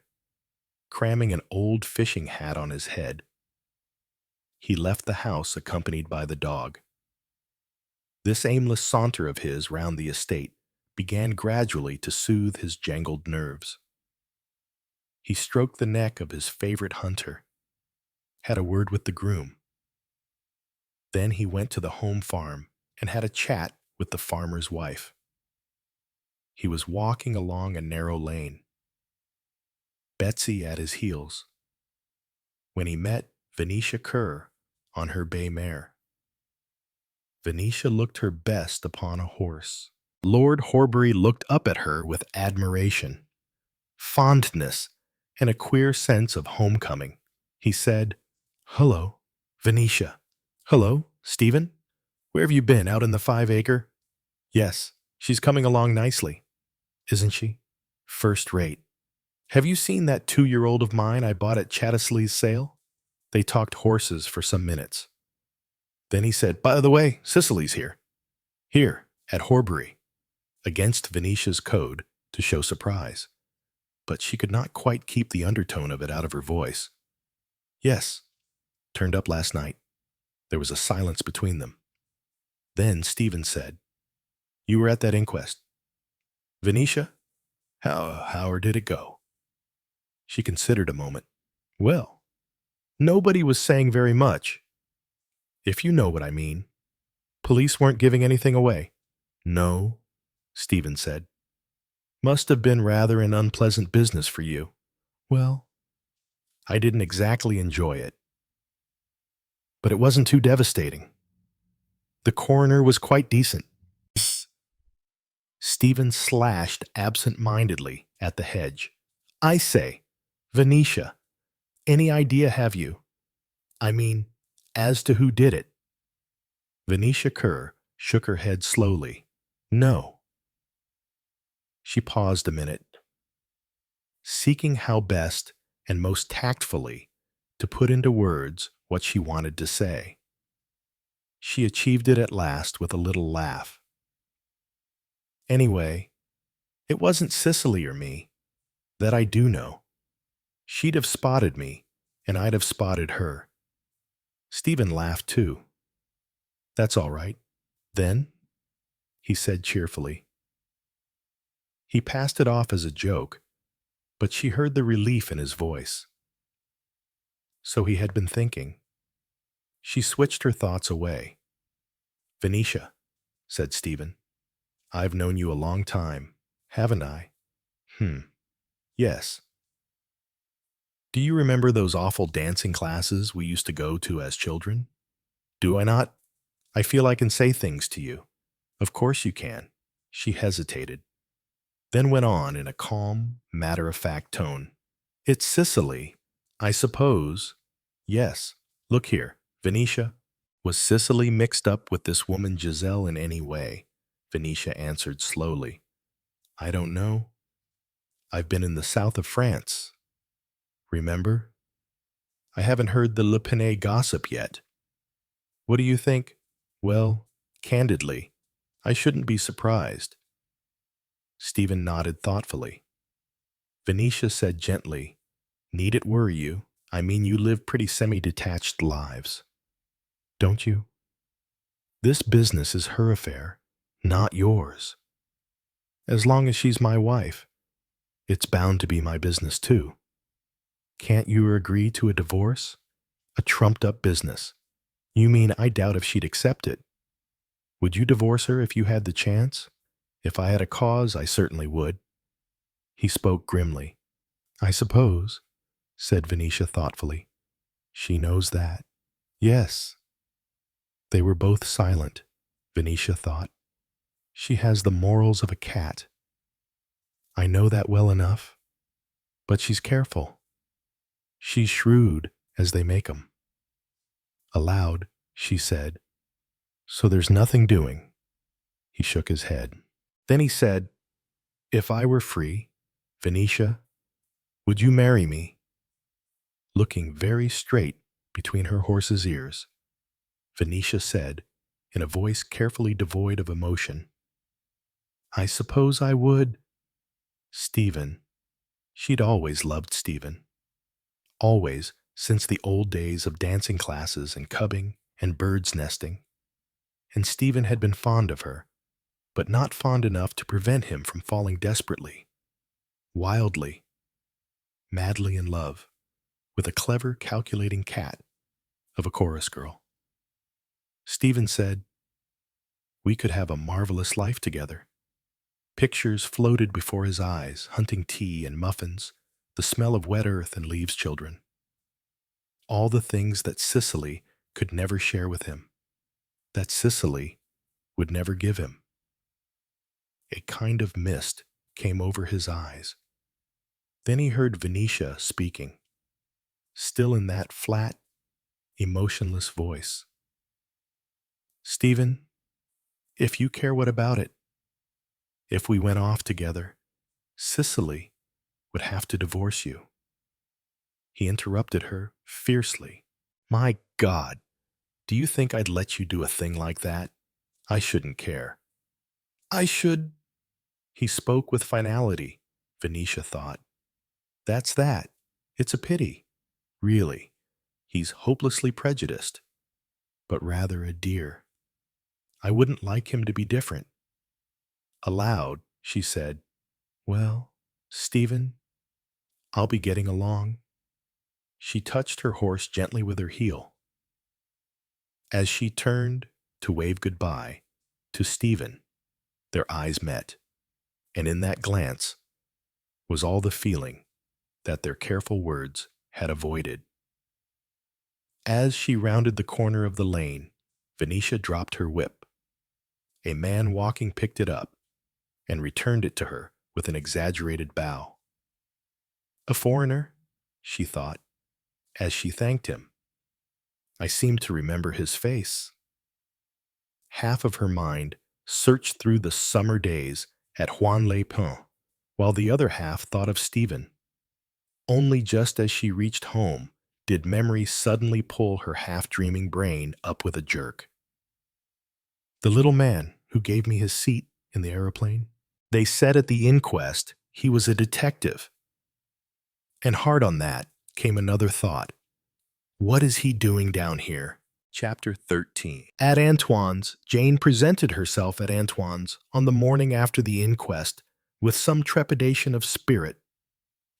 The person who was usually regarded as Antoine himself, and whose real name was Andrew Leach, and whose claims to foreign nationality consisted of having had a Jewish mother, greeted her with an ominous frown.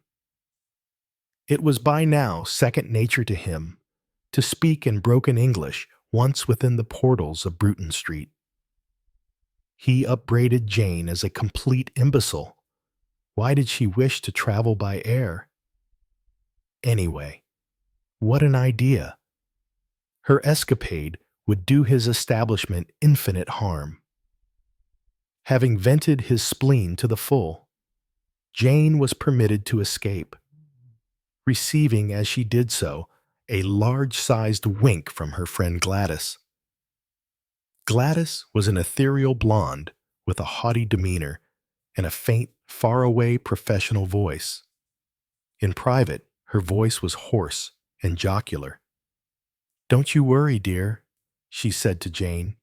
"The old brute's sitting on the fence watching which way the cat will jump, and it's my belief it isn't going to jump the way he thinks it is.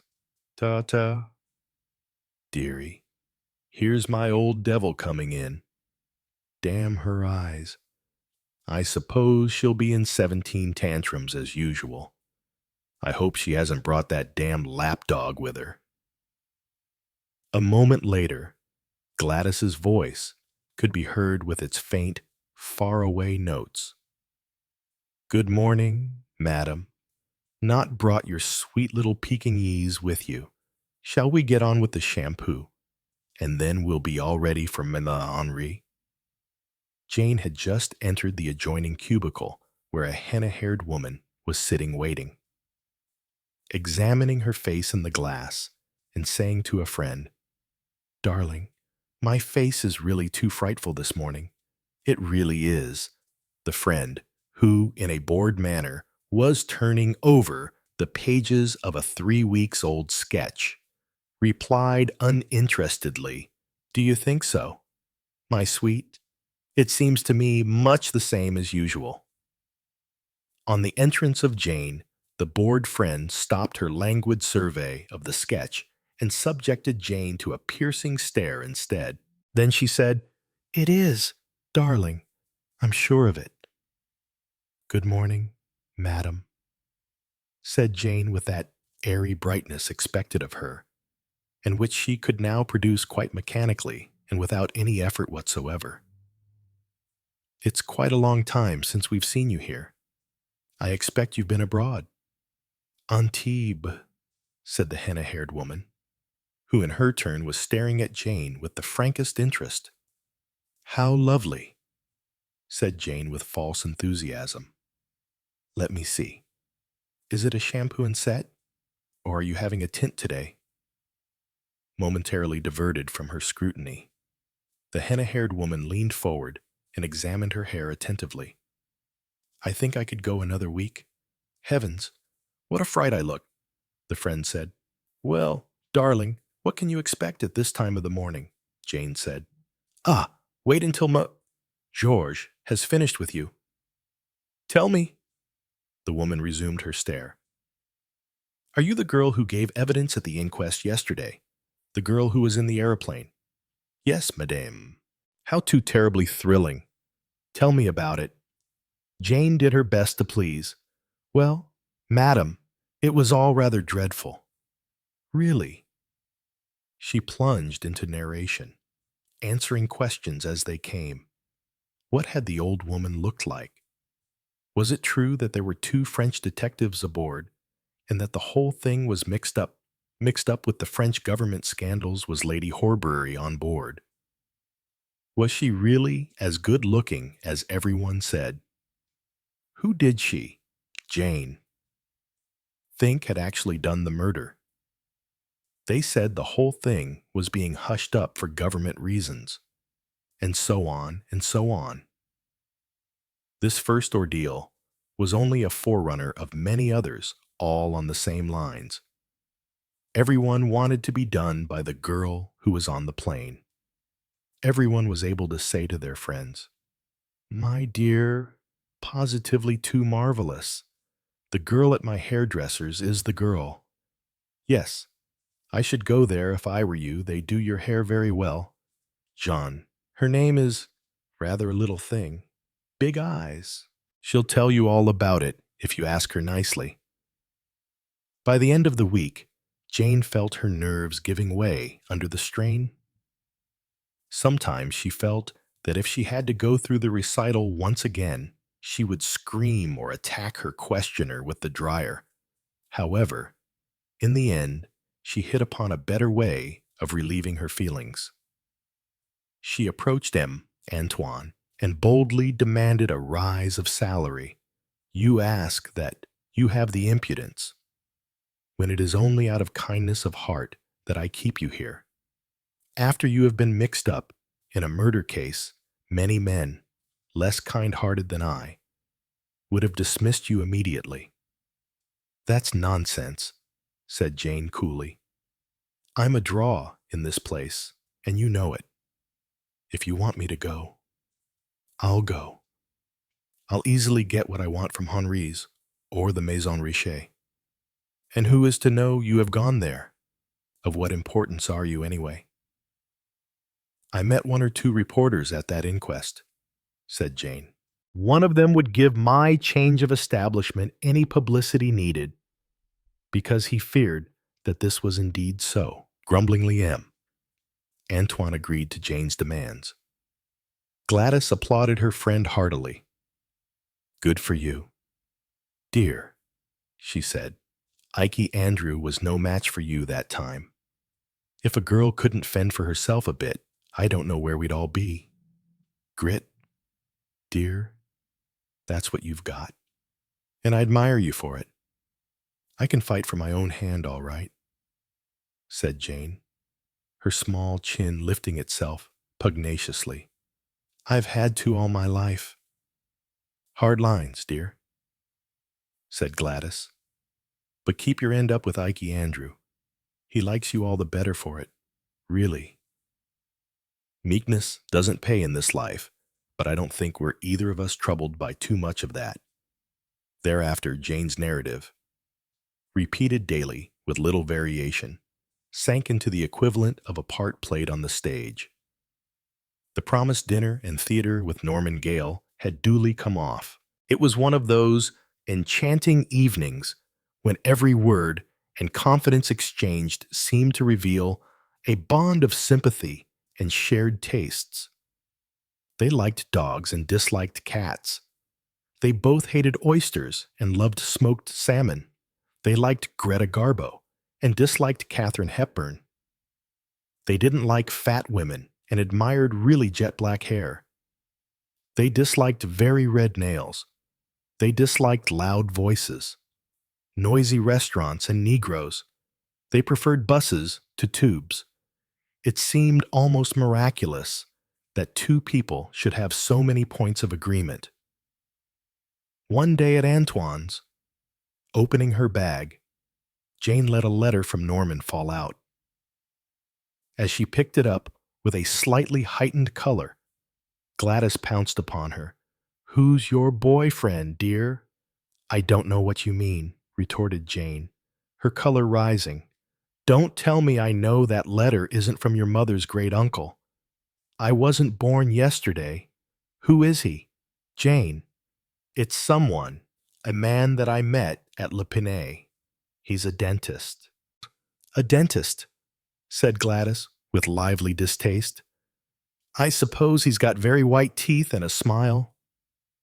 Jane was forced to admit that this was indeed the case. He's got a very brown face and very blue eyes. Anyone can have a brown face, said Gladys. It may be to the seaside, or it may come out of a bottle. 2s and 11 jas at the chemist's. Handsome men are slightly bronzed. The eyes sound all right. But a dentist? Why? If he was going to kiss you, you'd feel he was going to say, "Open a little wider, please." Don't be an idiot. Gladys, you needn't be so touchy. My dear, I see you've got it badly. Yes, Mr. Henry. I'm just coming. Drat. Henry thinks he's God Almighty, the way he orders us girls about. The letter had been to suggest dinner on Saturday evening. At lunchtime on Saturday, when Jane received her augmented pay, she felt full of high spirits. And to think, said Jane to herself, that I was worrying so. That day coming over in the aeroplane. Everything's turned out beautifully. Life is really too marvelous. So full of exuberance did she feel that she decided to be extravagant and lunch at the corner house and enjoy the accompaniment of music to her food. She seated herself at a table for 4, where there were already a middle-aged woman and a young man sitting. The middle-aged woman was just finishing her lunch. Presently, She called for her bill, picked up a large collection of parcels, and departed. Jane, as was her custom, read a book as she ate, looking up as she turned a page. She noticed the young man opposite her, staring at her very intently, and at the same moment realized that his face was vaguely familiar to her. Just as she made these discoveries, the young man caught her eye and bowed. "Excuse me, mademoiselle, you do not recognize me." Jane looked at him more attentively. He had a fair, boyish-looking face, attractive more by reason of its extreme mobility than because of any actual claim to good looks. "We have not been introduced, it is true," went on the young man, "unless you call murder an introduction, and the fact that we both gave evidence in the coroner's court." "Of course," said Jane. "How stupid of me. I thought I knew your face." "You are Jean Dupont," said the man, and gave a funny, rather engaging little bow. A remembrance flashed into Jane's mind of a dictum of Gladys's, expressed perhaps without undue delicacy. "If there's one fellow after you, there's sure to be another. Seems to be a law of nature. Sometimes it's 3 or 4. Now Jane had always led an austere, hard-working life, rather like the description, after the act, of girls who were missing. She was a bright, cheerful girl with no men friends, etc. Jane had been a bright, cheerful girl with no men friends. Now it seemed that men friends were rolling up all round. There was no doubt about it. Jean Dupont's face, as he leaned across the table, held more than mere interested politeness. "Commercial." He was pleased to be sitting opposite Jane. He was more than pleased, he was delighted, Jane thought to herself, with a touch of misgiving. "He's French, though. You've got to look out with the French. They always say so." "You're still in England, then?" said Jane, and silently cursed herself for the extreme inanity of her remark. "Yes, my father has been to Edinburgh to give a lecture there, and we have stayed with friends also. But now tomorrow we return to France." "I see. The police. They have not made an arrest yet?" said Jean Dupont. "No. There's not even been anything about it in the papers lately. Perhaps they've given it up." Jean Dupont shook his head. No.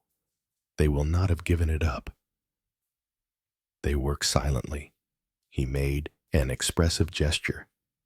"In the dark? Don't," said Jane uneasily. "You give me the creeps. Yes, it is not a very nice feeling. To have been so close when a murder was committed," he added. "And I was closer than you were." "I was very close indeed." "Sometimes I do not like to think of that." "Who do you think did it?" asked Jane. "I've wondered and wondered." Jean Dupont shrugged his shoulders. "It was not I. She was far too ugly." "Well," said Jane, "I suppose you would rather kill an ugly woman than a good-looking one." "Not at all. If a woman is good-looking, you are fond of her, she treats you badly, she makes you jealous, mad with jealousy. Good. You say, I will kill her. It will be a satisfaction. And is it a satisfaction? That, mademoiselle, I do not know, because I have not yet tried." He laughed, then shook his head. "But an ugly old woman like Giselle, who would want to bother to kill her, well, that's one way of looking at it," said Jane. She frowned. "It seems rather terrible, somehow, to think that perhaps she was young and pretty once." I know. He became suddenly grave. "It is the great tragedy of life, that women grow old." "You seem to think a lot about women and their looks," said Jane. "Naturally. It is the most interesting subject possible. That seems strange to you because you are English. An Englishman thinks first of his work, his job. He calls it, and then of his sport, and last, a good way, last of his wife. Yes, yes, it is really so. Why, imagine, in a little hotel in Syria was an Englishman whose wife had been taken ill. He himself had to be somewhere in Iraq by a certain date. Eh bien, would you believe it? He left his wife and went on so as to be on duty in time. And both he and his wife thought that quite natural. They thought him noble, unselfish. But the doctor, who was not English, thought him a barbarian, a wife, a human being that should come first. To do one's job, that is something much less important. I don't know, said Jane. One's work has to come first, I suppose. But why? You see, you too have the same point of view. By doing one's work, one obtains money by indulging and looking after a woman.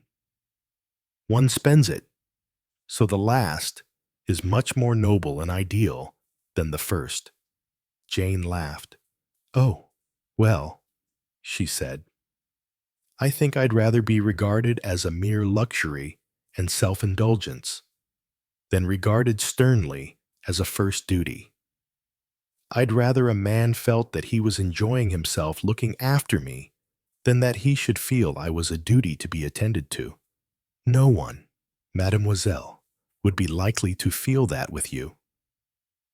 Jane blushed slightly at the earnestness of the young man's tone. He went on talking quickly. I have only been in England once before. It was very interesting to me the other day at the inquest. You call it to study 3 young and charming women, all so different from one another. What did you think of us all? Asked Jane. Amused? That Lady Horbury-Bah. I know her type well. It is very exotic, very, very expensive. You see it sitting round the baccarat table, the soft face, the hard expression. And you know so well what it will be like in, say, 15 years. She lives for sensation, that one, for high play, perhaps for drugs. Au fond, she is uninteresting. And Miss Kerr? Ah, she is very, very English. She is the kind that any shopkeeper on the Riviera will give credit to. They are very discerning, our shopkeepers. Her clothes are very well cut, but rather like a man's. She walks about as though she owns the earth. She is not conceited about it. She is just an Englishwoman. She knows which department of England different people come from. It is true. I have heard ones like her in Egypt. What the et ceteras are here, the Yorkshire et ceteras, the Shropshire et ceteras. His mimicry was good. Jane laughed at the drawling, well-bred tones. And then me, she said, and then you, and I say to myself, how nice. How very nice it would be if I were to see her again one day. And here I am, sitting opposite you. The gods arrange things very well sometimes, Jane said. You're an archaeologist, aren't you? You dig up things. And she listened with keen attention while Jean Dupont talked of his work. Jane gave a little sigh at last. You've been in so many countries. You've seen so much. It all sounds so fascinating. And I shall never go anywhere or see anything. You would like that to go abroad, to see wild parts of the earth. You would not be able to get your hair waved. Remember, it waves by itself, said Jane, laughing. She looked up at the clock and hastily summoned the waitress for her bill. Jean Dupont said with a little embarrassment, Mademoiselle, I wonder if you would permit, as I have told you. I return to France tomorrow. If you would dine with me tonight. I'm so sorry. I can't. I'm dining with someone. Ah, I'm sorry. Very sorry. You will come again to Paris. Soon. I don't expect so. And me, I do not know. When I shall be in London again. It is sad. He stood a moment, holding Jane's hand in his. I shall hope to see you again. Very much, he said, and sounded as though he meant it. Chapter 14. At Muswell Hill, at about the time that Jane was leaving Antoine's, Norman Gale was saying in a hearty professional tone, "Just a little tender, I'm afraid. Guide me if I hurt you." His expert hand guided the electric drill. There, that's all over. Miss Ross. Miss Ross was immediately at his elbow, stirring a minute white concoction on a slab. Norman Gale completed his filling and said, "Let me see. It's next Tuesday you're coming for those others." His patient, rinsing her mouth ardently, burst into a fluent explanation.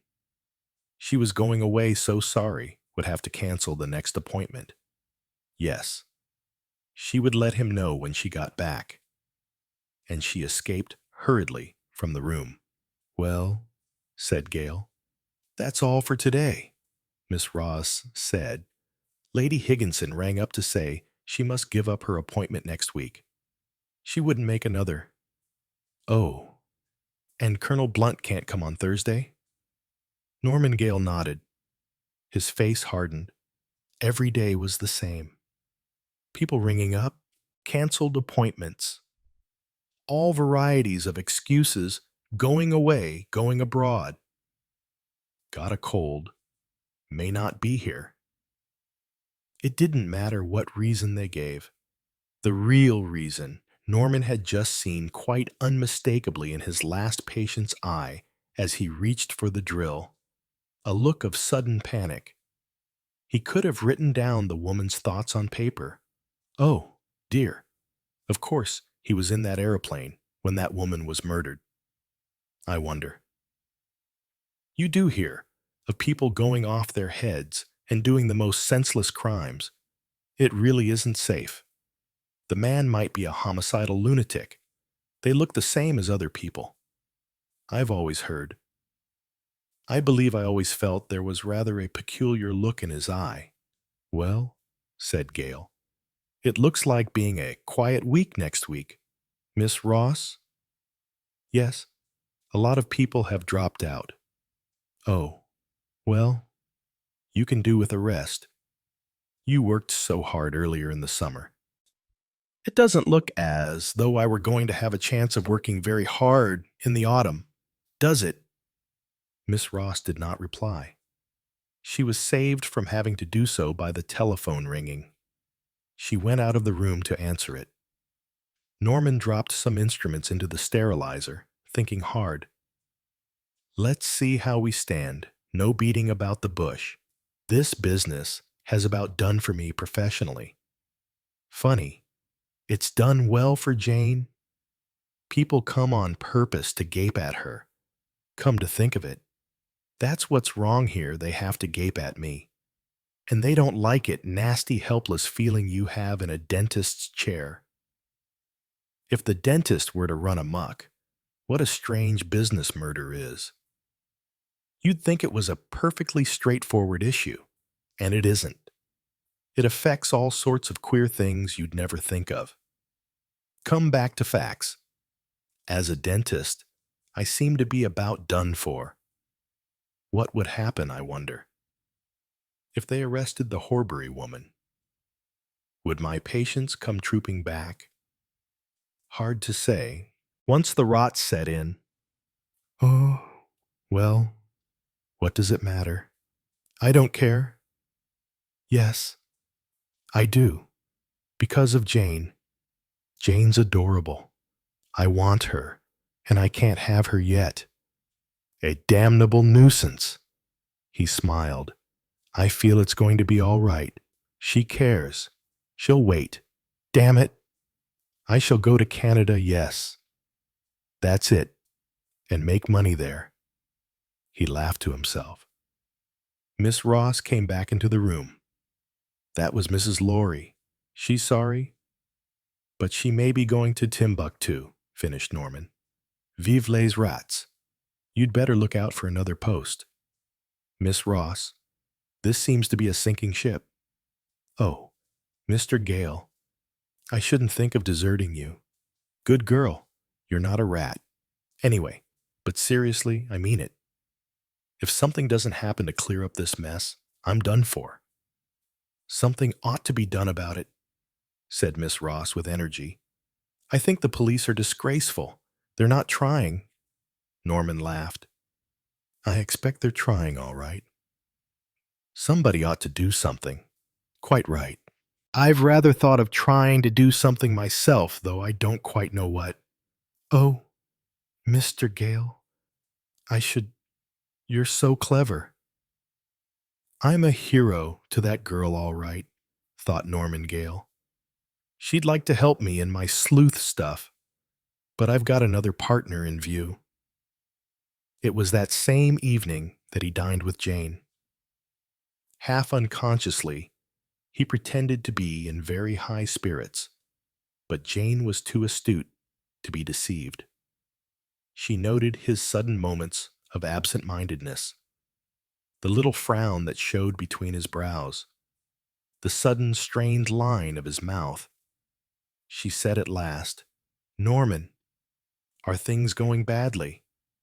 He shot a quick glance at her, then looked away. Well, not too frightfully well. It's a bad time of year.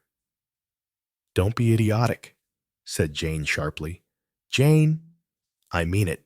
Don't you think I can see that you're worried to death? I'm not worried to death. I'm just annoyed. You mean people are fighting shy of having their teeth attended to by a possible murderer? Yes. How cruelly unfair it is, rather. Because frankly, Jane, I'm a jolly good dentist, and I'm not a murderer. It's wicked. Somebody ought to do something. That's what my secretary, Miss Ross, said this morning. What's she like? Miss Ross. Yes. Oh, I don't know. Big lots of bones nose, rather like a rocking horse, frightfully competent. She sounds quite nice, said Jane graciously. Norman rightly took this as a tribute to his diplomacy. Miss Ross's bones were not really quite as formidable as stated, and she had an extremely attractive head of red hair. But he felt, and rightly, that it was just as well not to dwell on the latter point to Jane. I'd like to do something, he said. If I was a young man in a book, I'd find a clue or I'd shadow somebody. Jane tugged suddenly at his sleeve. Look, there's Mr. Clancy, you know. The author sitting over there by the wall by himself. We might shadow him. But we were going to the flicks. Never mind the flicks. I feel, somehow, this might be meant. You said you wanted to shadow somebody, and here's somebody to shadow. You never know. We might find out something. Jane's enthusiasm was infectious. Norman fell in with the plan readily enough. As you say, one never knows, he said. Whereabouts has he got to in his dinner? I can't see properly without turning my head, and I don't want to stare. He's about level with us, said Jane. We'd better hurry a bit and get ahead, and then we can pay the bill and be ready to leave when he does. They adopted this plan. When at last little Mr. Clancy rose and passed out into Dean Street, Norman and Jane were fairly close on his heels. In case he takes a taxi, Jane explained. But Mr. Clancy did not take a taxi. Carrying an overcoat over one arm and occasionally allowing it to trail on the ground, he ambled gently through the London streets. His progress was somewhat erratic. Sometimes he moved forward at a brisk trot. Sometimes he slowed down till he almost came to a stop. Pho. Once, on the very brink of crossing a road, he did come to a standstill, standing there with one foot hanging over the curb and looking exactly like a slow-motion picture. His direction, too, was erratic. Once he actually took so many right-angled turns that he traversed the same streets twice over. Jane felt her spirits rise. "You see," she said excitedly, "he's afraid of being followed. He's trying to put us off the scent. Do you think so? Of course. Nobody would go round in circles otherwise." Oh.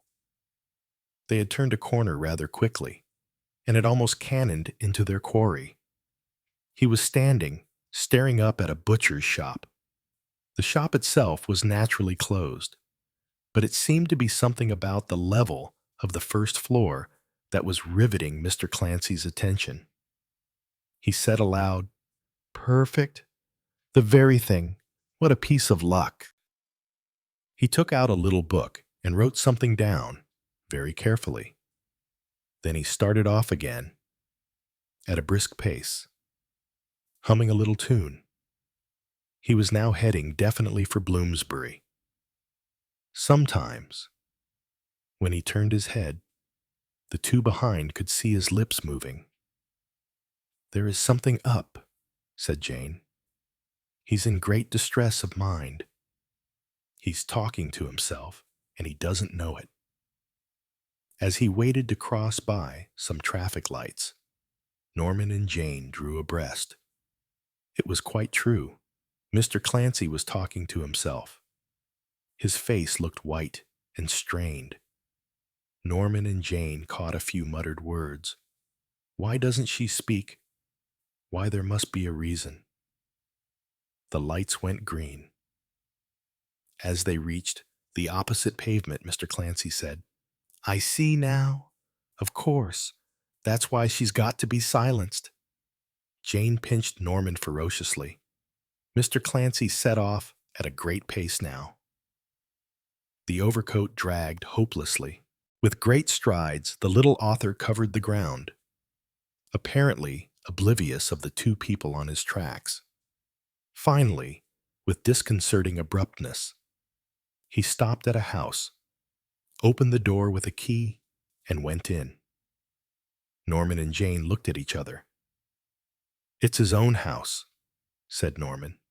47 Cardington Square. "That's the address he gave at the inquest." "Oh, well," said Jane, "perhaps he'll come out again by and by. And, anyway, we have heard something. A woman is going to be silenced, and some other woman won't speak." "Oh, dear.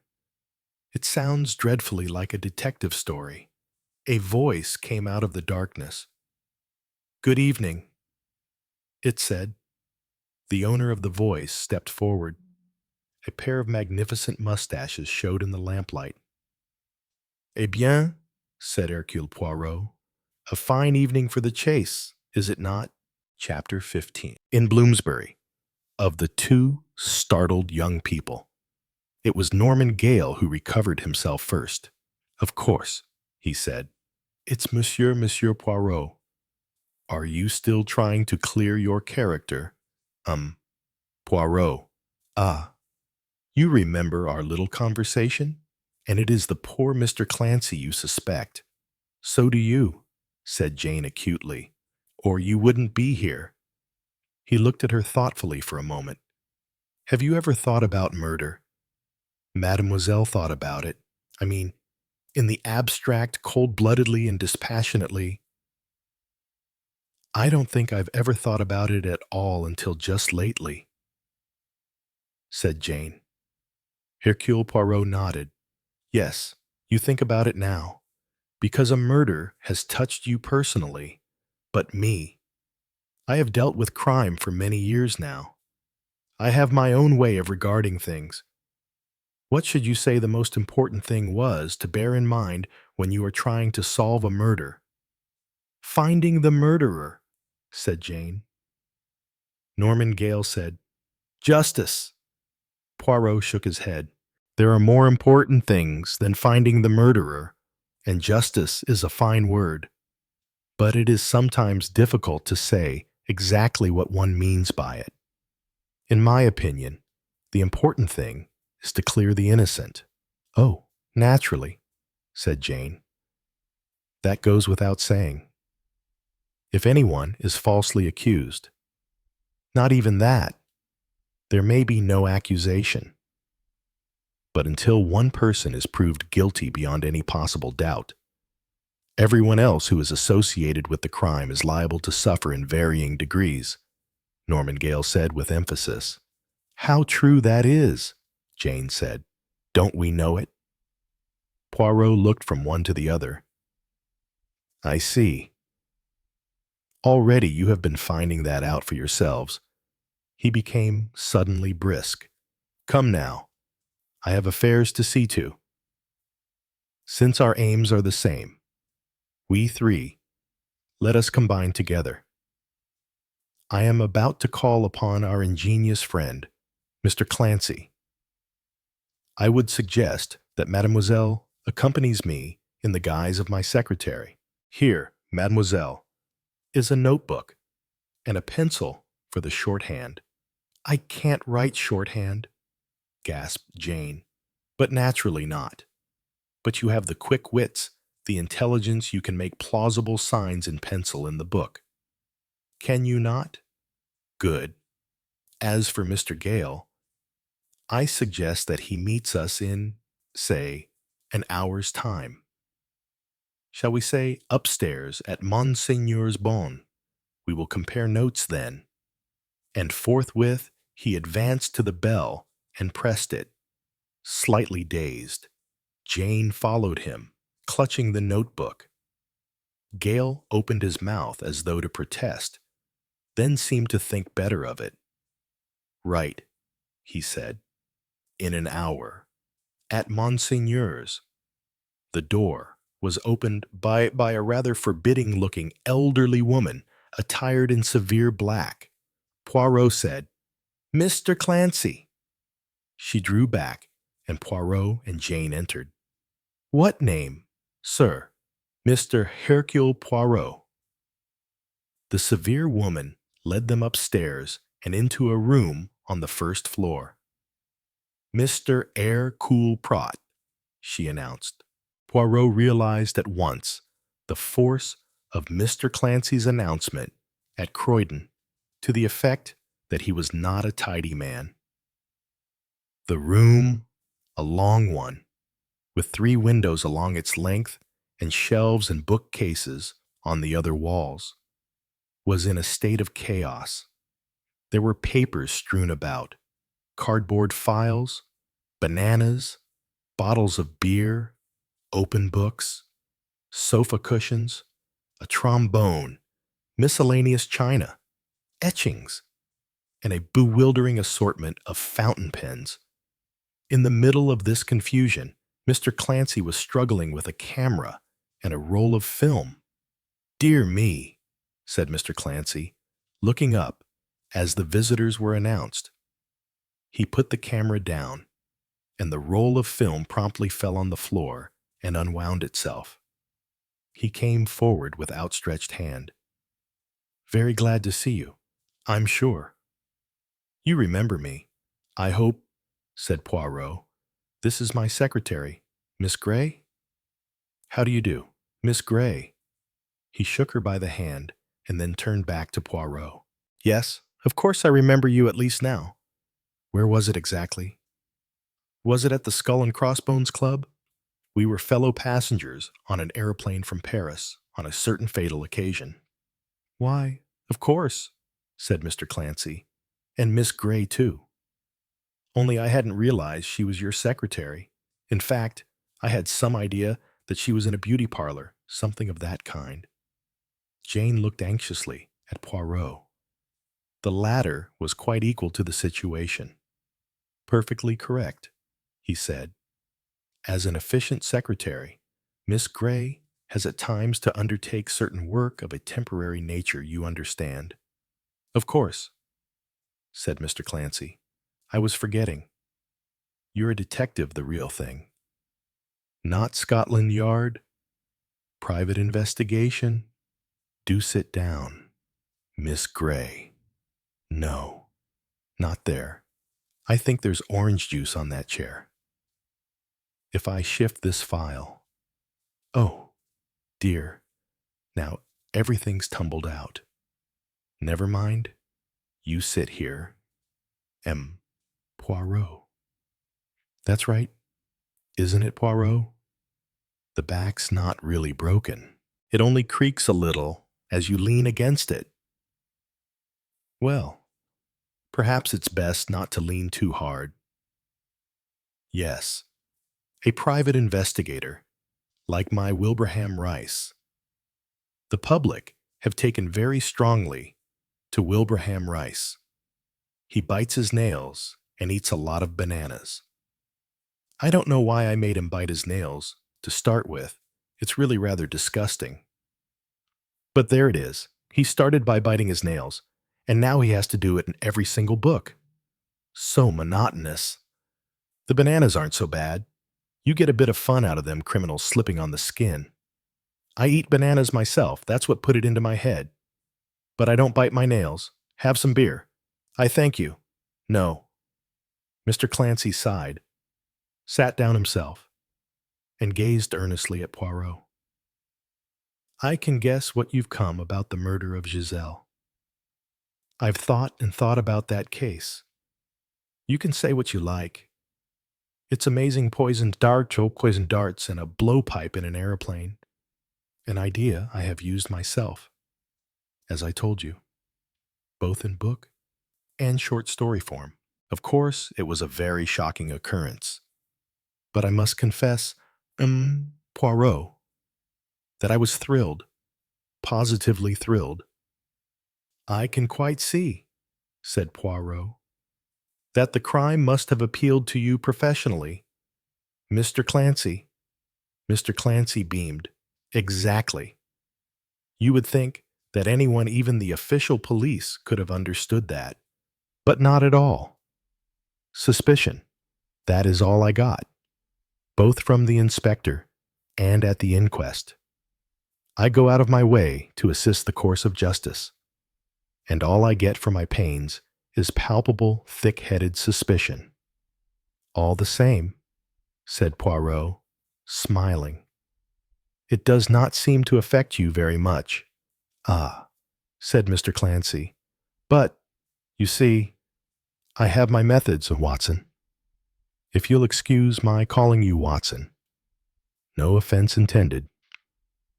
Interesting. By the way, how the technique of the idiot friend has hung on. Personally, I myself think the Sherlock Holmes stories grossly overrated. The fallacies, the really amazing fallacies that there are in those stories. But what was I saying? You said that you had your methods. Ah, yes. Mr. Clancy leaned forward. I'm putting that inspector, what is his name? Jap, yes. I'm putting him in my next book. You should see the way Wilbraham Rice deals with him. In between bananas, as one might say. In between bananas. That's very good. That, Mr. Clancy chuckled. You have a great advantage as a writer.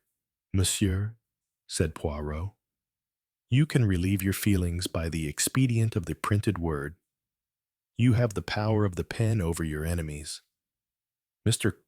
Clancy rocked gently back in his chair. You know, he said, I begin to think this murder is going to be a really fortunate thing for me. I'm writing the whole thing exactly as it happened, only as fiction. Of course. And I shall call it The Airmail Mystery. Perfect pen portraits of all the passengers. It ought to sell like wildfire if only I can get it out in time. Won't you be had up for libel or something? Asked Jane. Mr. Clancy turned a beaming face upon her. No, No, my dear lady, of course, if I were to make one of the passengers the murderer, well, then I might be liable for damages, but that is the strong part of it all. An entirely unexpected solution is revealed in the last chapter. Poirot leaned forward eagerly. And that solution is, again, Mr. Clancy chuckled, ingenious, he said. Ingenious and sensational. Disguised as the pilot, a girl gets into the plane at Le Bourget and successfully stows herself away under Madame Giselle's seat. She has with her an ampule of the newest gas. She releases this, everybody becomes unconscious for 3 minutes. She squirms out, fires the poisoned dart, and makes a parachute descent from the rear door of the car. Both Jane and Poirot blinked. Jane said, "Why doesn't she become unconscious from the gas, too?" "Respirator," said Mr. Clancy. "And she descends into the channel?" "It needn't be the channel. I shall make it the French coast. And anyway, nobody could hide under a seat. There wouldn't be room." "There will be room in my aeroplane," said Mr. Clancy firmly. "Epatante," said Poirot. "And the motive of the lady?" "I haven't quite decided," said Mr. Clancy meditatively. "Probably Giselle ruined the girl's lover, who killed himself." "And how did she get hold of the poison?" "That's the really clever part," said Mr. Clancy. "The girl's a snake charmer. She extracts the stuff from her favorite python." "Mon Dieu," said Hercule Poirot. He said, "You don't think, perhaps, it is just a little sensational?" "You can't write anything too sensational," said Mr. Clancy firmly, "especially when you're dealing with the arrow poison of the South American Indians. I know it was snake juice, really, but the principle is the same. After all, you don't want a detective story to be like real life. Look at the things in the papers, dull as ditch water. Come, now, monsieur, would you say this little affair of ours is dull as ditch water?" "No," admitted Mr. Clancy. "Sometimes. You know, I can't believe it really happened." Poirot drew the creaking chair a little nearer to his host. His voice lowered itself confidentially. "Clancy, you are a man of brains and imagination. The police, as you say, have regarded you with suspicion. They have not sought your advice. But I, Hercule Poirot, desire to consult you." Mr. Clancy flushed with pleasure. "I'm sure that's very nice of you." He looked flustered and pleased. "You have studied the criminology. Your ideas will be of value. It would be of great interest to me to know who, in your opinion, committed the crime." "Well," Mr. Clancy hesitated, reached automatically for a banana, and began to eat it, then, the animation dying out of his face. He shook his head. "You see, Poirot, it's an entirely different thing. When you're writing, you can make it anyone you like. But, of course, in real life, there is a real person. You haven't any command over the facts. I'm afraid, you know, that I'd be absolutely no good as a real detective." He shook his head sadly and threw the banana skin into the grate. "It might be amusing, however, to consider the case together," suggested Poirot. "Oh, that. Yes. To begin with, supposing you had to make a sporting guess, who would you choose?" "Oh, well, I suppose one of the two Frenchmen. Now, why? Well, she was French. It seems more likely, somehow. And they were sitting on the opposite side, not too far away from her. But really, I don't know." "It depends," said Poirot thoughtfully. "So much on motive." Of course. I suppose you tabulate all the motives very scientifically. I am old-fashioned in my methods. I follow the old adage seek, whom the crime benefits. That's all very well, said Mr. Clancy. But I take it that's a little difficult in a case like this. There's a daughter who comes into money, so I've heard. But a lot of the people on board might benefit. For all we know, that is if they owed her money and haven't got to pay it back. True, said Poirot, and I can think of other solutions. Let us suppose that Madame Giselle knew of something attempted murder. Shall we say on the part of one of those people? Attempted murder, said Mr. Clancy. Now, why attempted murder? What a very curious suggestion. In cases such as these, said Poirot, one must think of everything. Ah, said Mr. Clancy, but it's no good thinking. You've got to know. You have reason. You have reason. A very just observation. Then he said, I ask your pardon, but this blowpipe that you bought, damn that blowpipe, said Mr. Clancy. I wish I'd never mentioned it. You bought it, you say, at a shop in the Charing Cross Road. Do you, by any chance, remember the name of that shop? Well, said Mr. Clancy, it might have been Absalom's, or there's Mitchell and Smith. I don't know. But I've already told all this to that pestilential inspector. He must have checked up on it by this time. Ah, said Poirot, but I asked for quite another reason. I desire to purchase such a thing and make a little experiment. Oh, I see. But I don't know that you'll find one all the same. They don't keep sets of them, you know. All the same, I can try. Perhaps, Miss Gray. You would be so obliging as to take down those two names.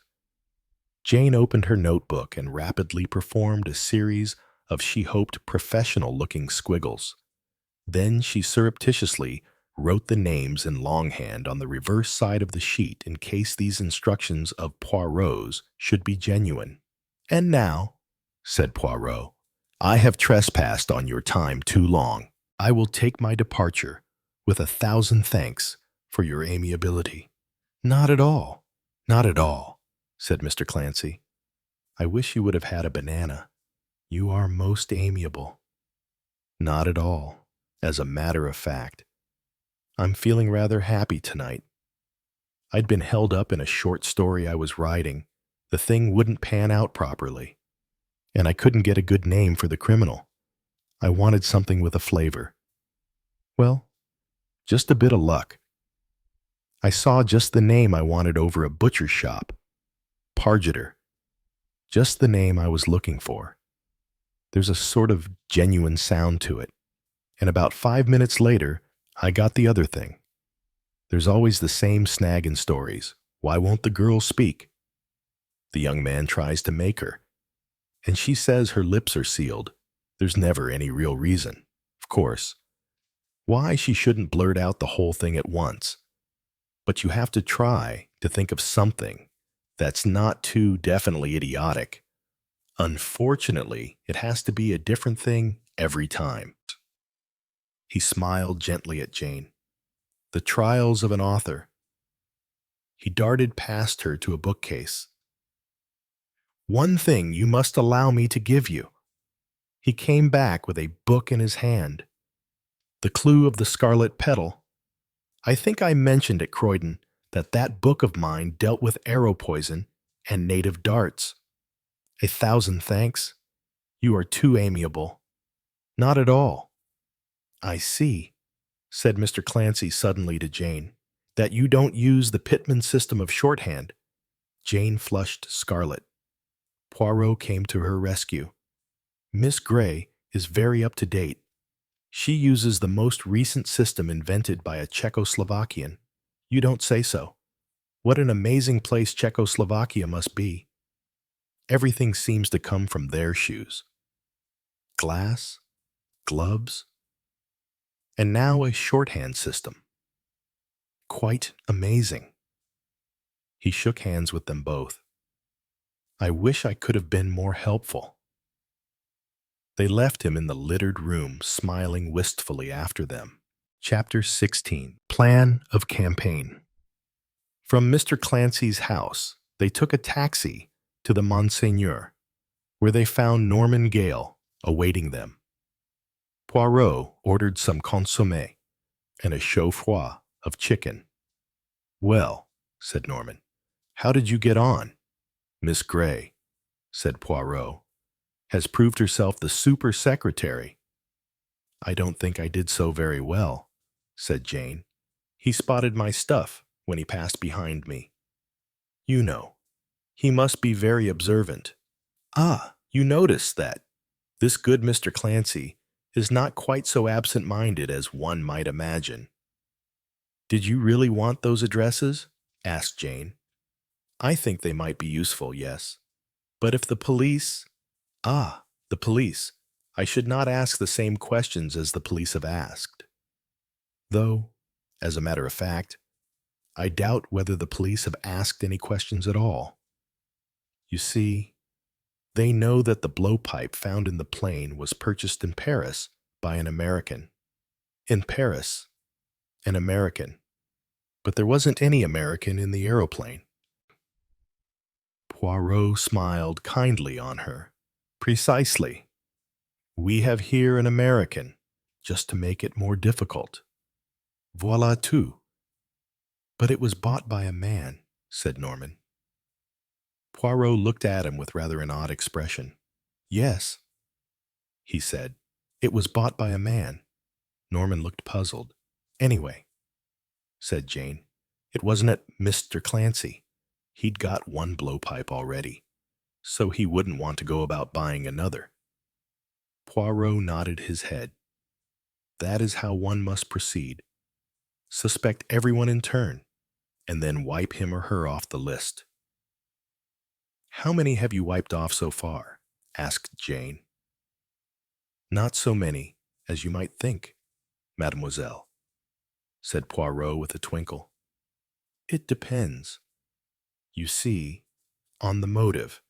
Has there been—" Norman Gale stopped, and then added apologetically, "I don't want to butt in on official secrets, but is there no record of this woman's dealings?" Poirot shook his head. "All the records are burnt." "That's unfortunate. Evident. But it seems that Madame Giselle combined a little blackmailing with her profession of money-lending, and that opens up a wider field. Supposing, for instance, that Madame Giselle had knowledge of a certain criminal offense, say, attempted murder on the part of someone. Is there any reason to suppose such a thing?" "Why, yes," said Poirot slowly. "There is one of the few pieces of documentary evidence that we have in this case." He looked from one to the other of their interested faces and gave a little sigh. "Ah, well," he said, "that is that. Let us talk of other matters, for instance, of how this tragedy has affected the lives of you two young people. It sounds horrible to say so, but I've done well out of it," said Jane. She related her rise of salary. "As you say, mademoiselle, you have done well, but probably only for the time being. Even a 9 days' wonder does not last longer than 9 days, remember." Jane laughed. "That's very true." "I'm afraid it's going to last more than 9 days in my case," said Norman. He explained the position. Poirot listened sympathetically. "As you say," he observed thoughtfully. "It will take more than 9 days or 9 weeks or 9 months. Sensationalism dies quickly, fear is long-lived. Do you think I ought to stick it out? Have you any other plan?"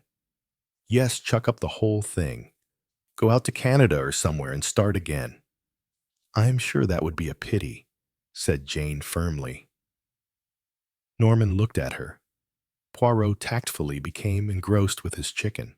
"I don't want to go," said Norman. "If I discover who killed Madame Giselle, you will not have to go," said Poirot cheerfully. "Do you really think you will?" asked Jane. Poirot looked at her reproachfully. If one approaches a problem with order and method, there should be no difficulty in solving it, none whatever, said Poirot severely. Oh, I see, said Jane, who didn't. But I should solve this problem quicker if I had help, said Poirot. What kind of help? Poirot did not speak for a moment or two. Then he said, help from Mr. Gale, and perhaps, later, help from you also. What can I do? Asked Norman. Poirot shot a sideways glance at him. You will not like it, he said warningly. What is it? Repeated the young man impatiently, very delicately, so as not to offend English susceptibilities. Poirot used a toothpick.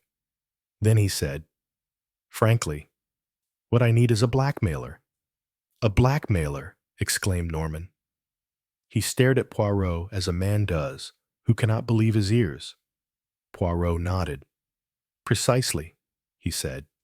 A blackmailer. But what for? Parbleu. To blackmail. Yes, but I mean, who? Why, Chapa? Why, said Poirot, is my business. As to whom? He paused for a moment, then went on in a calm, businesslike tone. Here is the plan I will outline for you. You will write a note, that is to say, I will write a note, and you will copy it to the Countess of Horbury. You will mark it personal. In the note, you will ask for an interview. You will recall yourself to her memory as having traveled to England by air on a certain occasion. You will also refer to certain business dealings of Madame Giselle's having passed into your hands, and then you will be accorded an interview. You will go, and you will say certain things in which I will instruct you. You will ask for let me see 10,000 pounds. You're mad. Not at all, said Poirot. I am eccentric, possibly, but mad, no. And suppose Lady Horbury sends for the police, I shall go to prison. She will not send for the police. You can't know that. Mon cher, practically speaking, I know everything. And anyway, I don't like it. You will not get the 10,000 pounds if that makes your conscience any clearer, said Poirot with a twinkle. Yes, but look here, Poirot, this is the sort of wildcat scheme that might ruin me for life. Ta-ta-ta-ta-ta, the lady will not go to the police, that I assure you. She may tell her husband. She will not tell her husband. I don't like it. Do you like losing your patience and ruining your career? No, but Poirot smiled at him kindly. You have the natural repugnance. Yes, that is very natural. You have, too, the chivalrous spirit. But I can assure you that Lady Horbury is not worth all this fine feeling, to use your idiom. She is a very nasty piece of goods. All the same, she can't be a murderess. Why? Why? Because we should have seen her. Jane and I were sitting just opposite. You have too many preconceived ideas. Me. I desire to straighten things out, and to do that I must know. I don't like the idea of blackmailing a woman. Ah, mon Dieu, what there is in a word, there will be no blackmail. You have only to produce a certain effect. After that, when the ground is prepared, I will step in, Norman said. If you land me in prison. No. I am very well known at Scotland Yard. If anything should occur, I will take the blame. But nothing will occur other than what I have prophesied. Norman surrendered with a sigh. All right, I'll do it, but I don't half like it. Good. This is what you will write. Take a pencil. He dictated slowly. Voila, he said. Later, I will instruct you as to what you are to say. Tell me, Mademoiselle, do you ever go to the theater? Yes, fairly often, said Jane. Good. Have you seen, for instance, a play called Down Under? Yes, I saw it about a month ago. It's rather good. An American play, is it not? Yes. Do you remember the part of Harry, played by Mr. Raymond Barraclough? Yes, he was very good. You thought him attractive? Yes, frightfully attractive. Ah, il a le sex appeal. Decidedly, said Jane, laughing. Just that, or is he a good actor as well?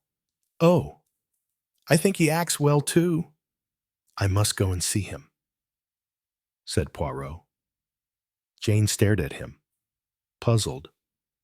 What an odd little man he was, hopping from subject to subject, like a bird from one branch to another. Perhaps he read her thoughts. He smiled. You do not approve of me, mademoiselle, of my methods. You jump about a good deal. Not really. I pursue my course logically, with order and method. One must not jump wildly to a conclusion. One must eliminate. Eliminate, said Jane. Is that what you're doing? She thought a moment.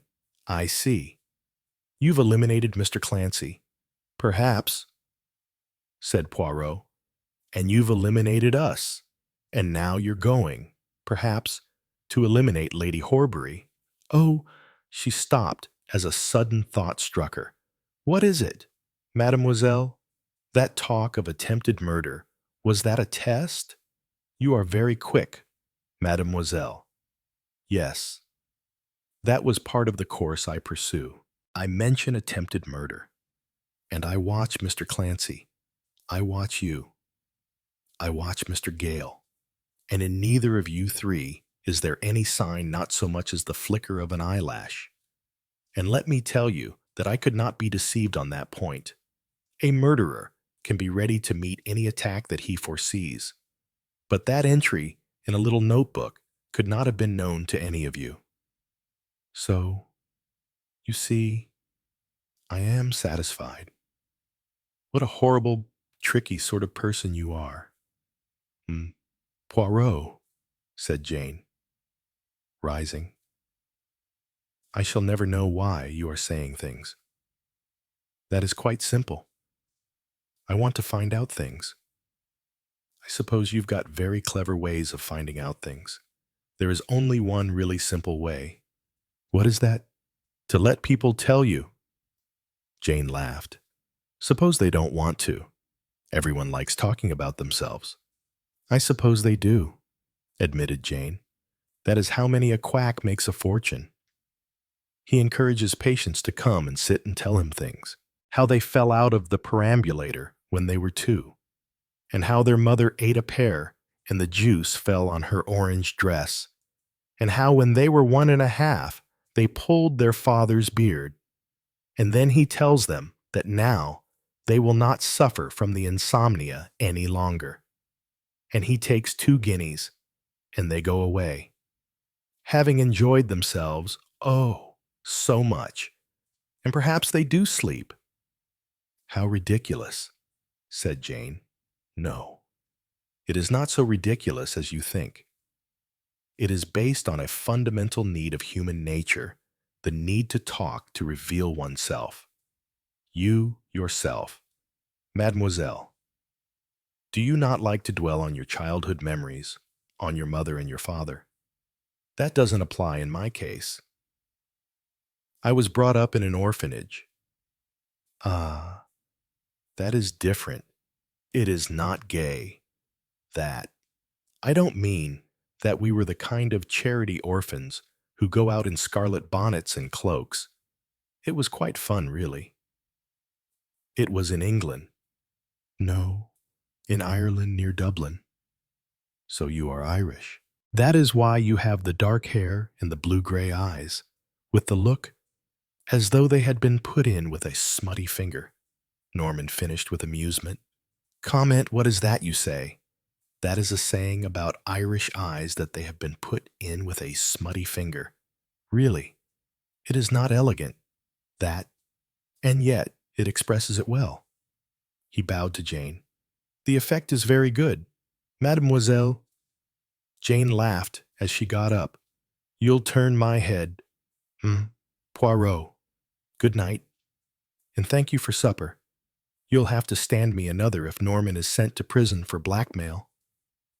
A frown came over Norman's face at the reminder. Poirot bade the two young people good night. When he got home, he unlocked a drawer and took out a list of 11 names. Against 4 of these names he put a light tick. Then he nodded his head thoughtfully. I think I know, he murmured to himself, but I have got to be sure. Il faut continuer. Chapter 17. In Pisansworth, Mr. Henry Mitchell was just sitting down to a supper of sausage and mash when a visitor called to see him. Somewhat to the steward's astonishment, the visitor in question was the full-mustached gentleman who had been one of the passengers on the fatal plane. Poirot was very affable, very agreeable in his manner. He insisted on Mr. Mitchell's getting on with his supper, paid a graceful compliment to Mrs. Mitchell, who was standing staring at him open-mouthed. He accepted a chair, remarked that it was very warm for the time of year, and then gently came round to the purpose of his call. Scotland Yard, I fear, is not making much progress with the case, he said. Mitchell shook his head. It was an amazing business, sir, amazing. I don't see what they've got to go on. Why, if none of the people on the plane saw anything, it's going to be difficult for anyone afterwards. Truly, as you say. Terribly worried. Henry's been over it, put in his wife. Not able to sleep of nights, the steward explained. It's lain on my mind, sir, something terrible. The company have been very fair about it. I must say, I was afraid at first I might lose my job. Henry, they couldn't. It would have been cruelly unfair. His wife sounded highly indignant. She was a buxom, highly complexioned woman with snapping dark eyes. Things don't always happen fairly. Ruth. Still, it turned out better than I thought. They absolved me from blame. But I felt it. If you understand me, I was in charge, as it were. I understand your feelings, said Poirot sympathetically. But I assure you that you are over-conscientious. Nothing that happened was your fault. That's what I say, sir, put in Mrs. Mitchell. Mitchell shook his head. I ought to have noticed that the lady was dead sooner. If I'd tried to wake her up when I first took round the bills, it would have made little difference. Death, they think, was very nearly instantaneous. He worries so, said Mrs. Mitchell. I tell him not to bother his head so. Who's to know what reason foreigners have for murdering each other? And if you ask me, I think it's a dirty trick to have done it in a British aeroplane. She finished her sentence with an indignant and patriotic snort. Mitchell shook his head in a puzzled way. It weighs on me, so to speak. Every time I go on duty, I'm in a state. And then the gentleman from Scotland Yard asking me again and again if nothing unusual or sudden occurred on the way over. Makes me feel as though I must have forgotten something. And yet I know I haven't. It was a most uneventful voyage in every way, until it happened. Blowpipes and darts, heathen, I call it, said Mrs. Mitchell. You are right, said Poirot, addressing her with a flattering air of being struck by her remarks. Not so is an English murder committed. You're right, sir. You know, Mrs. Mitchell, I can almost guess what part of England you come from. Dorset, sir, Not far from Bridport. That's my home. Exactly, said Poirot. A lovely part of the world. It is that. London isn't a patch on Dorset. My folk have been settled in Dorset for over 200 years, and I've got Dorset in the blood, as you might say. Yes, indeed. He turned to the steward again. There's one thing I'd like to ask you. Mitchell. The man's brow contracted. I've told you all that I know indeed I have, sir. Yes. Yes. This is a very trifling matter. I only wondered if anything on the table, Madame Giselle's table, was disarranged. You mean when I found her? Yes. The spoons and forks, the salt cellar, anything like that. The man shook his head. There wasn't anything of that kind on the tables. Everything was cleared away bar the coffee cups. I didn't notice anything myself. I shouldn't, though. I was much too flustered. But the police would know that, sir. They searched the plane through and through. Ah, well, said Poirot. It is no matter. Sometime I must have a word with your colleague Davis. He's on the early 8:45 a.m. service now. Sir, has this business upset him much? Oh, well, sir, you see he's only a young fellow. If you ask me, he's almost enjoyed it all. The excitement, and everyone standing him drinks and wanting to hear about it. Has he perhaps a young lady? Asked Poirot. Doubtless his connection with the crime would be very thrilling to her. He's courting old Johnson's daughter at the Crown and Feathers, said Mrs. Mitchell. But she's a sensible girl, got her head screwed on the right way. She doesn't approve of being mixed up with a murder. A very sound point of view, said Poirot, rising. Well, thank you, Mr. Mitchell and you. Mrs. Mitchell and I beg of you, my friend, do not let this weigh upon your mind. When he had departed, Mitchell said, the thick heads in the jury at the inquest thought he'd done it. But if you ask me, he's Secret Service. If you ask me, said Mrs. Mitchell, there's bullshies at the back of it. Poirot had said that he must have a word with the other steward, Davis, sometime. As a matter of fact, he had it not many hours later, in the bar of the Crown and Feathers. He asked Davis the same question he had asked Mitchell. Nothing disarranged, no, sir. You mean upset, that kind of thing. I mean, well, shall we say something missing from the table? Or something that would not usually be there? Davis said slowly. There was something, I noticed it when I was clearing up, after the police had done with the place, but I don't suppose that it's the sort of thing you mean. It's only that the dead lady had 2 coffee spoons in her saucer. It does sometimes happen when we're serving in a hurry. I noticed it because there's a superstition about that. They say 2 spoons in a saucer means a wedding. Was there a spoon missing from anyone else's saucer? No, sir. Not that I noticed. Not that Mitchell or I must have taken the cup and saucer along that way. As I say, one does sometimes, what with the hurry and all. I laid 2 sets of fish knives and forks only a week ago. On the whole, it's better than laying the table short, for then you have to interrupt yourself and go and fetch the extra knife, or whatever it is you've forgotten. Poirot asked one more question, a somewhat jocular one. What do you think of French girls? Davis, English are good enough for me, sir. And he grinned at a plump, fair-haired girl behind the bar.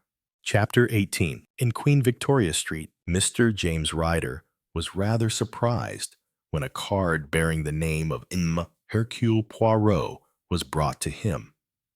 He knew that the name was familiar, but for the moment he could not remember why. Then he said to himself, "Oh, that fellow," and told the clerk to show the visitor in. Hercule Poirot was looking very jaunty. In one hand he carried a cane. He had a flower in his buttonhole. "You will forgive my troubling you, I trust," said Poirot. "It is this affair of the death of Madame Giselle." "Yes," said Mr. Ryder. "Well, what about it? Sit down. Won't you have a cigar?" "I thank you, no. I smoke my own cigarettes. Perhaps you will accept one." Ryder regarded Poirot's tiny cigarettes with a somewhat dubious eye. "Think I'll have one of my own, if it's all the same to you. Might swallow one of those by mistake." He laughed heartily. "The inspector was round here a few days ago," said Mr. Ryder, when he had induced his lighter to work. "Nosy, that's what those fellows are. Can't mind their own business." "They have, I suppose, to get information," said Poirot mildly. "They needn't be so damned offensive about it," said Mr. Ryder bitterly. "A man's got his feelings and his business reputation to think about. You are, perhaps, a little oversensitive. I'm in a delicate position.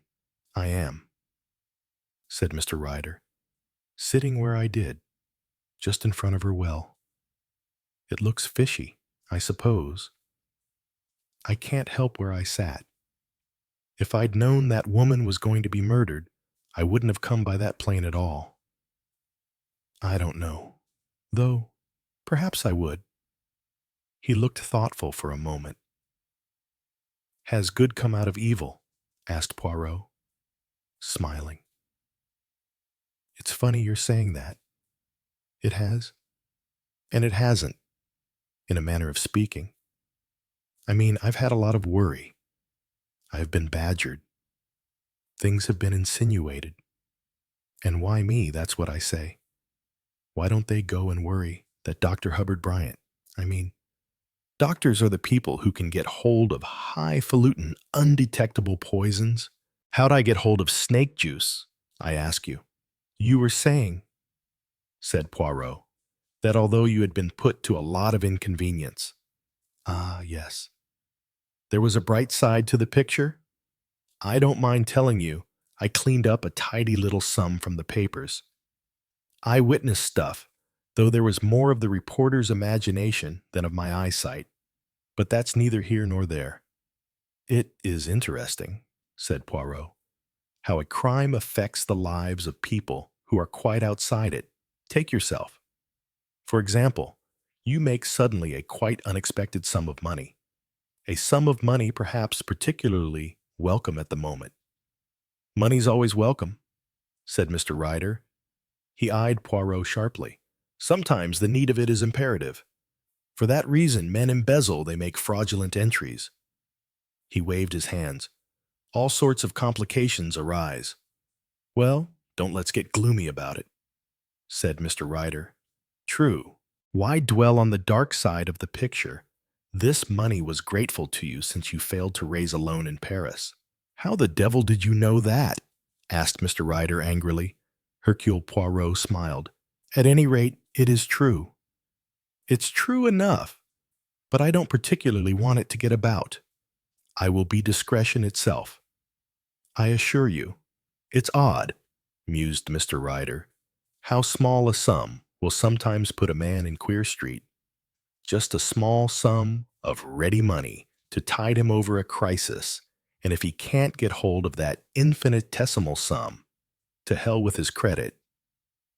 Yes, it's damned odd. Money's odd. Credit's odd. Come to that, life is odd. Very true. By the way, what was it you wanted to see me about? It is a little delicate. It has come to my ears in the course of my profession. You understand that in spite of your denials, you did have dealings with this woman Giselle." "Who says so?" "It's a lie. I never saw the woman." "Dear me, that is very curious." "Curious. It's damned libel." Poirot looked at him thoughtfully. "Ah," he said, I must look into the matter. What do you mean? What are you getting at? Poirot shook his head. Do not enrage yourself. There must be a mistake. I should think there was. Catch me getting myself mixed up with these high-toned society moneylenders. Society woman with gambling debts. That's their sort. Poirot rose. I must apologize for having been misinformed. He paused at the door. By the way, just as a matter of curiosity, what made you call Dr. Bryant Dr. Hubbard just now? Blessed if I know. Let me see. Oh! Yes. I think it must have been the flute. The nursery rhyme. You know, old Mother Hubbard's dog. But when she came back, he was playing the flute.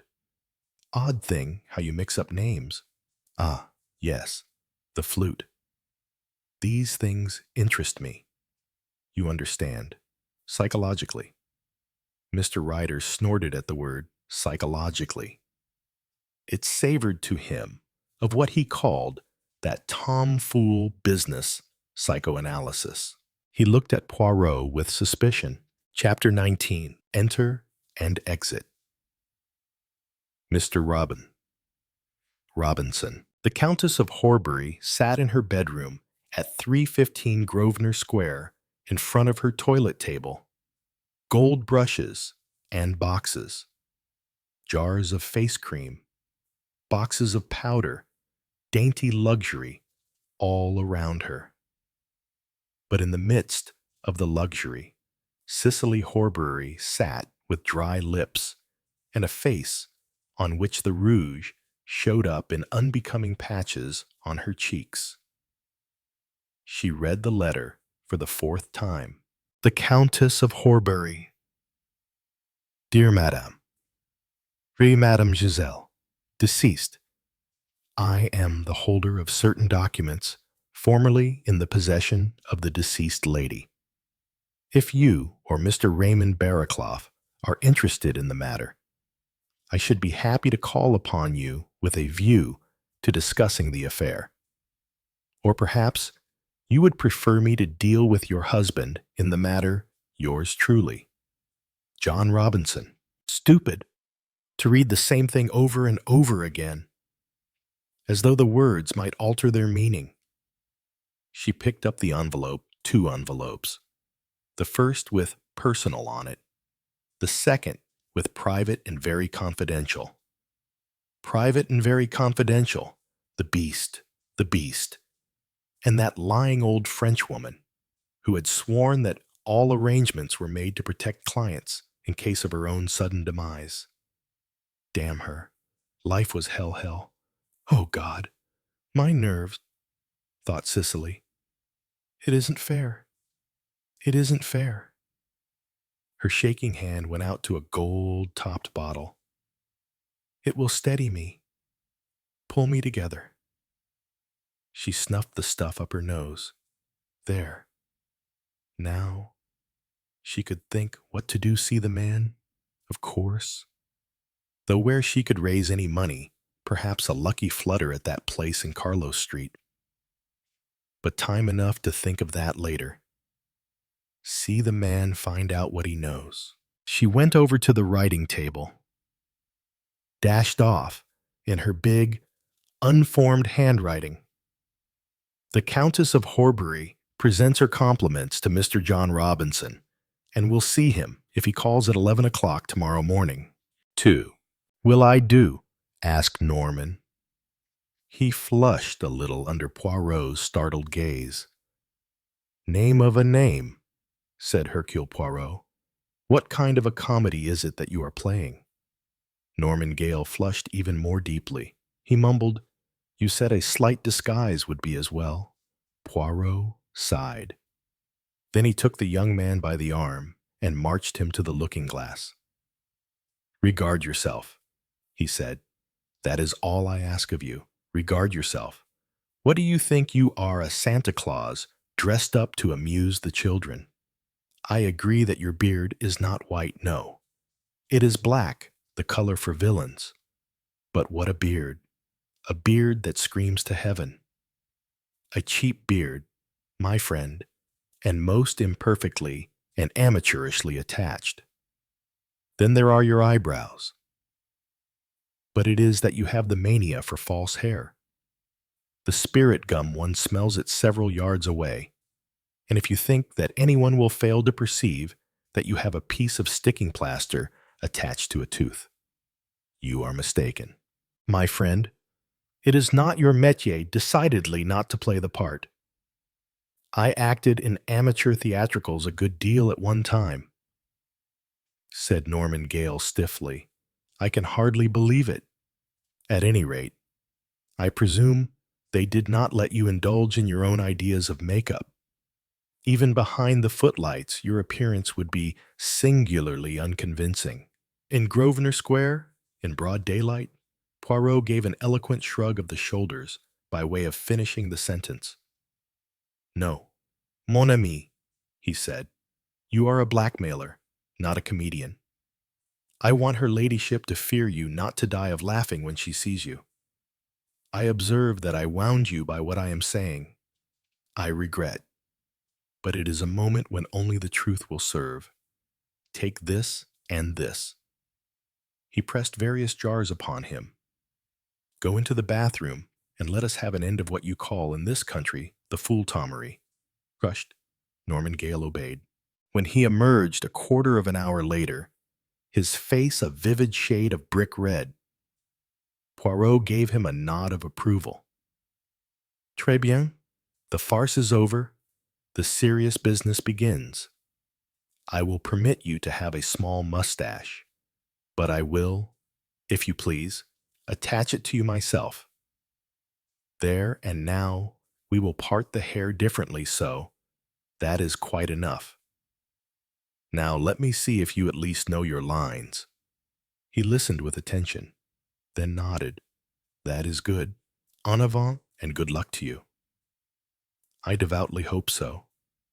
I shall probably find an enraged husband and a couple of policemen. Poirot reassured him. Have no anxiety. All will march to a marvel. So you say, muttered Norman rebelliously. With his spirits at zero, he departed on his distasteful mission. At Grosvenor Square, he was shown into a small room on the first floor. There, after a minute or two, Lady Horbury came to him. Norman braced himself. He must not show that he was new to this business. "Mir Robinson," said Cicely. "At your service," said Norman, and bowed. Damn it all, just like a shop walker. He thought disgustedly. That's right. I had your letter, said Cicely. Norman pulled himself together. The old fool said I couldn't act, he said to himself with a mental grin. Aloud, he said rather insolently, Quite so well. What about it? Lady Horbury, I don't know what you mean. Come, come. Must we really go into details? Everyone knows how pleasant a well.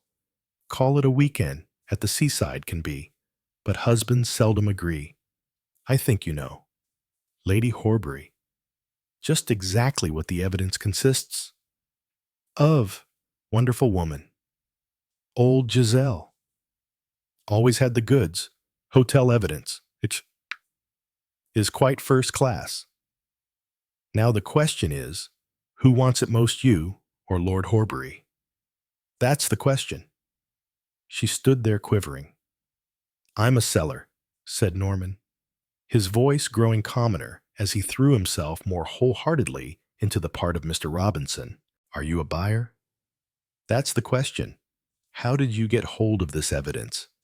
Now really, Lady Horbury, that's rather beside the point. I've got it. That's the main thing. I don't believe you. Show it to me. Oh, no. Norman shook his head with a cunning leer. I didn't bring anything with me. I'm not so green as that. If we agree to do business, that's another matter. I'll show you the stuff before you hand the money over. All fair and above board. How much? 10,000 of the best pounds, not dollars. Impossible. I could never lay my hands on anything like that amount. It's wonderful what you can do if you try. Jewels aren't fetching what they did, but pearls are still pearls. Look here. To oblige a lady, I'll make it 8,000. That's my last word. And I'll give you 2 days to think it over.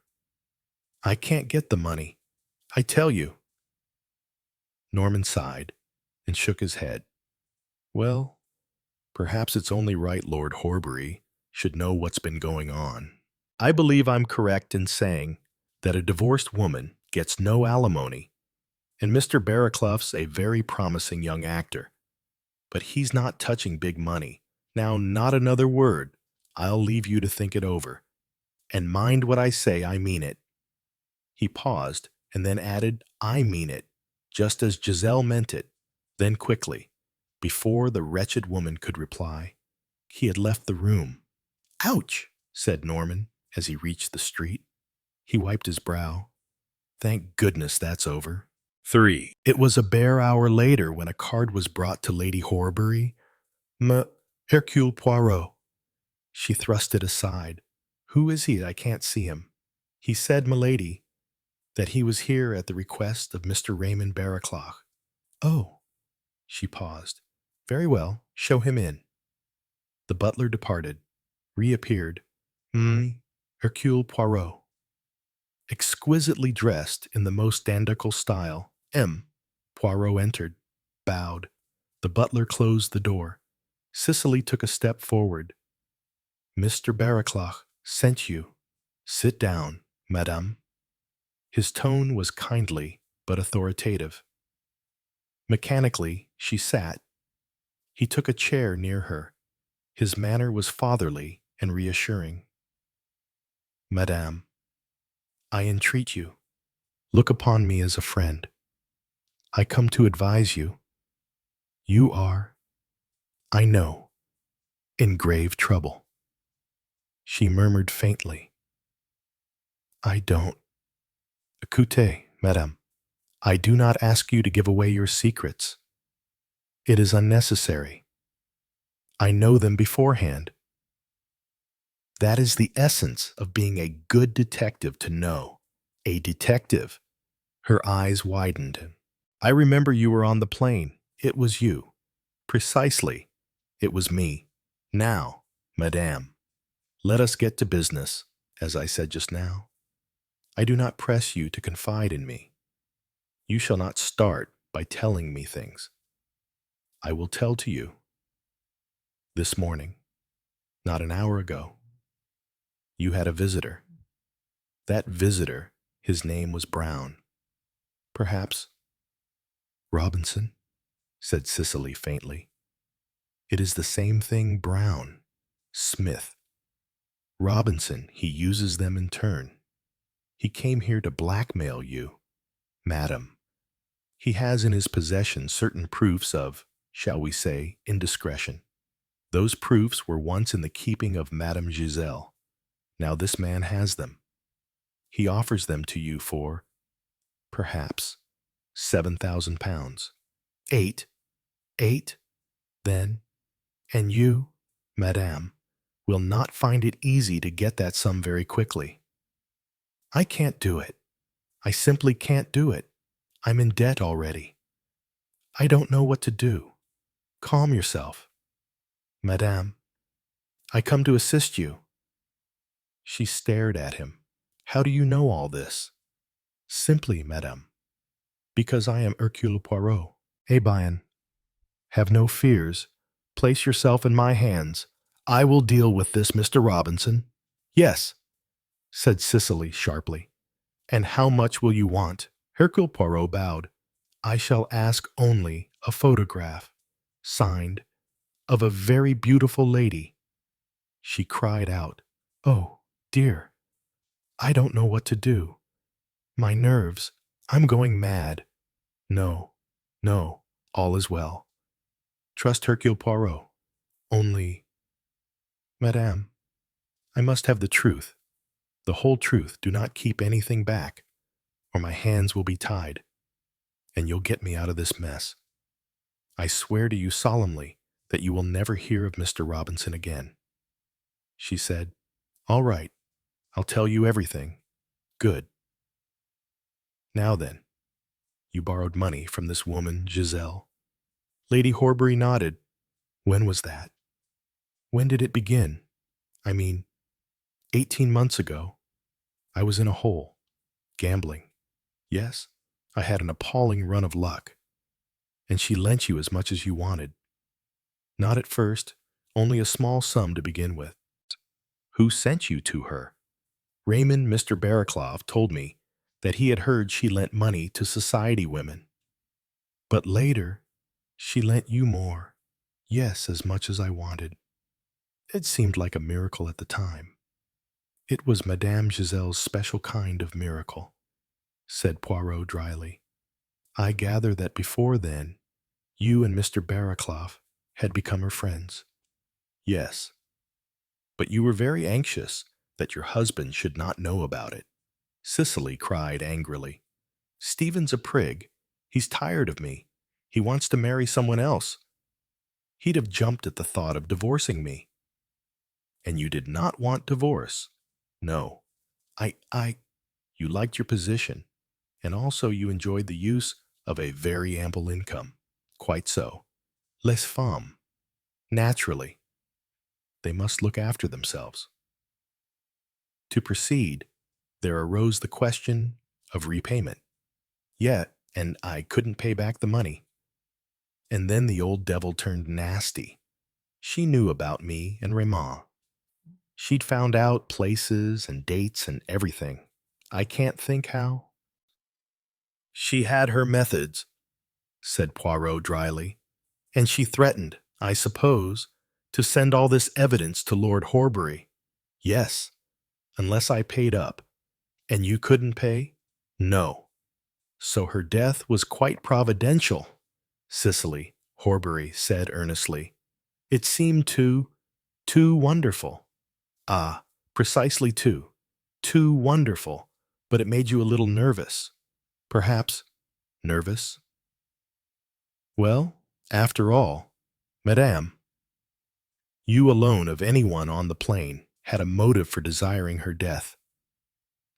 She drew in her breath sharply. "I know. It was awful. I was in an absolute state about it, especially since you had been to see her in Paris the night before, and had had something of a scene with her. The old devil. She wouldn't budge an inch. I think she actually enjoyed it. Oh, she was a beast through and through. I came away like a rag. And yet you said at the inquest that you had never seen the woman before." "Well, naturally. What else could I say?" Poirot looked at her thoughtfully. "You, Madame, could say nothing else?" "It's been too ghastly, nothing but lies, lies, lies. That dreadful inspector man has been here again and again badgering me with questions. But I felt pretty safe. I could see he was only trying it on. He didn't know anything. If one does guess, one should guess with assurance." "And then," continued Cicely, pursuing her own line of thought, "I couldn't help feeling that if anything were to leak out, it would have leaked out at once. I felt safe till that awful letter yesterday. You have not been afraid all this time." "Of course I've been afraid." "But of what?" "Of exposure, or of being arrested for murder." The color ebbed away from her cheeks. "Murder, but I didn't. Oh, you don't believe that I didn't kill her?" I didn't. You wanted her dead." "Yes, but I didn't kill her." "Oh, you must believe me, you must. I never moved from my seat. I—" She broke off. Her beautiful blue eyes were fixed on him imploringly. Hercule Poirot nodded soothingly. "I believe you, Madame, for two reasons. First, because of your sex, and secondly, because of a wasp." She stared at him. "A wasp?" "Exactly. That does not make sense to you." "I see. Now, then, let us attend to the matter in hand. I will deal with this, Mr. Robinson. I pledge you my word that you shall never see or hear of him again. I will settle I have forgotten the word. His bacon? No, his goat. Now, in return for my services, I will ask you two little questions. Was Mr. Barraclough in Paris the day before the murder? Yes, we dined together. But he thought it better I should go and see the woman alone. Ah, he did. Did he? Now, madame.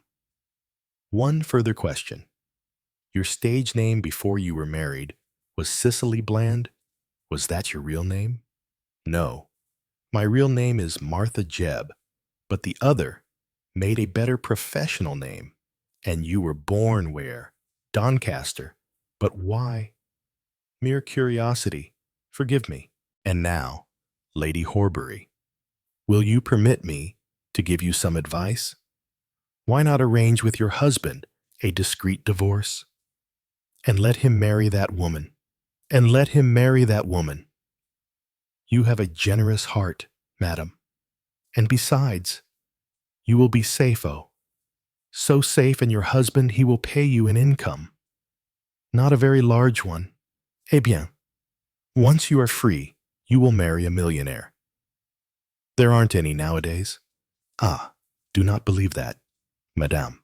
The man who had 3 millions, perhaps, now he has 2 millions, eh bien. It is still enough. Cicely laughed. You're very persuasive, Poirot.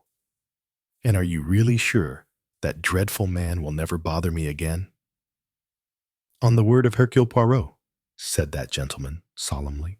Chapter 20. In Harley Street, Detective Inspector Japp walked briskly up Harley Street and stopped at a certain door. He asked for Dr. Bryant. Have you an appointment, sir? No, I'll just write a few words. On an official card, he wrote, Should be much obliged if you could spare me a few moments. I won't keep you long. He sealed up the card in an envelope and gave it to the butler. He was shown into a waiting room. There were 2 women there and a man. Japp settled down with an elderly copy of Punch. The butler reappeared and, crossing the floor, said in a discreet voice, If you wouldn't mind waiting a short time, sir, the doctor will see you, but he's very busy this morning. Japp nodded. He did not in the least mind waiting. In fact, he rather welcomed it. The 2 women had begun to talk. They had obviously a very high opinion of Dr. Bryant's abilities. More patients came in. Evidently, Dr. Bryant was doing well in his profession, fairly coining money, thought Japp to himself. That doesn't look like needing to borrow, but of course the loan may have taken place a long time ago. Anyway, he's got a fine practice. A breath of scandal would burst it to bits. That's the worst of being a doctor. Quarter of an hour later, the butler reappeared and said, The doctor will see you now, sir. Japp was shown into Dr. Bryant's consulting room, a room at the back of the house with a big window. The doctor was sitting at his desk. He rose and shook hands with the detective. His fine-lined face showed fatigue, but he seemed in no way disturbed by the inspector's visit. What can I do for you, Inspector? He said as he resumed his seat and motioned Japp to a chair opposite. I must apologize first for calling in your consulting hours, but I shan't keep you long, sir. That is all right. I suppose it is about the aeroplane death. Quite right, sir. We're still working on it. With any result, we're not as far on as we'd like to be. I really came to ask you some questions about the method employed. It's this snake venom business that I can't get the hang of. I'm not a toxicologist. You know, said Dr. Bryant, smiling. Such things aren't in my line. Winterspoon's your man. Ah, but you see, it's like this. Doctor, Winterspoon's an expert, and you know what experts are. They talk so that the ordinary man can't understand them. But as far as I can make out, there's a medical side of this business. Is it true that snake venom is sometimes injected for epilepsy? I'm not a specialist in epilepsy either, said Dr. Bryant. But I believe that injections of cobra venom have been used in the treatment of epilepsy with excellent results. But, as I say, that's not really my line of country. I know. What it really amounts to is this. I felt that you'd take an interest, having been on the aeroplane yourself. I thought it possible that you'd have some ideas on the subject yourself that might be useful to me. It's not much good my going to an expert if I don't know what to ask him. Dr. Bryant smiled. There is something in what you say. Inspector, there is probably no man living who can remain entirely unaffected by having come in close contact with murder. I am interested. I admit, I have speculated a good deal about the case in my quiet way. And what do you think, sir? Bryant shook his head slowly. It amazes me the whole thing seems almost unreal, if I might put it that way. An astounding way of committing a crime. It seems a chance in 100 that the murderer was not seen. He must be a person with a reckless disregard of risks. Very true, sir. The choice of poison is equally amazing. How could a would-be murderer possibly get hold of such a thing? I know. It seems incredible. Why, I don't suppose 1 man in 1,000 has ever heard of such a thing as a boomslang, much less actually handled the venom. You yourself, sir. Now, you're a doctor, but I don't suppose you've ever handled the stuff.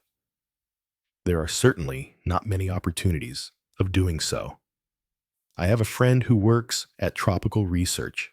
In his laboratory, there are various specimens of dried snake venoms, that of the cobra, for instance, but I cannot remember any specimen of the boomslang. Perhaps you can help me. Jap took out a piece of paper and handed it to the doctor. Winterspoon wrote down these 3 names. Said I might get information there. Do you know any of these men? I know Professor Kennedy slightly. Heidler, I know well. Mention my name, and I'm sure he'll do all he can for you. Carmichael's an Edinburgh man. I don't know him personally, but I believe they've done some good work up there. Thank you, sir. I'm much obliged. Well, I won't keep you any longer.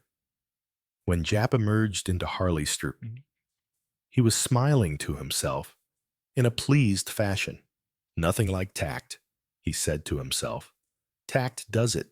I'll be bound he never saw what I was after. Well, that's that.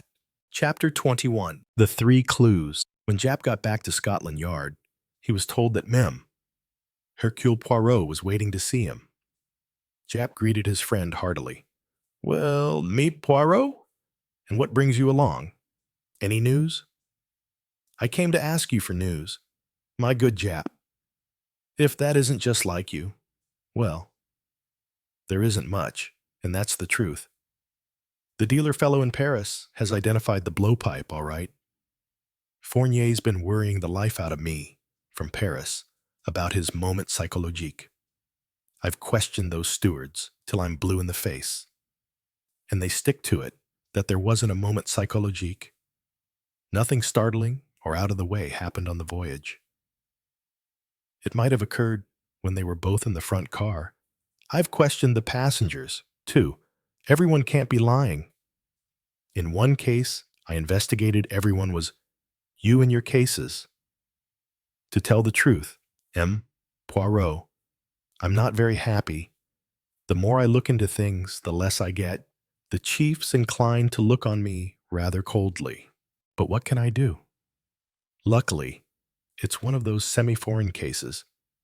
We can put it on the Frenchman over here, and in Paris, they say it was done by an Englishman. and that it's our business. Do you really believe the Frenchman did it? Well, frankly, I don't. As I look at it, an archaeologist is a poor kind of fish, always burrowing in the ground and talking through his hat about what happened thousands of years ago. And how do they know? I should like to know. Who's to contradict them? They say some rotten string of beads is 5,322 years old. And who's to say it isn't? Well, there they are, liars. Perhaps, though, they seem to believe it themselves, but harmless. I had an old chap in here the other day who'd had a scarab-pinched, terrible state. He was a nice old boy, but helpless as a baby in arms. No, between you and me, I don't think for a minute that pair of French archaeologists did it. Who do you think did it? Well, there's Clancy, of course. He's in a queer way. Goes about muttering to himself. He's got something on his mind. The plot of a new book, perhaps. It may be that, and it may be something else. But try as I may, I can't get a line on motive. I still think CL 52 in the Black Book is Lady Horbury, but I can't get anything out of her. She's pretty hard-boiled. I can tell you. Poirot smiled to himself. Jap went on. The steward's well. I can't find a thing to connect them with Giselle. Dr. Bryant, I think I'm on to something there. Rumors about him and a patient. Pretty woman, nasty husband takes drugs or something. If he's not careful, he'll be struck off the medical council. That fits in with RT 362 well enough. And I don't mind telling you that I've got a pretty shrewd idea where he could have got the snake venom from. I went to see him, and he gave himself away rather badly over that. Still, so far, it is all surmise, no facts. Facts aren't any too easy to get at in this case. Ryder seems all square, and above board says he went to raise a loan in Paris and couldn't get it, gave names and addresses all checked up. I've found out that the firm was nearly in Queer Street about a week or two ago, but they seem to be just pulling through. There you are again, unsatisfactory. The whole thing is a muddle. There is no such thing as muddle obscurity. Yes, but muddle can exist only in a disorderly brain. Use any word you choose. The result's the same. Fournier's stumped. 2. I suppose you've got it all taped out, but you'd rather not tell.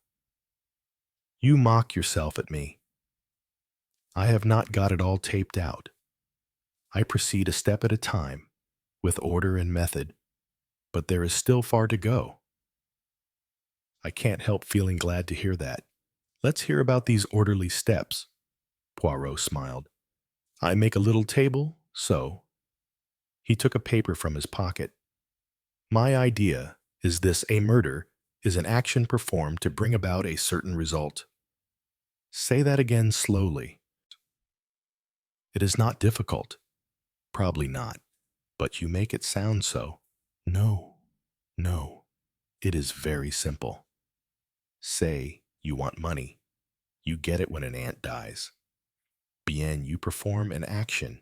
This is to kill the ant and get the result, inherit the money. I wish I had some ants like that, sighed Jap. Go ahead. I see your idea.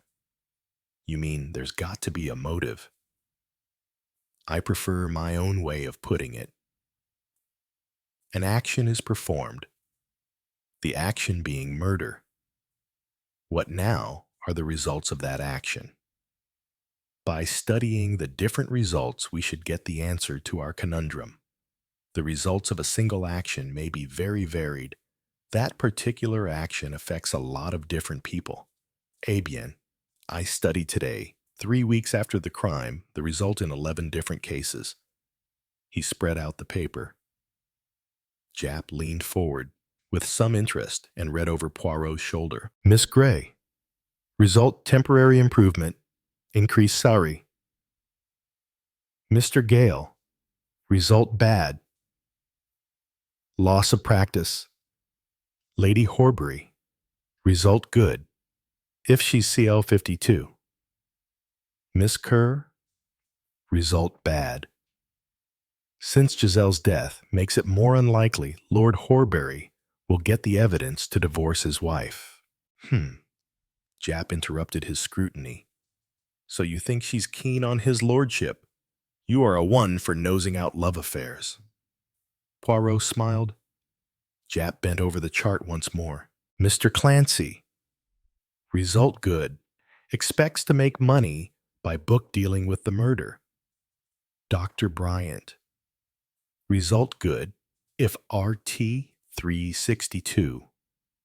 Mr. Ryder, result good, owing to small amount of cash obtained through articles on murder which tided firm over delicate time. Also good if Ryder is XVB724. M. DuPont, result unaffected. M. Jean DuPont, result the same. Mitchell, result unaffected. Davis, result unaffected. And you think that's going to help you? Asked Japp skeptically. I can't see that writing down. I don't know. I don't know. I can't tell. Makes it any better. It gives one a clear classification, explained Poirot. In 4 cases, Mr. Clancy, Miss Gray, Mr. Ryder, and I think I may say, Lady Horbury, there is a result on the credit side. In the cases of Mr. Gale and Miss Kerr, there is a result on the debit side. In 4 cases, there is no result at all so far as we know, and in 1, Dr. Bryant, there is either no result or a distinct gain. And so? Asked Japp. And so, said Poirot, we must go on seeking with precious little to go upon, said Japp gloomily. The truth of it is that we're hung up until we can get what we want from Paris. It's the Giselle side that wants going into. I bet I could have got more out of that maid than Fournier did. I doubt it, my friend. The most interesting thing about this case is the personality of the dead woman. A woman without friends, without relations, without, as one might say, any personal life. A woman who was once young, who once loved and suffered, and then with a firm hand pulled down the shutter all that was over. Not a photograph, not a souvenir, not a knick-knack. Marie Morisseau became Madame Giselle Moneylender. Do you think there is a clue in her past? Perhaps. Well, we could do with it. There aren't any clues in this case. Oh, yes, my friend, there are. The blowpipe, of course. No, not the blowpipe. Well, let's hear your ideas of the clues in the case. Poirot smiled. I will give them titles like the names of Mr. Clancy's stories. The clue of the wasp, the clue in the passenger's baggage, the clue of the extra coffee spoon. You're potty, said Japp kindly, and added, what's this about a coffee spoon? Madame Giselle had 2 spoons in her saucer. That's supposed to mean a wedding. In this case, said Poirot, it meant a funeral. When Norman Gale, Jane and Poirot met for dinner on the night after the blackmailing incident, Norman was relieved to hear that his services as Mr. Robinson were no longer required. He is dead. The good Mr. Robinson, said Poirot. He raised his glass. Let us drink to his memory. R.I.P., said Norman with a laugh. What happened? Asked Jane of Poirot. He smiled at her. I found out what I wanted to know. Was she mixed up with Giselle? Yes, that was pretty clear from my interview with her, said Norman. Quite so, said Poirot. But I wanted a full and detailed story. And you got it. I got it. They both looked at him inquiringly. But Poirot, in a provoking manner, began to discuss the relationship between a career and life. There are not so many round pegs in square holes as one might think. Most people, in spite of what they tell you, choose the occupations that they secretly desire. You will hear a man say who works in an office, I should like to explore, to rough it in far countries, but you will find that he likes reading the fiction that deals with that subject, but that he himself prefers the safety and moderate comfort of an office stool.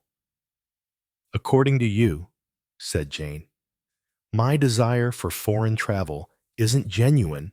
Messing about with women's heads is my true vocation. Well, that isn't true. Poirot smiled at her. You are young still. Naturally, one tries this, that, and the other. But what one eventually settles down into is the life one prefers. And suppose I prefer being rich. Ah, that. It is more difficult. I don't agree with you, said Gale. I'm a dentist by chance, not choice. My uncle was a dentist. He wanted me to come in with him, but I was all for adventure and seeing the world. I chucked dentistry and went off to farm in South Africa. However, that wasn't much good. I hadn't got enough experience. I had to accept the old man's offer and come and set up business with him. And now you are thinking of chucking dentistry again and going off to Canada. You have a dominion complex. This time I shall be forced to do it. Ah, but it is incredible how often things force one to do the thing one would like to do. Nothing's forcing me to travel, said Jane wistfully. I wish it would. Eh bien, I make you an offer here and now. I go to Paris next week. If you like, you can take the job of my secretary. I will give you a good salary. Jane shook her head. I mustn't give up Antoine's. It's a good job. So is mine a good job? Yes, but it's only temporary. I will obtain you another post of the same kind.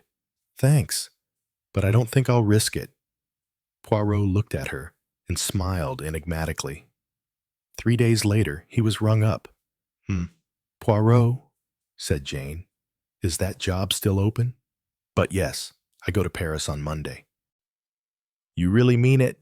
I can come. Yes, but what has happened to make you change your mind? I've had a row with Antoine.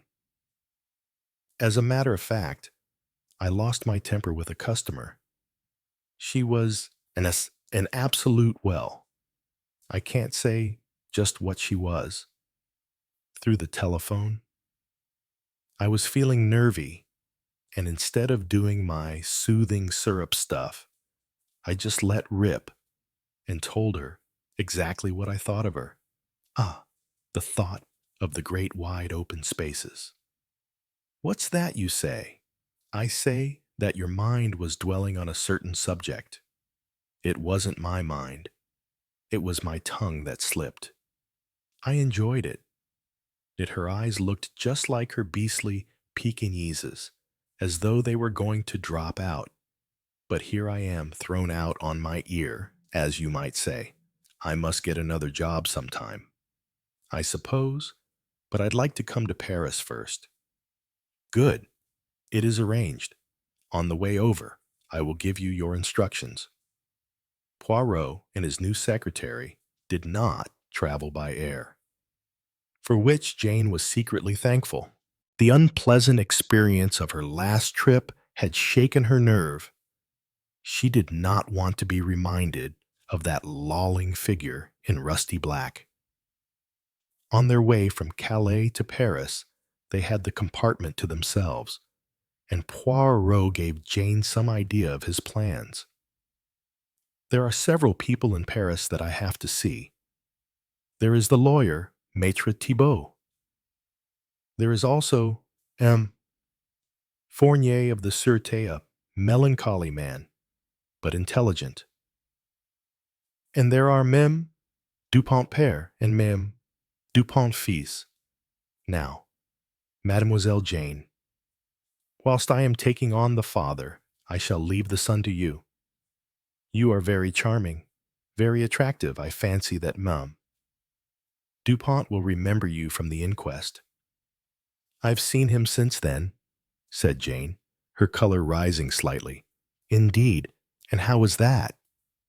Jane, her color rising a little more, described their meeting in the corner house. Excellent. Better and better. Ah, it was a famous idea of mine to bring you to Paris with me. Now listen carefully. Mademoiselle Jane, as far as possible, do not discuss the Giselle affair, but do not avoid the subject. If Jean Dupont introduces it, it might be well if, without actually saying so, you could convey the impression that Lady Horbury is suspected of the crime. My reason for coming to Paris, you can say, is to confer with me, Fournier, and to inquire particularly into any dealings Lady Horbury may have had with the dead woman. Poor Lady Horbury, you do make her a stalking horse. She is not the type I admire, eh bien? Let her be useful for once. Jane hesitated for a minute, then said, You don't suspect young Mem Dupont of the crime, do you? No, no, no. I desire information merely.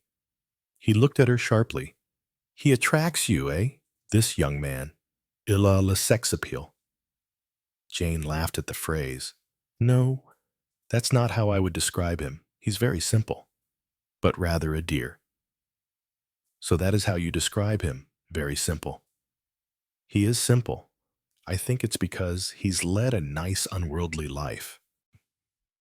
True, said Poirot. He has not, for instance, dealt with teeth. He has not been disillusioned by the sight of a public hero shivering with fright in the dentist's chair. Jane laughed. I don't think Norman's roped in any public heroes yet as patients. It would have been a waste, since he is going to Canada. He's talking of New Zealand now. He thinks I'd like the climate better. At all events, he is patriotic. He sticks to the British dominions. I'm hoping, said Jane, that it won't be necessary. She fixed Poirot with an inquiring eye, meaning that you put your trust in Papa Poirot. Well, I will do the best I can, that I promise you. But I have the feeling very strongly, Mademoiselle, that there is a figure who has not yet come into the limelight, a part as yet unplayed. He shook his head, frowning. There is, Mademoiselle, an unknown factor in this case. Everything points to that. 2 days after their arrival in Paris, Hercule Poirot and his secretary dined in a small restaurant, and the two Duponts, father and son, were Poirot's guests.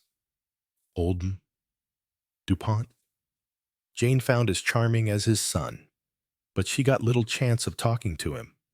Poirot monopolized him severely from the start. Jane found Jean no less easy to get on with than she had done in London. His attractive, boyish personality pleased her now as it had then. He was such a simple, friendly soul. All the same, even while she laughed and talked with him, her ear was alert to catch snatches of the two older men's conversation. She wondered precisely what information it was that Poirot wanted. So far as she could hear, the conversation had never touched once on the murder. Poirot was skillfully drawing out his companion on the subject of the past. His interest in archaeological research in Persia seemed both deep and sincere. Dupont was enjoying his evening enormously. Seldom did he get such an intelligent and sympathetic listener, whose suggestion it was that the two young people should go to a cinema was not quite clear. But when they had gone, Poirot drew his chair a little closer to the table and seemed prepared to take a still more practical interest in archaeological research. "I comprehend," he said. "Naturally, it is a great anxiety in these difficult financial days to raise sufficient funds.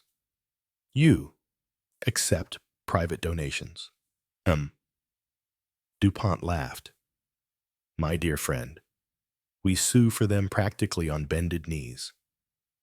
But our particular type of dig does not attract the great mass of humanity. They demand spectacular results. Above all, they like gold, large quantities of gold. It is amazing how little the average person cares for pottery. Pottery, the whole romance of humanity, can be expressed in terms of pottery. Design, texture." Dupont was well away. He besought Poirot not to be led astray by the specious publications of Abaye, the really criminal misdating of L, and the hopelessly unscientific stratification of G. Poirot promised solemnly not to be led astray by any of the publications of these learned personages. Then he said, "Would a donation, for instance, of £500? Dupont nearly fell across the table in his excitement. You are offering that to me to aid our researches. But it is magnificent, stupendous, the biggest private donation we have had." Poirot coughed. "I will admit there is a favor. Ah, yes, a souvenir, some specimens of pottery." No, you misunderstand me," said Poirot quickly, before Dupont could get well away again. "It is my secretary, that charming young girl you saw tonight, if she could accompany you on your expedition." Dupont seemed slightly taken aback for a moment. "Well," he said, pulling his mustache, "it might possibly be arranged. I should have to consult my son. My nephew and his wife are to accompany us." It was to have been a family party, however. "I will speak to Jean. Mademoiselle Gray is passionately interested in pottery. The past has for her an immense fascination. It is the dream of her life to dig. Also, she mends socks and sews on buttons in a manner truly admirable. A useful accomplishment, is it not? And now you were telling me about the pottery of Susa." Dupont resumed a happy monologue on his own particular theories of Susa Sawai and Susa II. Poirot reached his hotel, to find Jane saying good night to Jean Dupont in the hall. As they went up in the lift, Poirot said, "I have obtained for you a job of great interest. You are to accompany the Duponts to Persia in the spring." Jane stared at him. "Are you quite mad? When the offer is made to you, you will accept with every manifestation of delight. I am certainly not going to Persia. I shall be in Muswell Hill or New Zealand with Norman." Poirot twinkled at her gently. "My dear child," he said, "it is some months to next March. To express delight is not to buy a ticket. In the same way, I have talked about a donation, but I have not actually signed a check. By the way, I must obtain for you in the morning a handbook on prehistoric pottery of the Near East. I have said that you are passionately interested in the subject." Jane sighed. "Being secretary to you is no sinecure. Is it anything else?" "Yes, I have said that you sew on buttons and darn socks to perfection. Do I have to give a demonstration of that tomorrow, too?" "It would be as well, perhaps," said Poirot, "if they took my word for it." Chapter 23. Death in the Clouds. What Didn't Fly. Section 1. The wrong man stood up. Have you ever been so sure you were right, that you didn't check, that you didn't ask any more questions, that Poirot didn't doubt, nor did he? Norman Gale was handcuffed at 10:37 a.m. The man had neat hair, a pressed shirt, a cold smile. The police found a box of darts hidden in the house. Gale didn't protest. He said just one thing: I was on the plane. Is that enough for you? Poirot didn't answer. He just turned away, not wanting to see that look again. The court remanded Gale in custody. The press called him the Flying Killer. Everything was closed like a script waiting for the punchline. But Poirot couldn't sleep that night. He remembered one little thing, something off, not in the evidence, not in the testimony. It was just the way another passenger looked at him. The girl in row 9D, brown hair, glasses, reading Le Mode Française the whole flight. When Gale was arrested, she wasn't surprised. She wasn't happy. Just relieved. Relief is a strange reaction, Poirot noted in his notebook. The next morning, Poirot knocked on the door of the girl's apartment, Madeleine Lemoine. Mademoiselle, I have only one question. Did you see Norman Gale leave his seat during the flight? Madeleine blinked.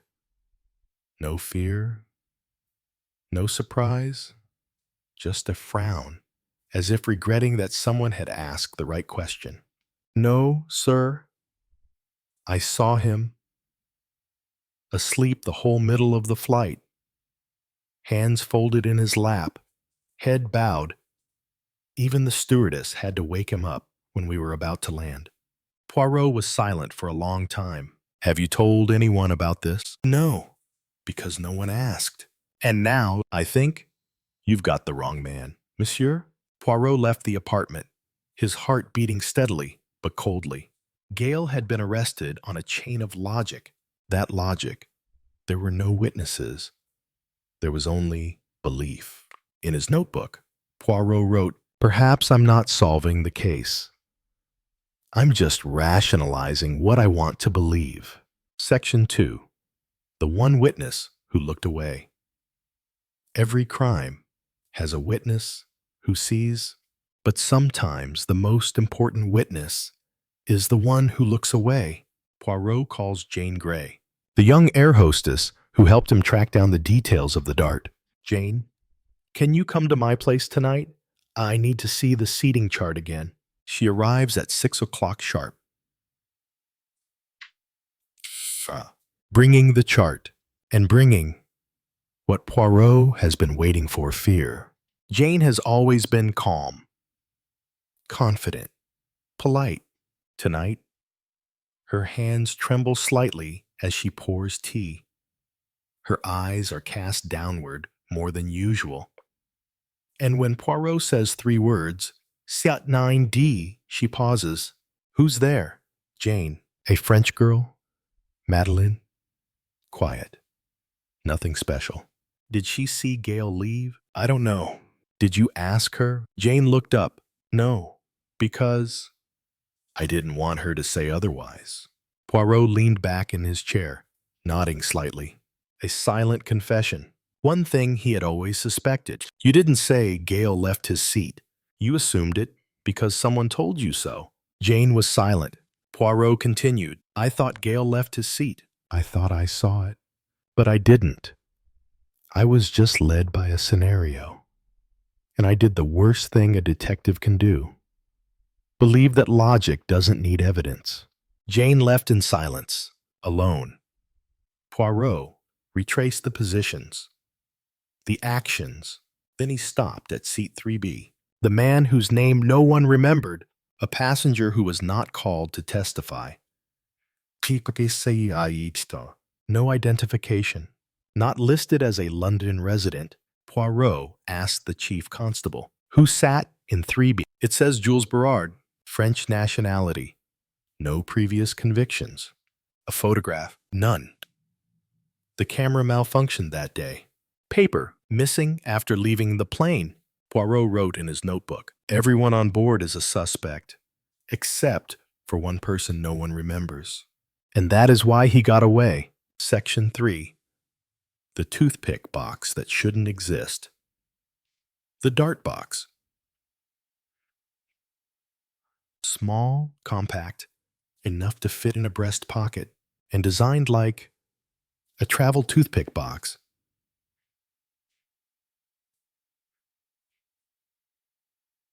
A small detail, but death comes in small things. So, Poirot returns to the police station, requests a re-examination of all luggage passing through the Paris airport.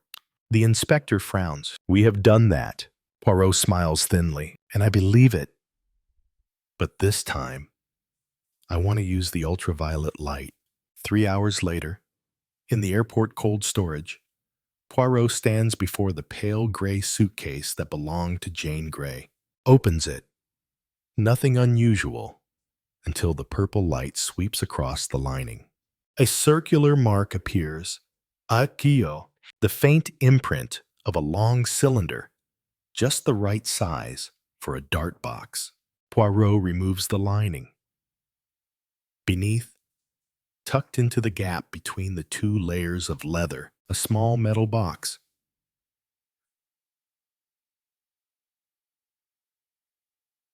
On the lid, the mark of a lion knife maker. He opened it. No darts, just a small piece of paper. Handwritten, return after the show. Do not let anyone else touch it. Signed C. Poirot returned to Jane Grey's interrogation room. I found something interesting in your luggage. What? Poirot put the box on the table. Silent. Jane burst into tears. I didn't kill anyone. I didn't know it was there. I swear. Poirot didn't blame her. Just asked one question. Who had the right to touch your luggage before you boarded the plane? Jane looked up through her tears. Genuine panic. I don't know. There were too many people. I think someone touched me when I wasn't looking. Poirot noted. Or they didn't want you to look. They chose you as a hiding place. The box was a decoy, a piece of evidence placed in the right place at the right time to guide Poirot toward Gale and away from 3B. Poirot called Paris, requested a check of the lion knife case purchases for the past month. There was a special order, anonymous buyer, payment in cash, sent to the hotel under the name of Jules B. Poirot noted the truly terrible person is not the murderer. It is the one who rewrites the scene and then stands by and watches others stumble along the plan. Section 4. The flight path that lied. When a man dies in the air, the death has its own gravity, but only if the plane is flying at the right altitude. Poirot asks to see the flight log from the captain, something often overlooked in murder cases, but which, to him, is the physical history of the case. The entry reads 10:45 a.m. Takeoff from Le Bourget. 11:10 a. Reached cruising altitude 3,000 meters. 11:30 m. Slight turbulence. Descent to 400 meters. 11:37.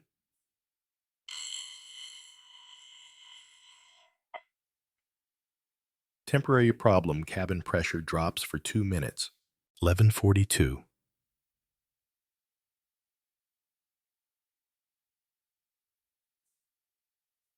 Pressure restored. Stabilized at 2,700 meters. Poirot checked the time recorded in the death report. Giselle is said to have died between 11:35 and 11:40. A small detail emerged. At 2,400 mm, The pressure is not sufficient to keep the anesthetic or poison from taking full effect. But it is also the time when the cabin is least alert because of the turbulence. He turned to the aviation expert. With such a temporary loss of pressure, is it possible for passengers to become temporarily unconscious? Yes, depends on the condition. Some people will be dazed, confused, not exactly fainting, but briefly unconscious.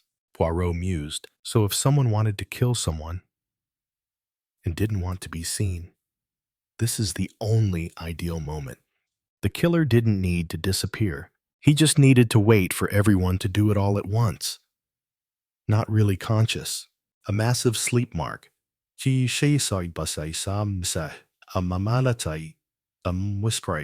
A period of 2 minutes in which all eyes are useless. And in those 2 minutes, a dart is thrown. A body is erected. Then, a scene is written down. Poirot taps the flight chart. We have investigated as if all the passengers were conscious.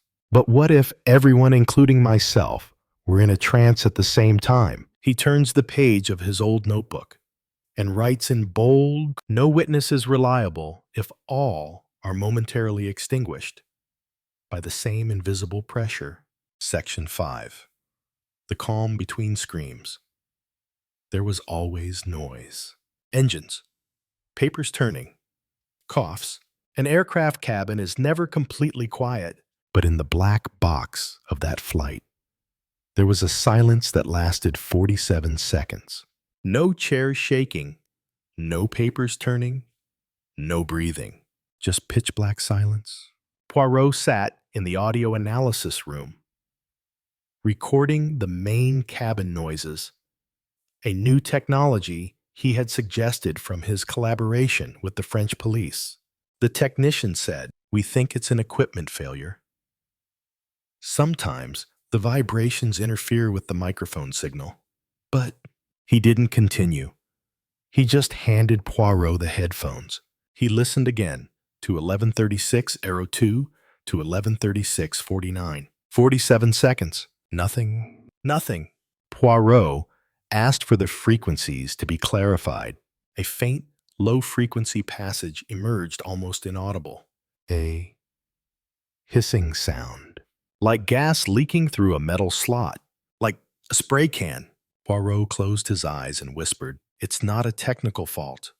Someone has sprayed something that takes a few minutes, long enough to stage a death."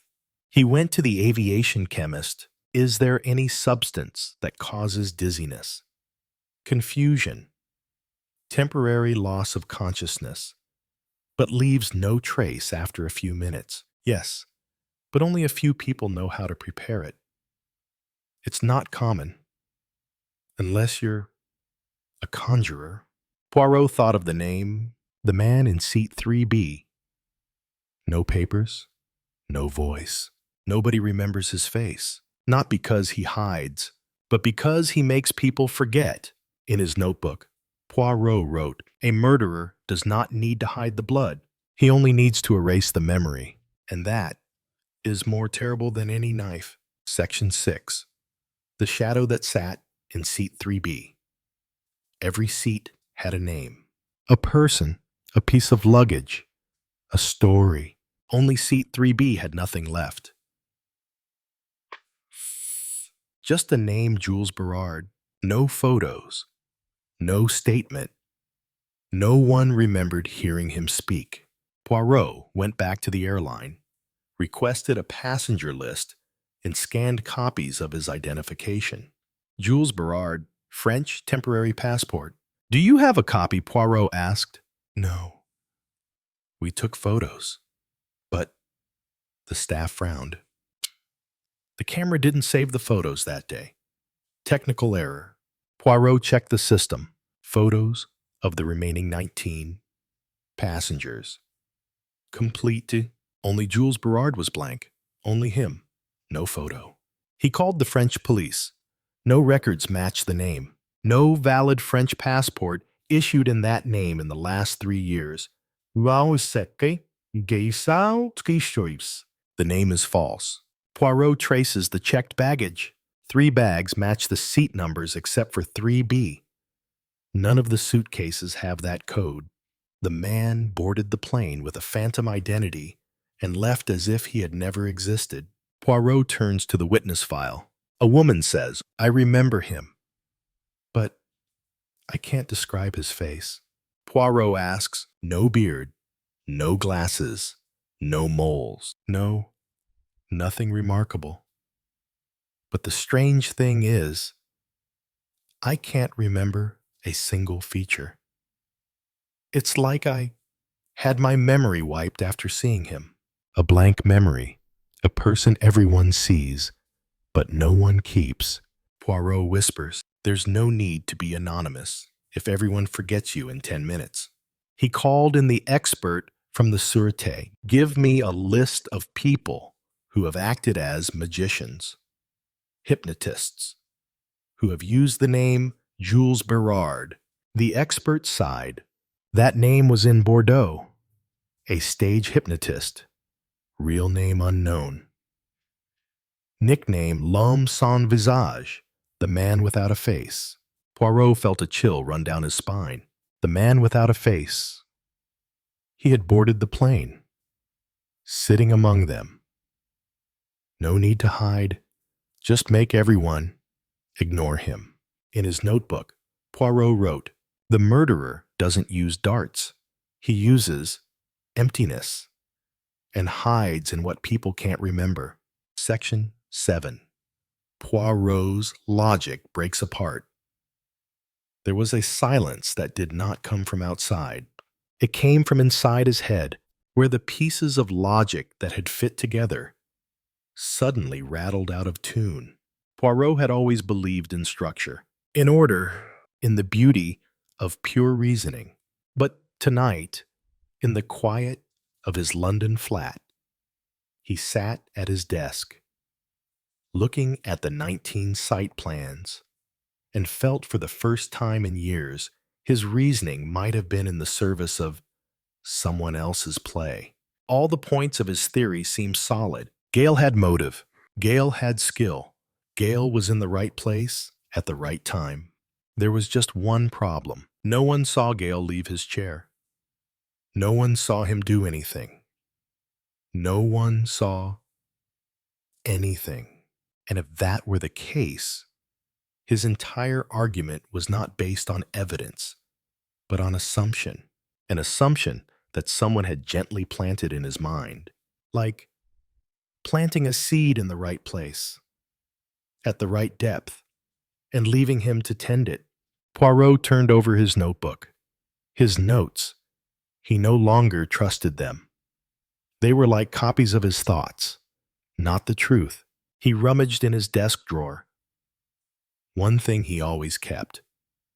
Never used the old newspaper clipping from the Bordeaux hypnotist case. A small caption on the edge. The faceless man. A strange joke, or a master of memory manipulation. The illustration was blurry, faceless, almost invisible, as if he had never existed. Poirot wrote in the margin, "Truth does not disappear.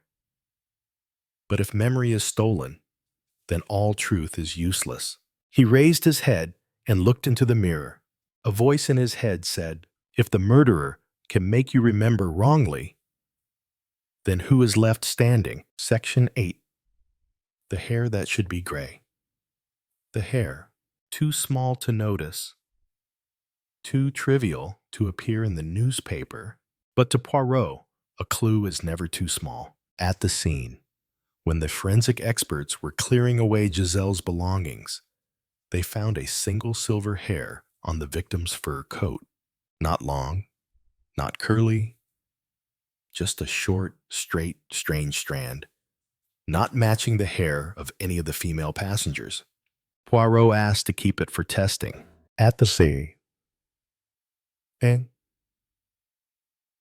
he suggested a simple test. "I want to know, is this hair naturally silver or dyed?" The technician returned in 2 hours. "Dyeing." Poirot frowned. "Are you sure?" "Yes. The core of the hair is still dark brown. Only the outer layer shows signs of artificial oxidation, bleaching, and dying. Someone wanted to look older, not to impress, but to avoid being noticed. In the chaotic, wary atmosphere of the plane, people tended to watch the young, the suspicious, and the older, gray-haired, sitting still, not communicating they were ignored. Poirot turned back to the seating chart. The only passenger whose age was unclear, Jules Berard, seat 3B. Some remembered him as having gray hair. Another said maybe gray hair. No one was sure. Poirot wrote, "Gray hair is an effective mask. No need to change the name, the voice. Just change the way we are seen." He turned back to the witness list, asking Madeline, passenger 9D, "Did you notice the hair of the person in seat 3B? She thought, "I thought it was silver. But now that you ask, I'm not sure. It might be a hat. It might be nothing. A ghost wearing a mask of hair." Poirot concluded, "He grows old only in the eyes of the beholder, not to be noticed, but to be forgotten. And everyone does as he wishes." Section 9. The postcard with the real name. Postcards always seem harmless. A seascape, a greeting, a slanted handwriting. But some postcards are threats disguised as memories. Poirot arrives at Madame Giselle's home in Paris. In the unopened mailbox, there is a small envelope, slightly stained at the edges. On the stamped postmark from Nice, France, date 2 days before she boarded the plane, opened a postcard with a picture of an old, faded harbor.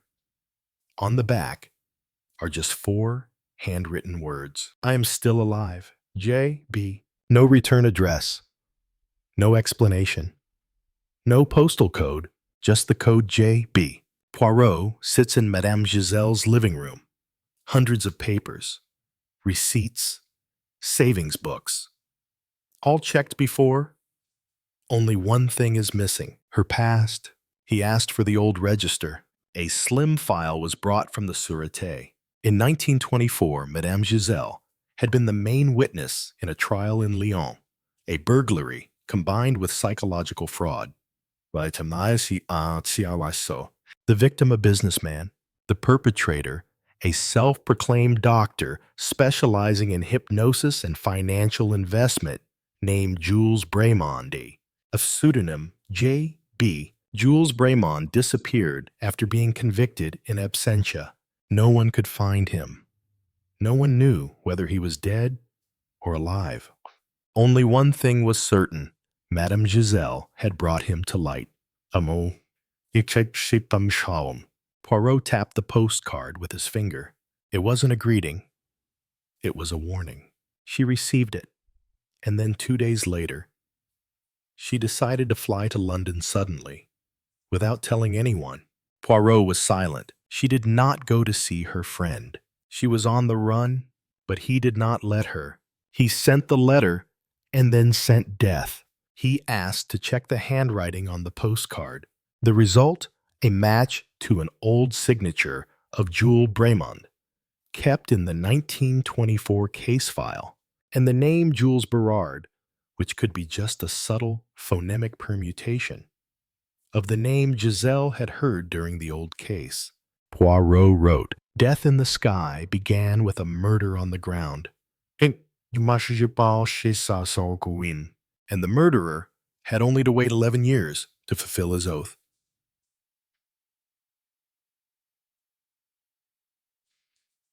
Section 10. The cabin. Nobody checked.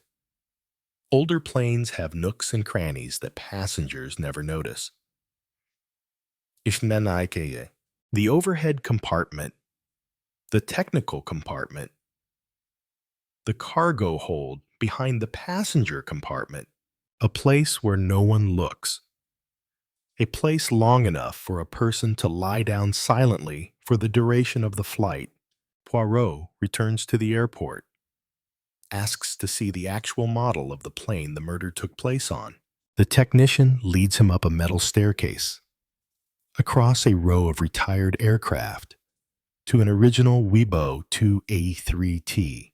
Below the passenger compartment, through a side door, is the cargo hold 1.80 meters long, no more than 70 centimeters high. Poirot looks inside. There is no light, just old steel walls and a faint smell of hair oil. He asked the guide, "Is this area locked when the plane is in the air?" "Not exactly, just that no one gets in. It's not connected to the passenger cabin, unless you know how to remove the partition under seat 4D. Poirot paused. Under 4D. Yes, there's a mechanical hatch leading down there, but it's blocked by a metal cover and requires special tools. Poirot turned back to the passenger chart. Seat 4D that day empty. No passengers. No reason. No one noticed. The only empty seat on the entire flight. He mused. A man gets on the plane, but never sits down. He goes into the cargo hold, there all the way. When he needs to, he comes out through 4D, does the hit, and goes back into the darkness. Poirot asked to check the lower compartment door. On the metal edge, a fresh, clean scratch. Someone opened it. Not from the outside, but from the inside. The flight did not have 20 passengers as recorded. It had 21. A man who lived in the cold compartment, hidden under everyone's feet. No need for a seat, just the moment. Poirot wrote, "No one has seen him, because he is nowhere, but everywhere when needed." Section 11. The ticket that wasn't sold. Nothing is more suspicious than something that doesn't exist.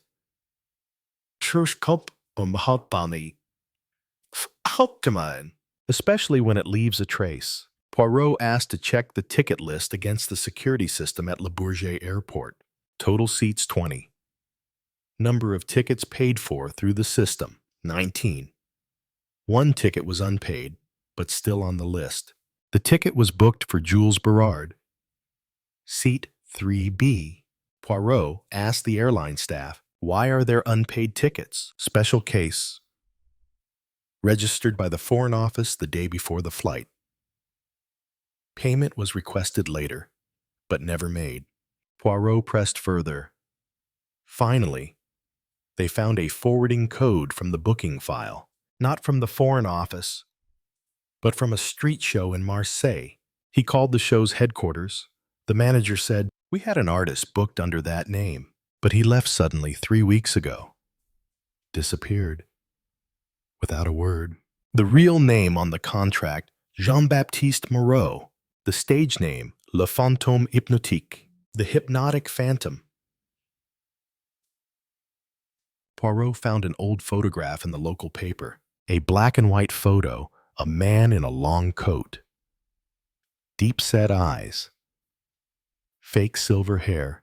The caption, "Disappeared in the middle of a performance." Why? No one knows where he went. Poirot sighed. The pieces of the puzzle began to fall into place. Tickets not purchased. Unoccupied seats. A passageway leading into the luggage compartment. A single dyed white hair. An unclaimed postcard. He wrote in his notebook, "No one checks tickets when they see something that looks plausible."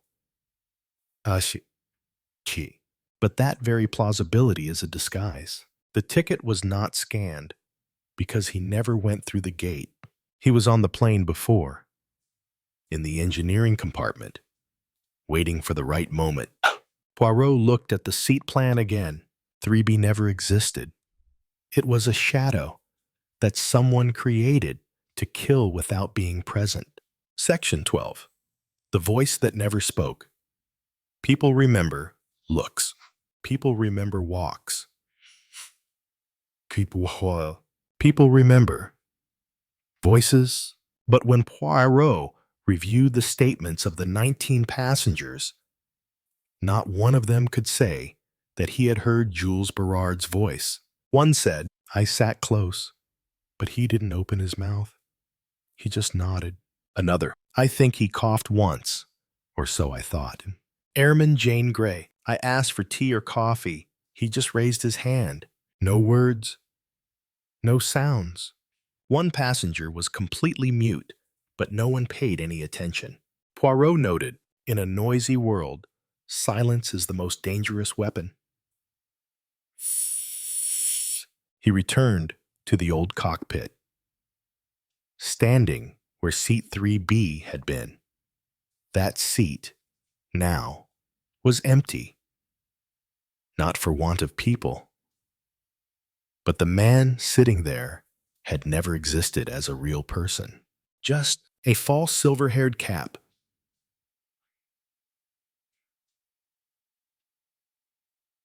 An unpaid ticket, a name not registered. A nod that everyone thought they had seen, and a voice that no one had heard. Poirot turned to Inspector Japp. "Do you know, I used to think I was so clever that I could make a portrait of a person from his voice. Yes, now I have to make a portrait of someone who has never spoken, and that makes me scared." In the silence, Poirot turned over the descriptions of the passengers. All had details of voices, deep, sharp, high, clear. Only one blank line Berard, no notes. He wrote in his notebook, "A voice that doesn't exist, a person who doesn't speak, doesn't write, doesn't exist on paper, but leaves behind a real corpse. It's not magic. It's murder by emptiness." Section 13. The button that shouldn't be there, a button. Round, black, unpatterned, a tone, almost anonymous, if not in the dead woman's coat pocket. Poirot asked to examine the personal effects collected from Madame Giselle's body. In the right pocket of the coat, between a handkerchief and an old train ticket, there was an unusual button. Material analysis. Compressed. Plastic. Black enamel. French. 1920s. Does not match any of the clothes the victim was wearing that day. Does not match any of the witnesses' coats on the plane. Does not match the flight crew's uniform. Does not match anything on the flight. Poirot asked, "This button, how did it come to be in Madame Giselle's pocket?" Japp suggested. "It might have fallen in on impact." Poirot shook his head. "It was in the pocket, not outside. Someone put it there." Open the old file, the trial of 1924. On the last page, a photograph of Jules Braymond when he was temporarily arrested before his escape, wearing a black, three-button suit exactly the same as the one he was holding. Poirot compares. The pattern of the buttons is a perfect match. A button fallen from an old suit he had worn is now hidden in the victim's pocket, like a signature. Poirot writes, "He left no fingerprints. He left no face, but he left a greeting in evidence. As if to say, 'Who am I, you know, but you cannot prove it.'" He called the technician, "Check all the security footage at Le Bourget Airport, but not the person who arrived, but the person who left. In particular, someone wearing black, a wide-brimmed hat, and leaving through the technical door, because maybe the killer never went through security.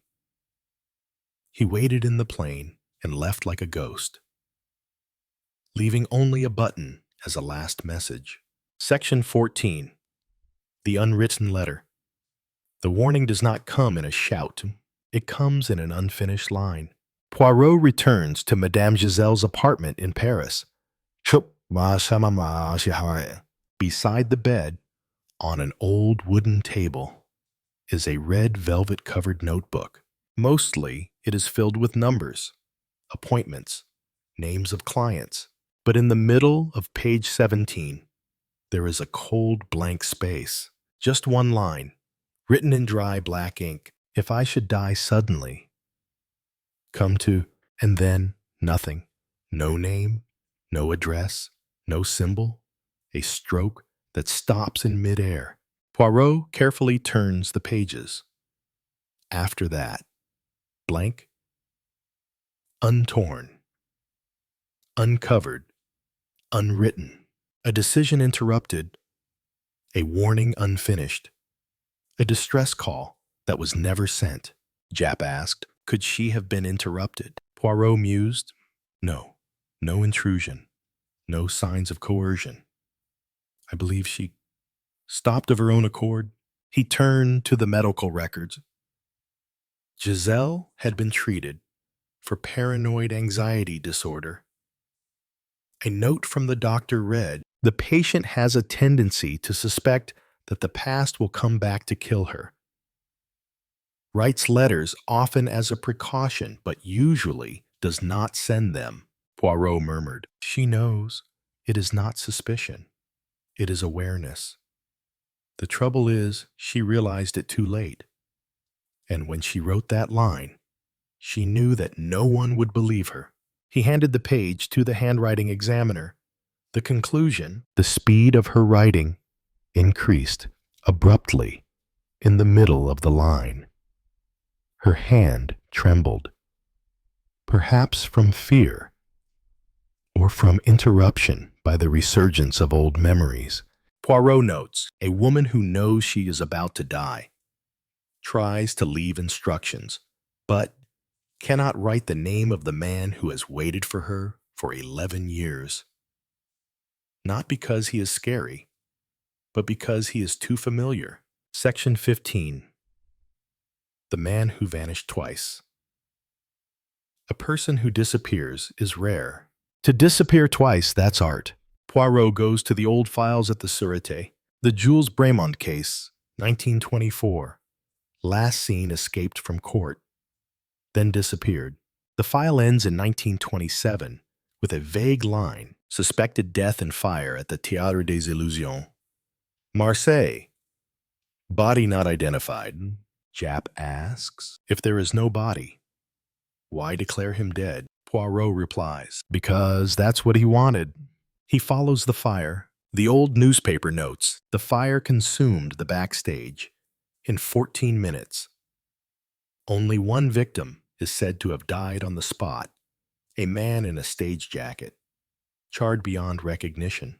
Beside the body were the identity papers bearing the name Jules Bremond. Poirot frowned, burned to a crisp, unrecognizable, and the papers lying untouched beside it. A body burned to a crisp, but the passport unburned. It doesn't make sense, unless the papers were put in after the fire had gone out. He was speechless. Jules Bremond didn't die in the fire. He staged it. The body was an unknown person, or had been dead before. The papers were a decoy, and everyone believed he was dead. Poirot sought out the coroner who had investigated the fire. He was retired, but he remembered, I had my doubts. There was something wrong. But when the police said, this is him, I nodded, because who would want to disappear forever? Poirot replied softly, a man who knows that the old name is no longer useful. In his notebook, he wrote, Bremond did not kill for revenge. He killed to complete the final trick, a real death on the basis of a false death. Section 16. The blood that wasn't hers. Blood tells the truth. If only someone would listen. In the forensic report, Poirot finds a detail buried between the lines. A small blood stain on the edge of the dressing gown, near the left wrist. Not a fatal stab wound, possibly secondary contact. He orders a blood type test. Madame Giselle, aïe! Blood stain on the cuff. Oh, Poirot taps the table. A dead person does not leave other people's blood on their clothes, unless someone touched her body with their own blood, or put her in the right position so that the blood would deceive us.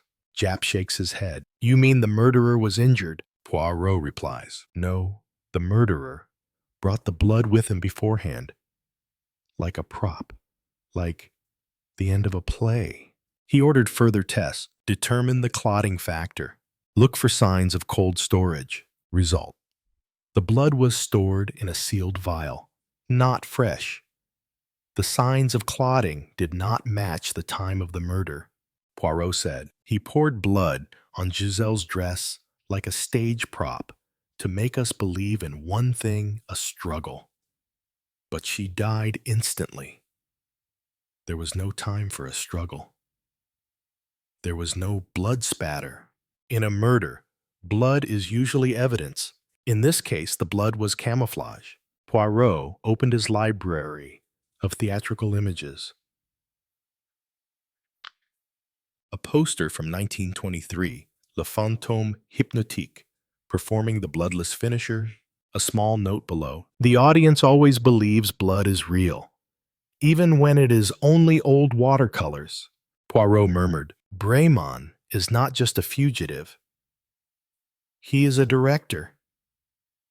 And every drop of blood he leaves is a trick, a seduction, a red instead of a confession.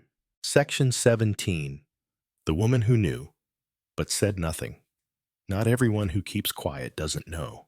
Some people choose to keep quiet, to survive. Poirot turned back to Jane Grey, the only stewardess on the flight.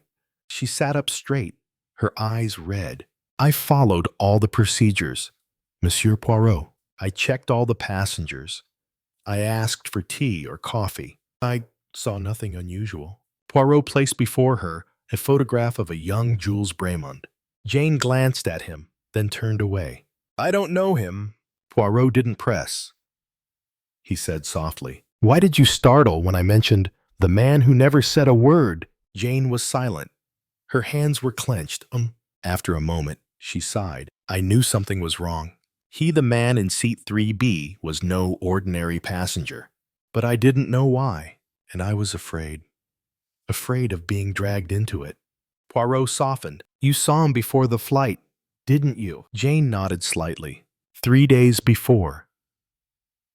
In the cafe, near the airport, he came to see Madame Giselle. I recognized him when I got on the plane, but he looked at me as if I were air. I didn't want to interfere. Poirot said, Do you know? If you had told, you might have saved her life. Jane wept. I know, but at the time, I didn't have the courage. He handed her a handkerchief. Is that enough now? Because he won't stop. You know something, and that makes you dangerous. Jane trembled. I think he saw me looking at him after the plane landed. Just for a second, but enough to know. I wasn't fooled. Poirot stood up. You don't need to say any more. Just do one thing. Don't leave crowded places. And don't let anyone touch your left wrist. Japp asked after she left. Why the left wrist? Poirot replied. Because that's where Madame Giselle was stabbed. And I believe the murderer was in the habit of killing ritually. Section 18. The note in the shoe. No one keeps secrets in their hands when they know they are about to die. They hide them in the least expected place, where the living find them. Poirot returns to the morgue. He asks for a re-examination of Giselle's body, not with a lens, but with a hunch. He takes off her shoes, black leather, low heels, hand-stitched, on the inside of her right foot. Between the insole and the thin leather, a folded piece of paper, half the size of a palm. He opens it. There are only 2 lines scribbled in pencil. If he comes along, he won't tell. Real name Jean-Baptiste Moreau. No signature. No words, just the devil's real name. Jap can hardly believe it. Why put his name in the shoe? Poirot mused. Because she didn't have time. Because her hands were shaking. And because when people die, they don't keep papers in their hands. They hide them in the place closest to their hearts under their feet, where every step leads them to the truth. He turned back to the file. Jean-Baptiste Moreau. No criminal record. No residence history. Only one appearance in a performance of Le Fantôme Hypnotique in 1923. The name had never been registered. No household registration. No bank card. Not after 1927. It was as if he had died or become someone else. Poirot, Giselle knew. She remembered him in the sky. And when she knew she would not live, she left his name, like an accusation that no one could erase. Now, all the pieces of the puzzle were revealed. The ticket wasn't sold. The hair was dyed silver. The voice didn't exist. The blood stain didn't match. The button from the old suit. The real name was written on the inside of the dead man's shoe. Section 19. The Final Descent. There was only one way to catch the murderer to make him repeat himself. Poirot rented a Whodunit 283T, the same model in which the murder had taken place.